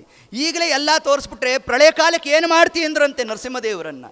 ಪ್ರಳಯ ರವಿಕರಾಳಾಕಾರ ಚಕ್ರವಾಲಂ ವಿರಳು ಎದುರು ರೋಚಿರೋ ರೋಚಿತ ಶಾಂತರಾಲ. ಸ್ವಾಮಿ ಶಾಂತನಾಗು ಹೀಗಂದರೆ ಹೋನ್ಬಿಟ್ರಂತೆ ನರಸಿಂಹದೇವರು ಒಂದಾವರ್ತಿ. ರುದ್ರದೇವರ ಸ್ತೋತ್ರ ಮಾಡಿದ್ರೆ ನಮ್ಮ ದೇವರ ತಣ್ಣಗಾಗಲಿಲ್ಲ. ಯಕ್ಷರರು, ಕಿನ್ನರರು, ಸಿದ್ಧರು, ಸಾಧ್ಯರು ಯಾರ್ಯಾರು ಬಂದಿದ್ದಾರೆ, ಯಾರ್ಯಾರು ಸ್ತೋತ್ರ ಮಾಡಿದ್ರು ನಮ್ಮ ಸ್ವಾಮಿ ವಿಚಿತ್ರ ವ್ಯಾಪಾರವಂತ ಅಂತ ತೋರ್ತಾ ಇದ್ದಾನೆ. ಬ್ರಹ್ಮದೇವರು ಸ್ವಲ್ಪ ಉಪಾಯ ಮಾಡಿದ್ರು. ಮನೆಯವರು ಭಾರಿ ಎಗರಾಡ್ತಾ ಇದ್ದರೆ, ಜೋರಿದ್ದರೆ ಹೆಂಡತಿ ಬಂದರೆ ತಣ್ಣಗಾಗ್ಬಿಡ್ತಾರಂತೆ. ಲೋಕದಲ್ಲಿ ಕ್ರಮ ಹೌದೋ ಇಲ್ವೋ? ಅದರಿಂದ ಬ್ರಹ್ಮದೇವರು ಏನು ಮಾಡಿದ್ರಂತೆ, ಲಕ್ಷ್ಮೀದೇವಿನ ಕರೆದ್ರಂತೆ. ಲಕ್ಷ್ಮೀದೇವಿನ ಕರೆದ, ಅಮ್ಮ ನೋಡಿ ನಿಮ್ಮ ಯಜಮಾನರು ಸ್ವಲ್ಪ ಭಾರಿ ಜೋರು ಮಾಡ್ತಾ ಇದ್ದಾರೆ ಅಂತಂದರೆ, ಲಕ್ಷ್ಮೀದೇವಿ ನೋಡಿ ಇಷ್ಟೆಲ್ಲ ಕೋಪ ಮಾಡ್ತಾರೆ ಅಂದಿದ್ರೆ ಲಗ್ನ ಮಾಡ್ಕೊತಿದ್ನೋ ಇಲ್ವೋ ಅಂದ್ಬಿಟ್ಲಂತೆ ಲಕ್ಷ್ಮೀದೇವಿ. ಆಗ ಬ್ರಹ್ಮದೇವರು ನಿರ್ಣಯ ಮಾಡಿದ್ರು, ಲಕ್ಷ್ಮೀದೇವಿ ಪರಮಾತ್ಮನ ಕೋಪ ನೋಡಿಲ್ಲ ಅಂತ ಅರ್ಥ ಅಲ್ಲ, ಪ್ರಳಯ ಕಾಲದಲ್ಲಿ ಅವಶ್ಯವಾಗಿ ಲಕ್ಷ್ಮೀದೇವಿ ತಾನು ನೋಡಿದ್ದಾಳೆ. ಹಾಗಾದರೆ ಪ್ರಹ್ಲಾದರಾಜರಿಗೆ ಮಹತ್ವ ಕೊಡಬೇಕು ಅಂತ ಇಷ್ಟು ವ್ಯಾಪಾರವನ್ನು ಪರಮಾತ್ಮ ತಾನು ಮಾಡ್ತಾ ಇದ್ದಾನೆ ಅಂತ ಅಲ್ಲೋ ದೂರದಲ್ಲಿ ನಿಂತಿದ್ದರು ಪ್ರಹ್ಲಾದರಾಜರು. 7 ವರ್ಷದ ಕೂಸು ಪ್ರಹ್ಲಾದ ಬಾಯಲ್ಲಿ ಅಂತಂದರು. ನಮ್ಮ ಪ್ರಹ್ಲಾದರಾಜರು ತಾವು ಬಂದ ನೋಡಪ್ಪ ನಮ್ಮ ತಂದೆ ಎಲ್ಲೋ ತಣ್ಣಗೆ ಶೇಷಶಾಹಿಯಾಗಿ ನಮ್ಮ ದೇವರು ಮಲಗಿದ್ದ, ನೀನು ಕರೆಸ್ಬಿಟ್ಟಿದ್ಯಾ, ನಮ್ಮ ದೇವರು ಬಂದ್ಬಿಟ್ಟಿದ್ದಾನೆ, ಇಷ್ಟೆಲ್ಲ ಕೋಪ ಮಾಡ್ತಾ ಇದ್ದಾನೆ, ನೀನು ಹೋಗಿ ಸ್ತೋತ್ರ ಮಾಡು ಅಂತ ಪ್ರಹ್ಲಾದರಾಜರನ್ನು ಮುಂದೆ ಮಾಡಿದ್ರೆ, ನರಸಿಂಹದೇವರು ಅಬ್ಬರದ ಹೆದ್ದೈವನಿವ ಮತ್ತೊಬ್ಬರು ಲೆಕ್ಕಿಸನು ಲೋಕದೊಳಬ್ಬನೇತ ಬಾಧ್ಯ ಬಾಧಕ ನಾಹ ನಿರ್ಭೀತ. ಹೀಗೆ ಪರಮಾತ್ಮ ತನ್ನ ಹಾವಭಾವವನ್ನು ತೋರ್ತಾ ಇರೋಣ. ಒಂದಾವರ್ತಿ ಪರಮಾತ್ಮನ ಆ ಕಿರುಬೆರಳು ಪ್ರಹ್ಲಾದರಾಜರ ದೇಹವನ್ನು ಸ್ಪರ್ಶ ಮಾಡಿಬಿಡ್ತಂತೆ. ಕರಸ್ಪರ್ಶನಾತ್. ಯಾವಾಗ ನರಸಿಂಹದೇವರ ಉಗುರಿನ ಸ್ಪರ್ಶ ಪ್ರಹ್ಲಾದರಾಜರಿಗಾಯಿತು, ರೋಮಾಂಚನ ಆದಂತೆ ಆಗೋಯಿತು. ದೇಹದಲ್ಲಿ ವಿದ್ಯುತ್ ಸಂಚಾರ ಆದಂತೆ ಆಗ್ತಾ ಇದೆಯಂತೆ. ಆದಾಗ ಪ್ರಹ್ಲಾದರಾಜರು ಸ್ತೋತ್ರ ಮಾಡಿದ್ರು, ಸ್ವಾಮಿ ನಿನ್ನ ಕರಸ್ಪರ್ಶ ಮಾತ್ರದಿಂದ ನನ್ನಲ್ಲಿದ್ದಂತಹ ಒಂದು ದೋಷವನ್ನು ಪರಿಹಾರ ಮಾಡಿಬಿಟ್ಟಿಯಲ್ಲೋ. ಯಾವ ದೋಷ ಇತ್ತು ಪ್ರಹ್ಲಾದರಾಜರಲ್ಲಿ? ದೈತ್ಯವಂಶ ಅಂತಿತ್ತಲ್ಲ ಸ್ವಾಮಿ, ಆ ಒಂದು ದೋಷವನ್ನು ಶ್ರೀಮತ್ಕಂಠೀರವಾಸ್ಯ ಪ್ರತತ ಸುನಖರ ಸುನಖರ, ನಿನ್ನ ನಖಗಳಿಂದ ನನಗೇನು ಸ್ಪರ್ಶ ಮಾಡಿದೆ. ಪ್ರಧ್ವಸ್ತಧ್ವಾಂತ ಶಾಂತ ಪ್ರವಿತತ ಮನಸ ಭಾವಿತ ನಾಕಿರುಂದೈಹಿ. ಹಿಂಗೆ ತಾವು ಸ್ತೋತ್ರಾದಿಗಳನ್ನು ನಡೆಸ್ತಾ ಸ್ವಾಮಿ ನನ್ನನ್ನು ಉದ್ಧಾರ ಮಾಡಿದೆ ನೀನು ಅಂತ ಹೀಗೆ ಹೇಳಿದರೆ ಪ್ರಹ್ಲಾದರಾಜರು. ಆಗ ನಮ್ಮ ನರಸಿಂಹದೇವರು ಕೇಳಿದ್ರಂತೆ, ಅಲ್ಲೋ ನಂದು ಈ ರೂಪ ನೋಡಿ ನಿಂಗೆ ಭಯ ಆಗಲಿಲ್ವಾ ಅಂದ್ರಂತೆ. ಸ್ವಾಮಿ ನಾನು ಯಾಕೋ ನಿನಗೆ ಹೆದರಲಿ ಅಂದರು. ನೋಡು ಎಂತಹ ಒಂದು ಸಖ್ಯಭಾವ. ನೋಡು ನಿನಗೆ ಹೆದರಬೇಕಾದವರು ಯಾರು? ದುಷ್ಟರು, ದುರುಳರು, ದೈತ್ಯರು, ರಾಕ್ಷಸರು. ಅವ್ರು ಹೆದರಬೇಕು ನಿನಗೆ, ನಾ ಯಾಕೆ ಹೆದರಬೇಕು ನಿನಗೆ? ಪೊಲೀಸವ್ರನ್ನ ನೋಡಿ ಯಾರು ಹೆದರೋದು? ಕಳ್ಳರು ಕಾಕರು ಹೆದರಬೇಕು, ನಾವು ಯಾಕೆ ಹೆದರಬೇಕು? ಹೌದೋ ಇಲ್ವೋ? ಅದರಂತೆ ಪ್ರಹ್ಲಾದರಾಜರು ತಾವು ಹೇಳ್ತಾ, ಸ್ವಾಮಿ ನಾನು ಒಂದಕ್ಕೆ ಮಾತ್ರ ಹೆದರ್ತೇನೋ, ಸಂಸಾರ ಬಂಧನಕ್ಕೆ ನಾನು ಹೆದರ್ತೇನೆ ಸ್ವಾಮಿ. ಸಂಸಾರದಿಂದ ಮುಕ್ತರನ್ನಾಗಿ ಮಾಡ್ತಕ್ಕಂತಹ ನಿನ್ನನ್ನು ನೋಡಿದಾಗ ನಾನು ಯಾಕೆ ಹೆದರಲಿ ಸ್ವಾಮಿ ನಾನು ಅಂತ ತಾವು ಇಷ್ಟು ಸ್ತೋತ್ರ ಮಾಡಿದ್ರೆ ನರಸಿಂಹದೇವರು ಕೇಳಿದ್ರಂತೆ, ಪ್ರಹ್ಲಾದ ಭಾರೀ ಭಕ್ತಿ ಮಾಡಿದ್ಯಪ್ಪ, ಏನು ಬೇಕು ಕೇಳಿ ನಿನಗೆ ಅಂದ್ರಂತೆ. ನಿಮ್ಮನ್ನು ಕೇಳಿದ್ದಿದ್ರೆ ಭಾರಿ ಚಂದಿರೋದ್ರಿ, ದೊಡ್ಡ ಪಟ್ಟಿನೇ ಕೊಟ್ಬಿಡ್ಬೋದಾಗಿತ್ತೋ ಏನೋ, ಹೌದೋ ಇಲ್ವೋ? ಆದರೆ ಪ್ರಹ್ಲಾದರಾಜರಂದ್ರಂತೆ, ಏನು ಸ್ವಾಮಿ ವ್ಯಾಪಾರ ಮಾಡಲಿಕ್ಕಾಗಿ ಬಂದೇನಿಲ್ಲಿ? ನಾನು ನಿನ್ನ ಸ್ತೋತ್ರ ಮಾಡೋದು, ನೀನು ಅದಕ್ಕೇನೋ ಒಂದಿಷ್ಟು ಫಲ ಕೊಡೋದು, ಅಂಗಡಿಗೆ ಹೋಗೋದು, 100 ರೂಪಾಯಿ ಕೊಡೋದು, ಒಂದಿಷ್ಟು ಪದಾರ್ಥ ತರೋದು, ಹಂಗಾ ಹರಿಭಕ್ತಿ ಅಂದರೆ? ಹಂಗಲ್ಲ ಅಂತಂದರು. ಅದರಿಂದ ನನಗೇನು ಬೇಡ ಸ್ವಾಮಿ. ಹೀಗಂದರೆ ನರಸಿಂಹದೇವರಂದರು, ಹಂಗಲ್ಲಪ್ಪ, ನನ್ನದೊಂದು ಸಂಕಲ್ಪ ಇದೆಯೋ, ಯಾರಿಗೋಸ್ಕರ ನಾನು ಅವತಾರ ಮಾಡಿರ್ತೇನೋ ಅವ್ರಿಗೋಸ್ಕರ ನಾನು ಏನಾರು ಒಂದಿಷ್ಟು ಅನುಗ್ರಹ ಮಾಡಬೇಕು ಅಂತ ನನ್ನದೊಂದು ಅಪೇಕ್ಷೆ. ಆದ್ದರಿಂದ ಏನಾರು ಕೇಳು ಅಂತಂದರೆ, ಹಂಗಾರು ಒಂದು ಕೇಳ್ತೇನೆ ಅಂತಂದರು. ಎಂತಹ ಕಾಲಕ್ಕೂ ಅದು ಕೊಡು ಇದು ಕೊಡು ಅಂತೆ ಕೇಳದಂತೆ ಮಾಡು ಅಂದ್ರಂತೆ ಪ್ರಹ್ಲಾದರಾಜರು. ತತ್ಕಾಲಕ್ಕೆ ಎಂತಹ ನಿರ್ವ್ಯಾಜ ಭಕ್ತಿ ಪ್ರಹ್ಲಾದರಾಜರಲ್ಲಿ. ಇಷ್ಟು ಅಂಶವನ್ನು ತಾವಲ್ಲಿ ಹೇಳ್ತಾ ಇರೋಣ. ಕೊನೆಯದಾಗಿ ನರಸಿಂಹದೇವರಂದರು, ಸರಿಯಪ್ಪ ಹಂಗಾರ ಮೋಕ್ಷ ಕೊಡ್ತೇನೆ ಬಾ ಅಂದರು. ಬೇಡ ಸ್ವಾಮಿ ಅಂದರು. ಅಲ್ಲೋ ಮೋಕ್ಷ ಯಾಕೆ ಬೇಡ? ಹಿಂಗಂದರೆ ಪ್ರಹ್ಲಾದರಾಜರಂದ್ರಂತೆ, ಸ್ವಾಮಿ ನಾನು ಮೋಕ್ಷ ಬೇಡ ಅಂತ ಹೇಳಲಿಲ್ಲ, ನಾನೊಬ್ಬನೇ ಬರೋಲ್ವೋ, ನಂದೊಂದು ದೊಡ್ಡ ಪರಿವಾರ ಇದೆ ಅಂದ್ರಂತೆ ಪ್ರಹ್ಲಾದರಾಜರೇ ತತ್ಕಾಲಕ್ಕೆ. ಅವರು ಕೈ ಮಾಡಿ ತೋರಿಸಿದಾಗ ನಾವು ನೀವು ಸೇರಿದ್ದೀವಂತೆ. ಅದಕ್ಕೆ ಇಂತಹ ಕಾಲದಲ್ಲಿ ಪ್ರಹ್ಲಾದರಾಜರ ಚರಿತ್ರೆ, ಭಾಗವತ ಕಥಾಮೃತ ನಾವು ನೀವು ಕೇಳ್ತಾ ಇದ್ದೇವೆ ಹೇಳ್ತಾ ಇದ್ದೇವೆ ಅಂತಂದರೆ, ಅಂದು ಪ್ರಹ್ಲಾದರಾಜರು ಕೈ ಮಾಡಿ ತೋರಿಸೋದ್ರಲ್ಲ, ಅದರೊಳಗೆ ನಾವು ನೀವು ಸೇರಿಬಿಟ್ಟಿದ್ದೇವಂತೆ ನೋಡ್ರಿ ನಾವು. ಅದರಿಂದ ಸ್ವಾಮಿ ನಾನೊಬ್ಬನೇ ಬರೋಲ್ವೋ, ನಂದೊಂದು ದೊಡ್ಡ ಪರಿವಾರ ಇದೆ, ಅವ್ರನ್ನೆಲ್ಲ ಕರ್ಕೊಂಡು ಬರ್ತೇನೆ ಅಂದ್ರಂತೆ ಪ್ರಹ್ಲಾದರಾಜರೇ ತತ್ಕಾಲಕ್ಕೆ. ಇಷ್ಟನ್ನು ಹೇಳ್ತಾ ಕೊನೆಯದಾಗ ನರಸಿಂಹದೇವರು ಹೇಳಿದ್ರು, ಆಯ್ತಪ್ಪ ನಿನ್ನ ಇಚ್ಛಾನುಸಾರ ಆಗಲಿ. ಇಷ್ಟು ಹೇಳ್ತಾ ಕೊನೆಯದಾಗ ಒಂದು ಮಾತು ಅಂದ್ರಂತೆ, ನೀನು ರಾಜನಾಗಿ ಮೆರಿಬೇಕಪ್ಪ, ನನ್ನ ಅಪೇಕ್ಷಾ ಅಂತಂದರು. ಸ್ವಾಮಿ ನೀನು ಆಜ್ಞೆ ಅಂದರು ಪ್ರಹ್ಲಾದರಾಜರು. ಆದ್ದರಿಂದ ಅವರು ಪ್ರಹ್ಲಾದ ರಾಜರು ಅಂತ ಯಾಕೆ ಕರೆಸ್ಕೊಂಡಿದ್ದು? ನರಸಿಂಹದೇವರ ಅನುಗ್ರಹ ಅಂತೆ ನೋಡ್ರಿ ಅವರಿಗೆ. ಅದು ದೇವರ ಅನುಗ್ರಹ ಮಾಡ್ದ ಅಂದರೆ ಒಂದು ಜನ್ಮಕ್ಕೆ ಮಾತ್ರ ಅಲ್ಲ, ಇನ್ನು ಯಾವ ಯಾವ ಜನ್ಮದಲ್ಲಿ ಬಂದರೋ ಆ ಎಲ್ಲ ಕಾಲದಲ್ಲೂ ಕೂಡ ಅವರು ರಾಜರಾಗಿ ಮೆರೆದಿದ್ದಾರೆ. ಅವರೇ ಮುಂದೆ ಪ್ರಹ್ಲಾದರಾಜರೇ ಮುಂದೆ ಮಹಾಭಾರತದಲ್ಲಿ ಬಾಹ್ಲಿಕ ರಾಜರು ನೋಡ್ರಿ, ಅಲ್ಲೂ ರಾಜ ಶಬ್ದ ಬಂದ್ಬಿಡ್ತು. ಬಾಹ್ಲಿಕ ರಾಜರಾಗಿ ಬಂದರು ಅವರು. ಆ ಮುಂದಿನ ಜನ್ಮ ಯಾವುದು? ಅವರೇ ಕೃಷ್ಣದೇವರಾಯನಿಗೆ ರಾಜಗುರುಗಳಾಗಿದ್ದರಲ್ಲ, ವ್ಯಾಸರಾಜರು. ಕೃಷ್ಣದೇವರಾಯನಿಗೆ ಕುಹಯೋಗ ಬಂದಿತ್ತು. ಕುಹಯೋಗ ಬಂದಾಗ ವ್ಯಾಸರಾಜರು ತಾವದನ್ನು ನಿಗ್ರಹ ಮಾಡಿದ್ರಂತೆ. ನಿಗ್ರಹ ಮಾಡಿದಾಗ ಒಂದು ಮುಹೂರ್ತ ಕಾಲ ಸಿಂಹಾಸನದಲ್ಲಿ ಕೂತರು. ಯಾರು? ವ್ಯಾಸರಾಜರು. ಅಂದರೆ ಅವರೇ ಪ್ರಹ್ಲಾದರಾಜರು, ಆಗ ವ್ಯಾಸರಾಜರು. ಆಗಲೂ ರಾಜಶಬ್ದ ಬಂದ್ಬಿಡ್ತು ಅವರಿಗೆ. ಅದ್ಯಾಪಿ ಯತಿಗಳು ಸನ್ಯಾಸಿಗಳು ಆದರೂ ರಾಜಶಬ್ದ ಬಿಡಲಿಲ್ವಂತೆ. ಆ ವ್ಯಾಸರಾಜರೇ ಮುಂದೆ ನಮ್ಮ ಮಂತ್ರಾಲಯದಲ್ಲಿ ನಿವಾಸಿಗಳಾಗಿರ್ತಕ್ಕಂತಹ ರಾಘವೇಂದ್ರ ಸ್ವಾಮಿಗಳು. ಇಲ್ಲಿ ರಾಜಶಬ್ದ ಎಲ್ಲಿ ಬಂತು ಅಂತಂದರೆ, ರಾಯರನ್ನು ನಾವೇನಂತ ಸ್ತೋತ್ರ ಮಾಡೋದು? ರಾಜಾದಿರಾಜ ಗುರು ಸಾರ್ವಭೌಮ ಅಂತ ನಾವೇನು ಸ್ತೋತ್ರ ಮಾಡ್ತಾ ಇದ್ದೇವೆ. ಹೀಗೆ ಅಂತಹ ರಾಜ ಪದವಿ ಅವ್ರಿಗೆ ಬಂದದ್ದು ಯಾರಿಂದ? ಅದು ನಮ್ಮ ನರಸಿಂಹದೇವರ ಅನುಗ್ರಹದಿಂದ ಅನ್ನೋ ಒಂದು ಅಂಶವನ್ನೇ ಏತತ್ ಪ್ರಸಂಗದಿಂದ ನಮಗೆ ನನ್ನ ಉಲ್ಲೇಖ ಮಾಡಿದ್ದಾರೆ. ಹೀಗೆ ಆ ಪರೀಕ್ಷಿತ್ ಮಹಾರಾಜರು ತಾವು ಕೇಳಿರ್ತಕ್ಕಂತಹ ಮುಂದೆ ಯಾವಾಗ ನಮ್ಮ ದೇವರ ತಣ್ಣಗಾದ್ನೋ ಲಕ್ಷ್ಮೀದೇವಿ ಬಂದು ನರಸಿಂಹದೇವರ ತೊಡೆ ಮೇಲೆ ಕೂತ್ಕೊಂಡ್ಬಿಟ್ನಂತೆ. ಅಂದಿನಿಂದ ನಮ್ಮ ನರಸಿಂಹದೇವರೇನಾದರೂ ಲಕ್ಷ್ಮೀ ನರಸಿಂಹ ಆಗೋದು ನಮ್ಮ ಪರಮಾತ್ಮ. ಎಷ್ಟು ತಣ್ಣಗಾಗೋದ ನಮ್ಮ ದೇವರು, ಪಾನಕ ನರಸಿಂಹ. ಹೌದೋ ಇಲ್ಲೋ, ನರಸಿಂಹದೇವ್ರಿಗೇನು ಪ್ರೀತಿ ಅಂತೆ, ಪಾನಕ ಅಂದರೆ ಬಹಳ ಪ್ರೀತಿ ಅಂತೆ. ಇವತ್ತಿಗೂ ನೀವು ಹೋದರೆ ಎಲ್ಲಿದೆ ಪಾನಕ ನರಸಿಂಹದೇವರು? ಹೌದೋ ಇಲ್ವೋ, ಪಾನಕ ನರಸಿಂಹದೇವರು ಅಂದರೆ ನಮ್ಮ ದೇವರು ಅಷ್ಟು ತಣ್ಣಗಾಗ್ಬಿಟ್ನಂತೆ ನೋಡ್ರಿ. ಪಾನಕ ಹೋಗ್ತಲೇ ಇರುತ್ತಂತೆ ನೋಡ್ರಿ ನಮ್ಮ ದೇವರಿಗೆ. ಅದರಿಂದ ನೀವೇನು ಕೊಟ್ಟರು ನಾನು ಸ್ವೀಕಾರ ಮಾಡ್ತೇನೆ ಅಂದ್ಬಿಟ್ಟ ನಮ್ಮ ಪರಮಾತ್ಮ. ಆದ್ದರಿಂದ ಅಂತಹ ನರಸಿಂಹರೂಪ, ನರಸಿಂಹದೇವರನ್ನು ನರಸಿಂಹ ಅಂತ ಕರೆದ್ರೆ ಸ್ವಲ್ಪ ನಿಧಾನಕ್ಕೆ ತಿರುಗ್ತಾನಂತೆ. ತಟ್ಟನೆ ತಿರುಗಬೇಕಾದ್ರೆ ಒಂದು ಉಪಾಯ ಇದೆಯಂತೆ. ಪ್ರಹ್ಲಾದ ವರದ ಅಂತ ಕರಿಬೇಕಂತೆ. ನಾವು ಕರೆದ್ರೆ ನನ್ನ ಭಕ್ತನ ಹೆಸರು ಯಾರು ಹೇಳ್ದ ಅಂತ ನಮ್ಮ ದೇವರು ತಿರುಗೇ ಬಿಡ್ತಾನಂತೆ ನೋಡ್ರಿ. ಅಷ್ಟು ಪ್ರೀತಿ ಯಾರ ಮೇಲೆ? ಪ್ರಹ್ಲಾದರಾಜರ ಮೇಲೆ. ಹೀಗೆ ಆ ಒಂದು ಅಂಶವನ್ನೇ ನಾರಸಿಂಹನೆಂಬ ದೇವನು ನಂಬಿದಂತ ನರರಿಗೆಲ್ಲ ವರವ ಕೊಡುವನು, ಆದಿಯಲ್ಲಿ ಲಕ್ಷ್ಮಿ ಸಹಿತತಿ ಮಲಗಿರಲು ಬಂದರಾಗ ಸನತ್ಕುಮಾರರು. ಹೀಗೆ ಇಂತಹ ನರಸಿಂಹದೇವರು ಸತ್ಯಂ ವಿಧಾತಂ ನಿಜಭೃತ್ಯ ಭಾಷಿತಂ ವ್ಯಾಪ್ತಿಂಚ ಭೂತೇಶ್ವಕಿಲೇಶು ಚಾತ್ಮನಃ ಅದೃಶ್ಯದ ಅತ್ಯದ್ಭುತ ರೂಪಂ ಸ್ತಂಭೆ ಸಭಾಯಾಂ ನ ಮೃಗಂ ನ ಮಾನುಷಂ. ಹೀಗೆ ಇಂತಹ ನರಸಿಂಹಾವತಾರ ಭಾಗವತ ಸಪ್ತಮಸ್ಕಂದ. ಇದನ್ನು ಕೇಳ್ತಕ್ಕಂಥವರು ಹೇಳ್ತಕ್ಕಂಥವರು ಯಾರ್ಯಾರಿದ್ದಾರೆ ಅವರೆಲ್ಲರಿಗೂ ಕೂಡ ಇರ್ತಕ್ಕಂತಹ ಯಾವ ದುಷ್ಟಶಕ್ತಿಗಳು ನಮ್ಮನ್ನು ಆವರ್ಕ ಆಗಿರುತ್ತೋ ಅದೆಲ್ಲವೂ ಕೂಡ ತತ್ಕಾಲದಲ್ಲೇ ಪರಮಾತ್ಮ ತಾನು ಭಸ್ಮ ಮಾಡ್ತಾನೆ. ಆದ್ದರಿಂದ ನರಸಿಂಹದೇವರನ್ನು ಉಪಾಸನೆ ಮಾಡಬೇಕಾದ್ರೆ ನೀವು ಏನಂತ ಕರಿಬೇಕು? ನರಸಿಂಹದೇವರನ್ನು ಪ್ರಹ್ಲಾದ ವರದ ಅಂತ. ಒಂದು ಚರಿತ್ರೆ, ಪುರಂದರದಾಸರು 13 ನುಡಿಗಳಲ್ಲಿ ಇದನ್ನು ತಿಳಿಸ್ಕೊಟ್ಟಿದ್ದಾರೆ. ಒಳ್ಳೆ ಸಂಗೀತದಲ್ಲಿ ಶ್ರುತಿಬದ್ಧವಾಗಿ ಹೇಳ್ಕೊಡ್ತಕ್ಕಂತಹ ಗುರುಗಳು ನಿಮಗೆ ಸಿಕ್ಕಿದ್ದಾರೆ. ಆದ್ದರಿಂದ ಅವರ ಬಳಿಯಲ್ಲಿ ನಾರಸಿಂಹನೆಂಬ ದೇವನು ನಂಬಿದಂಥ ನರರಿಗೆಲ್ಲ ವರವ ಕೊಡುವನು. ಈ ದೇವರ ನಾಮವನ್ನು ನೀವು ಅವರಿಂದ ಇದನ್ನು ಕಲಿತು ಪ್ರತಿನಿತ್ಯ ಹೇಳಲಿಕ್ಕೆ ಎಷ್ಟು ಸಮಯ ಬೇಕು? 2 ನಿಮಿಷದಿಂದ 1 ನಿಮಿಷ. ಅಷ್ಟರಲ್ಲಿ ಇಡೀ ಸಪ್ತಮಸ್ಕಂದ ಭಾಗವತವನ್ನು ಹೇಳಿರ್ತಕ್ಕಂತಹ ಫಲ ನಿಮಗೆ ಪ್ರಾಪ್ತಿ ಆಗತ್ತೆ.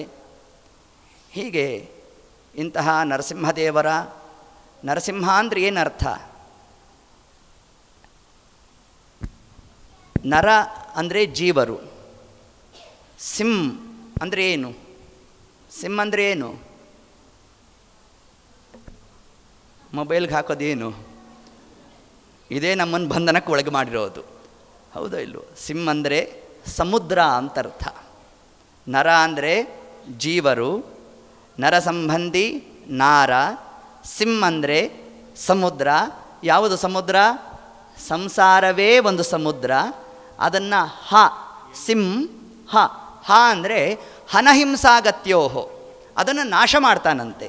ಯಾರು ಸಂಸಾರದಿಂದ ನಮ್ಮನ್ನು ಮುಕ್ತನನ್ನಾಗಿ ಮಾಡ್ತಾನೋ ಅವನೇ ನಾರಸಿಂಹ ಅನ್ನೋ ಒಂದು ಅರ್ಥವನ್ನು ಕೂಡ ನಮಗೆ ಕೊಟ್ಟಿದ್ದಾರೆ. ಹೀಗೆ ಸಪ್ತಮಸ್ಕಂದ ಭಾಗವತದ ಒಂದು ಕಥಾಪ್ರಸಂಗವನ್ನೇ ಪರೀಕ್ಷಿತ್ ಮಹಾರಾಜರು ತಾವೇನು ಪ್ರಶ್ನೆ ಮಾಡಿದರು? ದೇವರು ಕೇವಲ ದೇವತೆಗಳ ಪರವಾಗಿರ್ತಾನೆ, ದೈತ್ಯರ ಪರವಾಗಿ ದೇವರು ಇರೋಲ್ವಲ್ಲ ಅಂತಂದರೆ, ದೈತ್ಯ ವಂಶದಲ್ಲೇ ಬಂದಿರತಕ್ಕಂತಹ ದೈತ್ಯ ಬಾಲಕನಾದ ನಮ್ಮ ಪ್ರಹ್ಲಾದರಾಜರ ಮಾತಿಗೆ ದೇವರು ಓಗೊಟ್ಟು ಕಂಬದಿಂದ ದೇವರು ಬಂದ. ಈ ಕಂಬದಿಂದಲೇ ದೇವರು ಯಾಕೆ ಬಂದ ಅಂದರೆ, ನೀವು ಯಾವ ಭಾಷೆಯಲ್ಲಿ ಕರೆದ್ರೂ ದೇವ್ರು ಬರ್ತಾನೆ ಅನ್ನೋದನ್ನು ತೋರ್ಸಕ್ಕಂತೆ. ಏನರ್ಥ? ಕಮ್ ಅಂದ್ರೇನು ಇಂಗ್ಲೀಷಲ್ಲಿ? 2 ಸೇರಿಸ್ರಿ. ಕಂಬ. ಕಮ್ ಅಂದರೆ ಬಾ ಅಂತ ಅರ್ಥ. ನೀವು ಇಂಗ್ಲೀಷಲ್ಲಿ ಕಮ್ ಅಂದರೂ ನಮ್ಮ ದೇವರು ಬರ್ತಾನೆ, ಕನ್ನಡದಲ್ಲಿ ಬಾ ಅಂದರೂ ಬರ್ತಾನೆ. ಇಂಗ್ಲೀಷು ಕನ್ನಡ 2 ಸೇರಿಸಿ ಕರೆದ್ರೂ ನಮ್ಮ ದೇವರು ಬರ್ತಾನೆ. ಅದೇ ಕಮ್ ಬಾ ಅಂತ ಶಬ್ದ ಆದದ್ದಂತೆ ನೋಡ್ರಿ.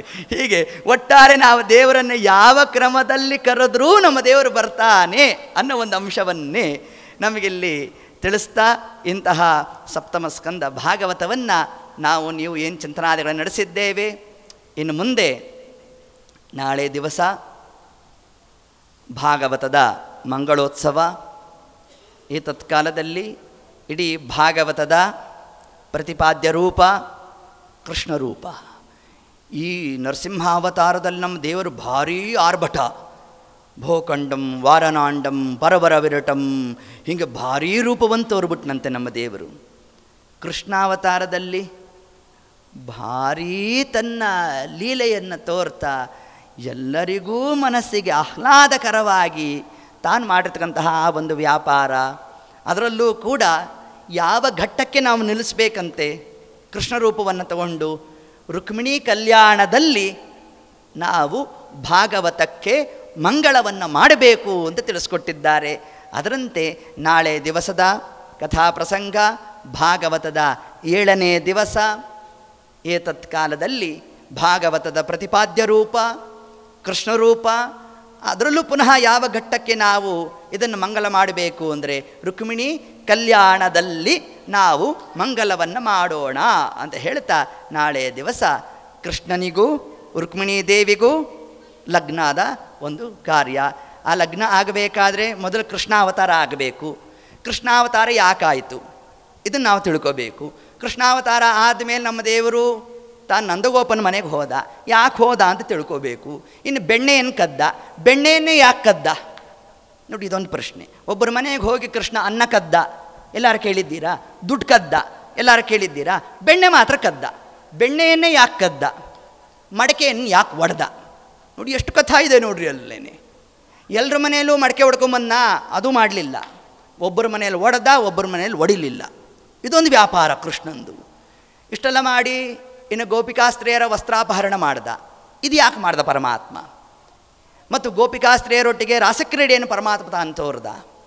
ಇಷ್ಟೆಲ್ಲ ಪರಮಾತ್ಮನ ಆ ಒಂದೊಂದು ಆ ಲೀಲೆಯನ್ನೇ ನಾವು ಚಿಂತನಾದಿಗಳನ್ನು ನಡೆಸ್ತಾ ಮುಂದೆ ಆ ರುಕ್ಮಿಣಿ ದೇವಿಗೂ ಮತ್ತು ಕೃಷ್ಣನಿಗೂ ಆಗಿರತಕ್ಕಂತಹ ಕಲ್ಯಾಣ ಮಹೋತ್ಸವ, ಆ ಒಂದು ಮಹೋತ್ಸವಕ್ಕೆ ನಾವು ಒಂದು ಘಟ್ಟ ಅಂತ ಕರೀಲಿಕ್ಕೆ ಒಂದು ಅವಕಾಶ ಇದೆ. ದಶಮಸ್ಕಂದದಲ್ಲಿ ಆ ಒಂದು ಅಂಶವನ್ನು ನಾವು ಸ್ಮರಣೆಯನ್ನು ಮಾಡ್ತಾ ನಾಳೆ ದಿವಸದಲ್ಲಿ ಇದರ ಮಂಗಳೋತ್ಸವವನ್ನು ಮಾಡೋಣ. ಇಷ್ಟು ದಿವಸ ನೀವೆಲ್ಲರೂ ಕೂಡ ಶ್ರದ್ಧಾ ಭಕ್ತಿಯಿಂದ ಇದರ ಶ್ರವಣಾದಿಗಳನ್ನು ನಡೆಸಿದ್ದೀರಿ. ನಾಳೆ ದಿವಸ ನಾವೆಲ್ಲರೂ ಕೂಡ ಸೇರಿ ಕೃಷ್ಣಾವತಾರದ ಚಿಂತನೆಯನ್ನು ಮಾಡ್ತಾ ಕೃಷ್ಣಾರ್ಪಣವನ್ನು ಮಾಡೋಣ ಅಂತ ಹೇಳ್ತಾ ಸರ್ವಂ ಶ್ರೀ ಕೃಷ್ಣಾರ್ಪಣಮಸ್ತು. ಹರಯೇ ನಮಃ. ಆಯ್ತು.